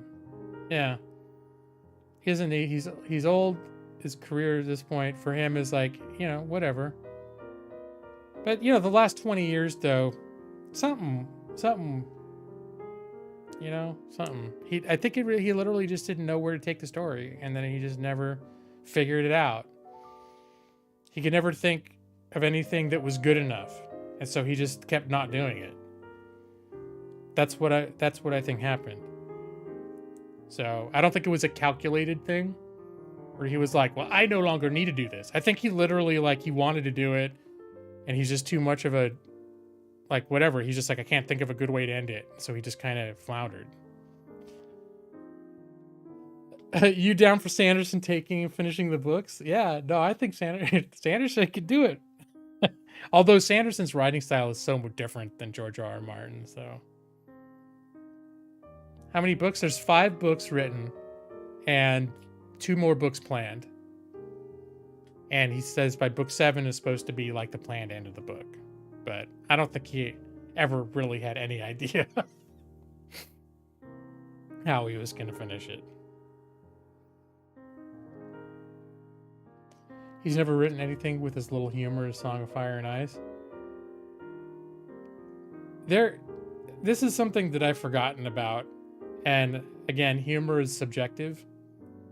But I'm finding as grim as the series is, it's chock full of humor. I mean, there's a lot of heart, and that's something that I had forgotten about, is how much heart there is in some of these characters and how likable some of these characters are. But for example, if a Tyrion scene comes up and you just think everything that what Tyrion says is stupid and dumb, then you're not going to find humor in the books. There's all sorts of humor that's like this particular kind of humor, and it comes up a lot. But if it doesn't connect, and all you see is, I mean, it is a grim series of books. Oh, they get progressively long. They're beefy books. Let's see. They are beefy.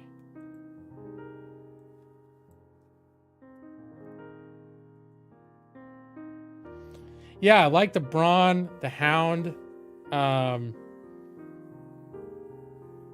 Arya gets pretty serious. I was gonna say there was some fun with Arya. Jaime Lannister can surprisingly be, the Brienne and Jaime Lannister duo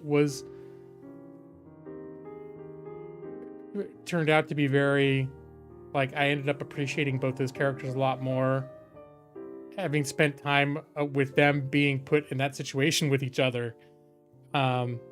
Was in some ways a lot of fun. Let me see.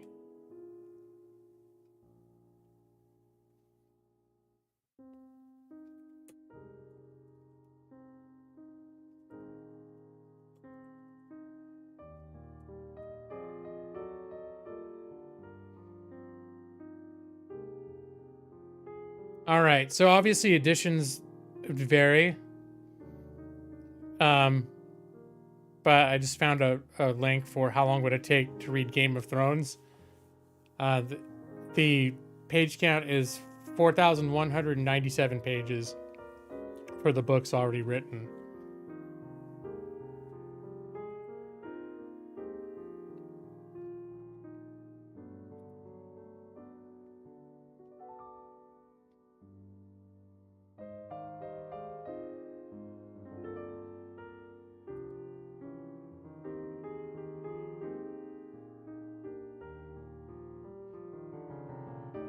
But yeah, no, I don't know that I'll ever read the books again. Maybe if he ever finishes them, I'll go back and read the books again.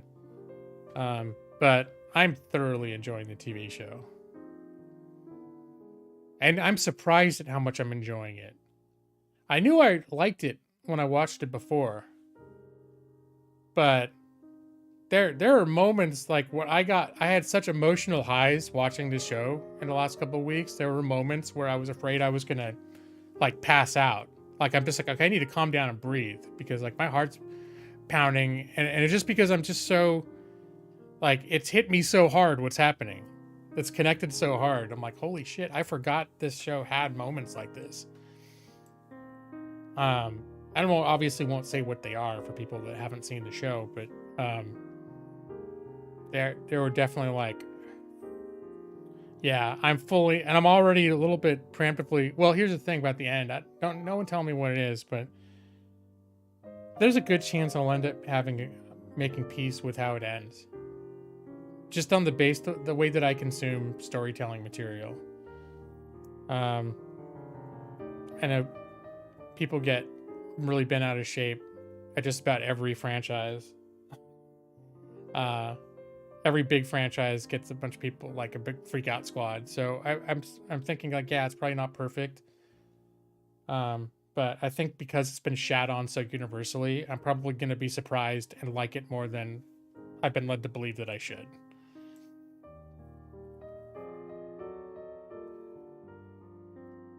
Some pretty decent moments. Yeah, there are moments that have come up where I'm just, yeah, it's just like powerful, just powerful. It could be powerful for different reasons. Again, that's like why I got into playing Shadow of War again, because sometimes just the combat and the brutality of the combat, it almost is never just empty brutality. It's always like earned rage. So when you see someone like the Hound raging on somebody, they've set it up to where you're like throwing popcorn at the screen and jumping up and down. And a lot of action type, a lot of action movies and action shows don't do that for me. Like there'll be big chase scenes and fight scenes and I get bored.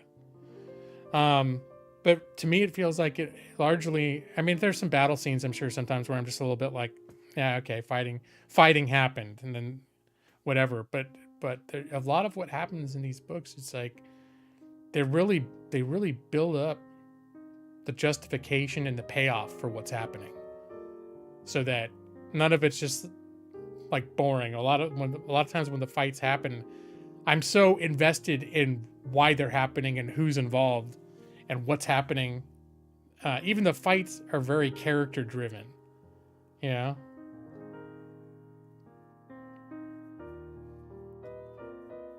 I've watched Battle of the Bastards. If you're referring to something that occurred in the show, I don't think I've gotten to that. No. But I have a feeling I know, based on what you're saying. I don't want anything to be confirmed, but I think that there are certain trajectories that I can see occurring in the plot line right now that make me think I have an idea. I know certain plotline collisions that you'd be referring to.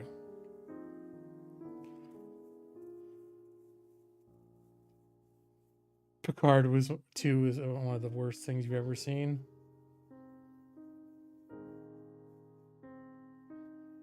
You'll still love it even with all the dog shit shows. I need to watch Picard just to see. Again, like, it's one of those shows where there's just this general consensus that it's like terrible and it gets shit on real hard. And I might watch it and go, yeah, I didn't like it either. Who knows? But I know frequently when there's a massive movement to shit on something and then I watch it, I'll go, I kind of liked it. It was fine. It wasn't perfect. I could suspend a lot of, like, suspend disbelief. I can compartmentalize, and compartmentalizing is not a great thing to do in life necessarily with certain things. But in entertainment, I find I have an effective ability to compartmentalize so that I can still enjoy something despite being aware that there are some glaring problems with it. And I think for some people, the glaring problems is like, it ruins it for them.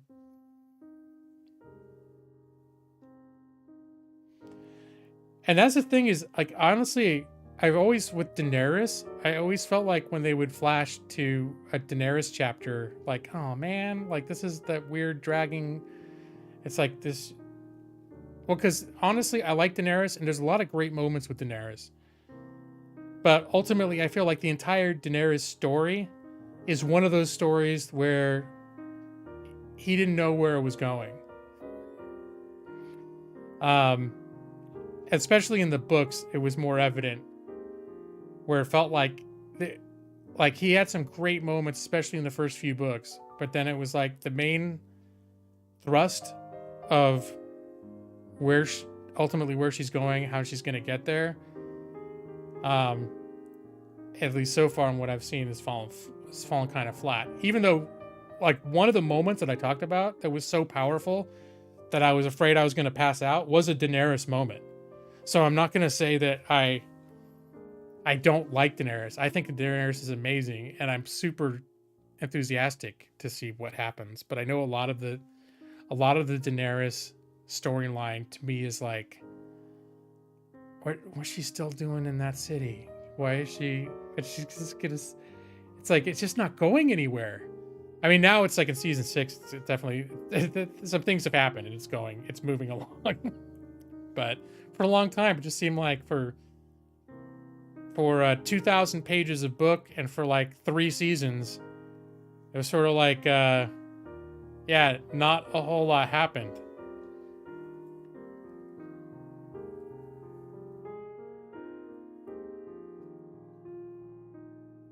Should have made it like the book. Just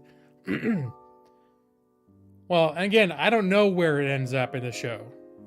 I don't know how they conclude it. I know they're tying things together that never happened. The show so far as of season 6, there are definitely some plot lines that go beyond the books that I've read so far. Where I'm like, oh, like those, I never saw those people reunited or together.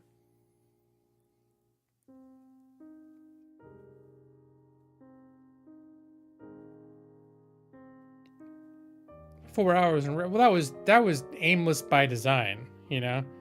I didn't pretend when we were doing 4 hours in Riften that I was building towards some amazing, like, oh guys, just trust me, this is gonna be worth it. It's gonna be so great. It's all building towards something, guys. 4 hours in Riften. It's all gonna just, you guys, I promise you, by the end of these 4 hours, you're gonna be blown away where it is going. This is This is going to be life-changing for you. And then it's like the end of the 4 hours, like, well, sleepy, gonna go to bed now, bye. Nothing happened. You just walked around for 4 hours. Yeah.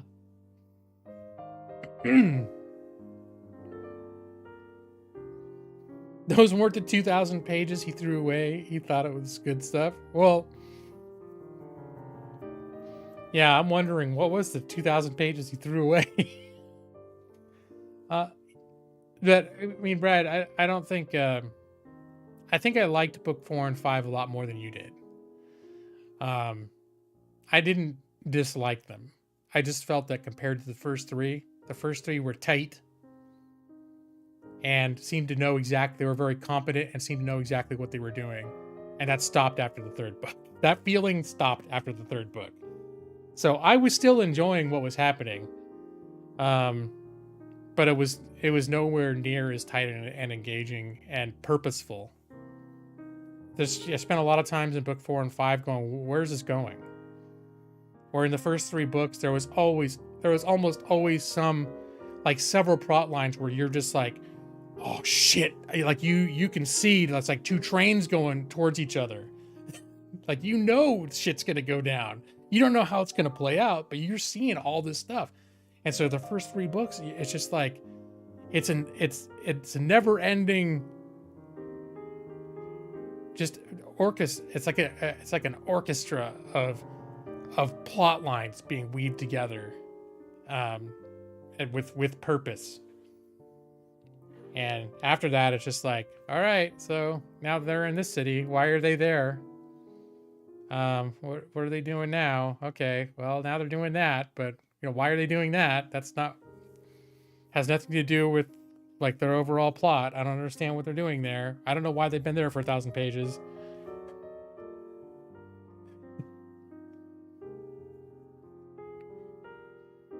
I'm happy to turn off my critical capacities if I want to, so that's fine. And honestly, that's fine.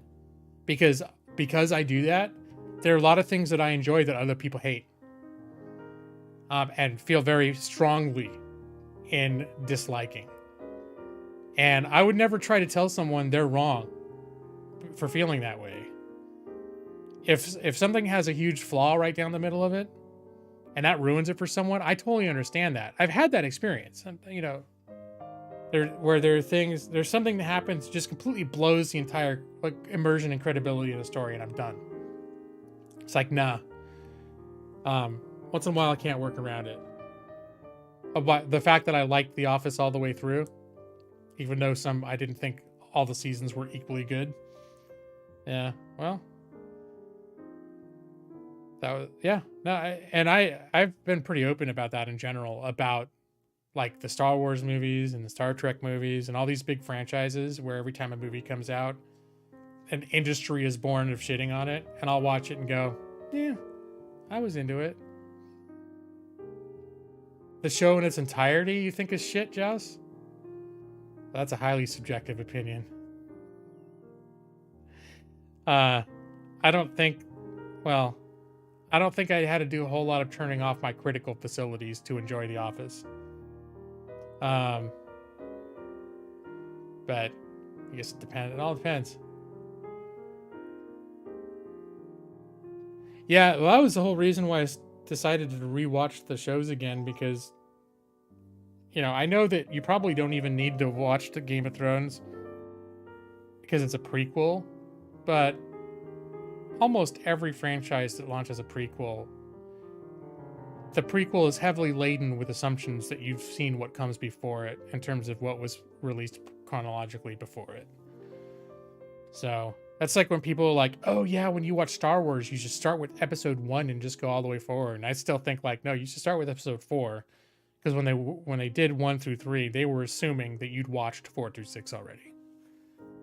And there's a ton of stuff in there that you'd only appreciate because you'd watched 4 through 6.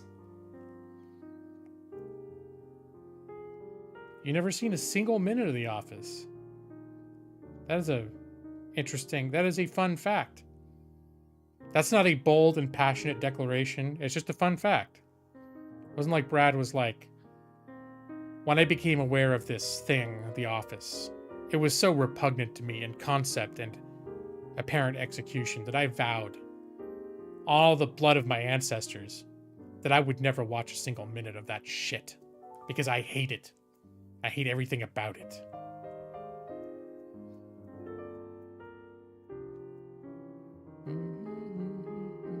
You hadn't done what till last year, Joss?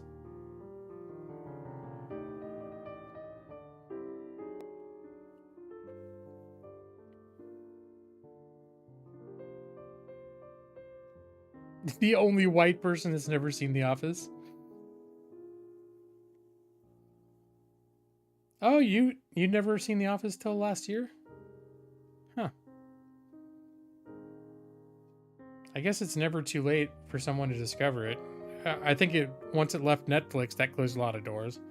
I think it's only on, is it Peacock? Whatever the NPC service is now. I think that's one of their big lures, is now they're the only ones that have The Office.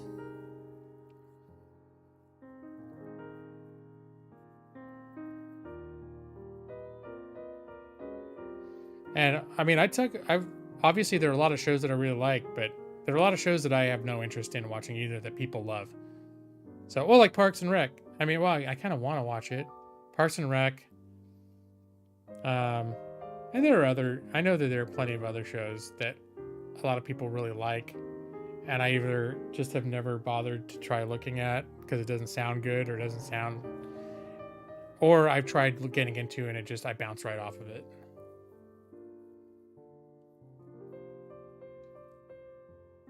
Well, my wife, for example, I was going to say my wife hates The Office, but that's not true. My wife hates Michael Scott, who is a main character of The Office, and she dislikes Michael Scott's scenes so much that she doesn't really want to watch the show. Like, she never got past the 4th season, and I assured her, like, it gets better with Michael Scott. But all of Michael Scott's has all these moments of sort of awkward racism and sexism and all this other stuff that can be a bit painful to watch. And the joke is always on him that it's supposed to be ridiculous that he doesn't get these things, like he doesn't understand these things. He's like oblivious and he's trying so hard. And but I think the end result is that sort of thing can be a major turnoff for a lot of people. So for my wife, she's like, that's why she can't watch it. It's just the awkwardness is too crazy. Like that scene where Michael Scott wants to prove he's not homophobic, so he like basically sexually assaults Oscar. It's one of the most awkward moments in television. I think that's one of those where my wife was like, okay, I'm out.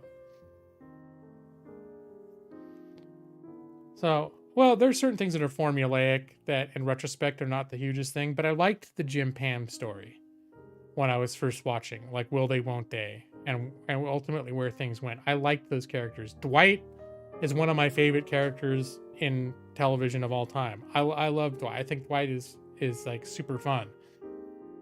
The HR guy, Toby, I like him.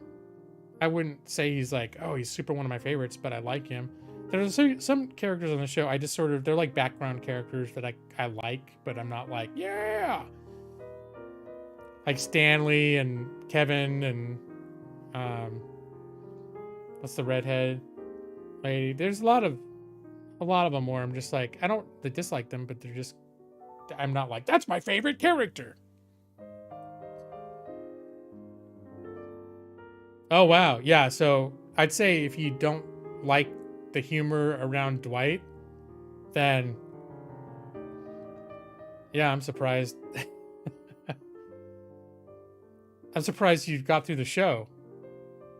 I feel like a lot of the Dwight humor goes to the heart of well, also the Michael Scott humor, but just Toby you don't like. Well, that's a very legitimate reason that's a very legitimate reason, Brad, and I support you in that.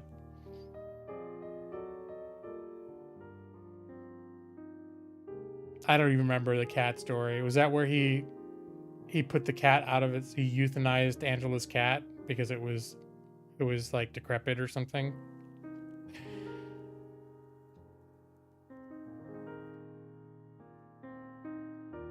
Okay, you watch it. Well, again, like I said, humor is subjective. The thing that you think in the whole world is the funniest thing, someone else is going to think is dumb as shit, and vice versa. That's one thing I've learned about humor is, and stuff that I thought was funny 20 or 30 years ago, I might think is dumb as shit now. And vice versa. Stuff that I thought was dumb as shit humor is subjective, humor changes, it's very different from person to person. I thought season 1 of The Office in the US was very much like the UK version of The Office. I watched the UK version of The Office. It didn't connect with me. I mean, I had their moments where I liked it, but I think in the end it was like I didn't care for it that much.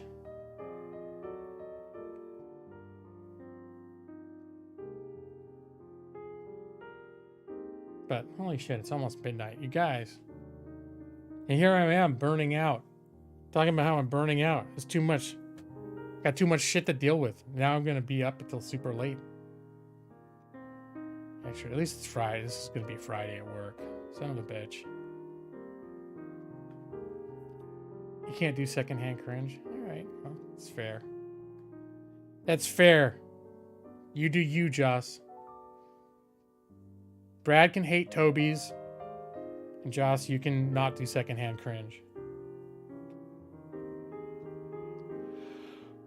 I think I'm gonna call it a night though, guys. It suddenly just hit me. I was like, why am I so fucking tired? And then I saw the time, I'm like, shit. I can go. I can do it. I'm gonna leave now. You can't bait me by talking about TV shows that I have opinions about. I'm gonna go straight to the dark screen. There, see? See how quick I'm making this happening? Nope, you can't make me talk about Seeds Candy, even though now that you've mentioned it, I'm thinking about it again. And I'd like very much to talk about it, but I won't. Evie's acting all disappointed, like, oh, is it over already? Yeah, it's almost midnight, my time. You guys are all like, it's even later where you are. What are you doing? Except for Brad. It's the middle of the day for Brad. All right. I'm just gonna rip this off like a Band-Aid. Justice! Oh, wow. I don't even have the, on blank screen, I don't even have the scene up. How are we hearing it? I know. The mystery will live on forever. Go to sleep and good night. Your eyes are getting so heavy. Go to sleep now. Brad Pritchard, Jossadai, J Maxi, EV23. Nick, see if you're still there. I'll be waiting for you in your dreams, Matus. Because I know you're still there, Matus.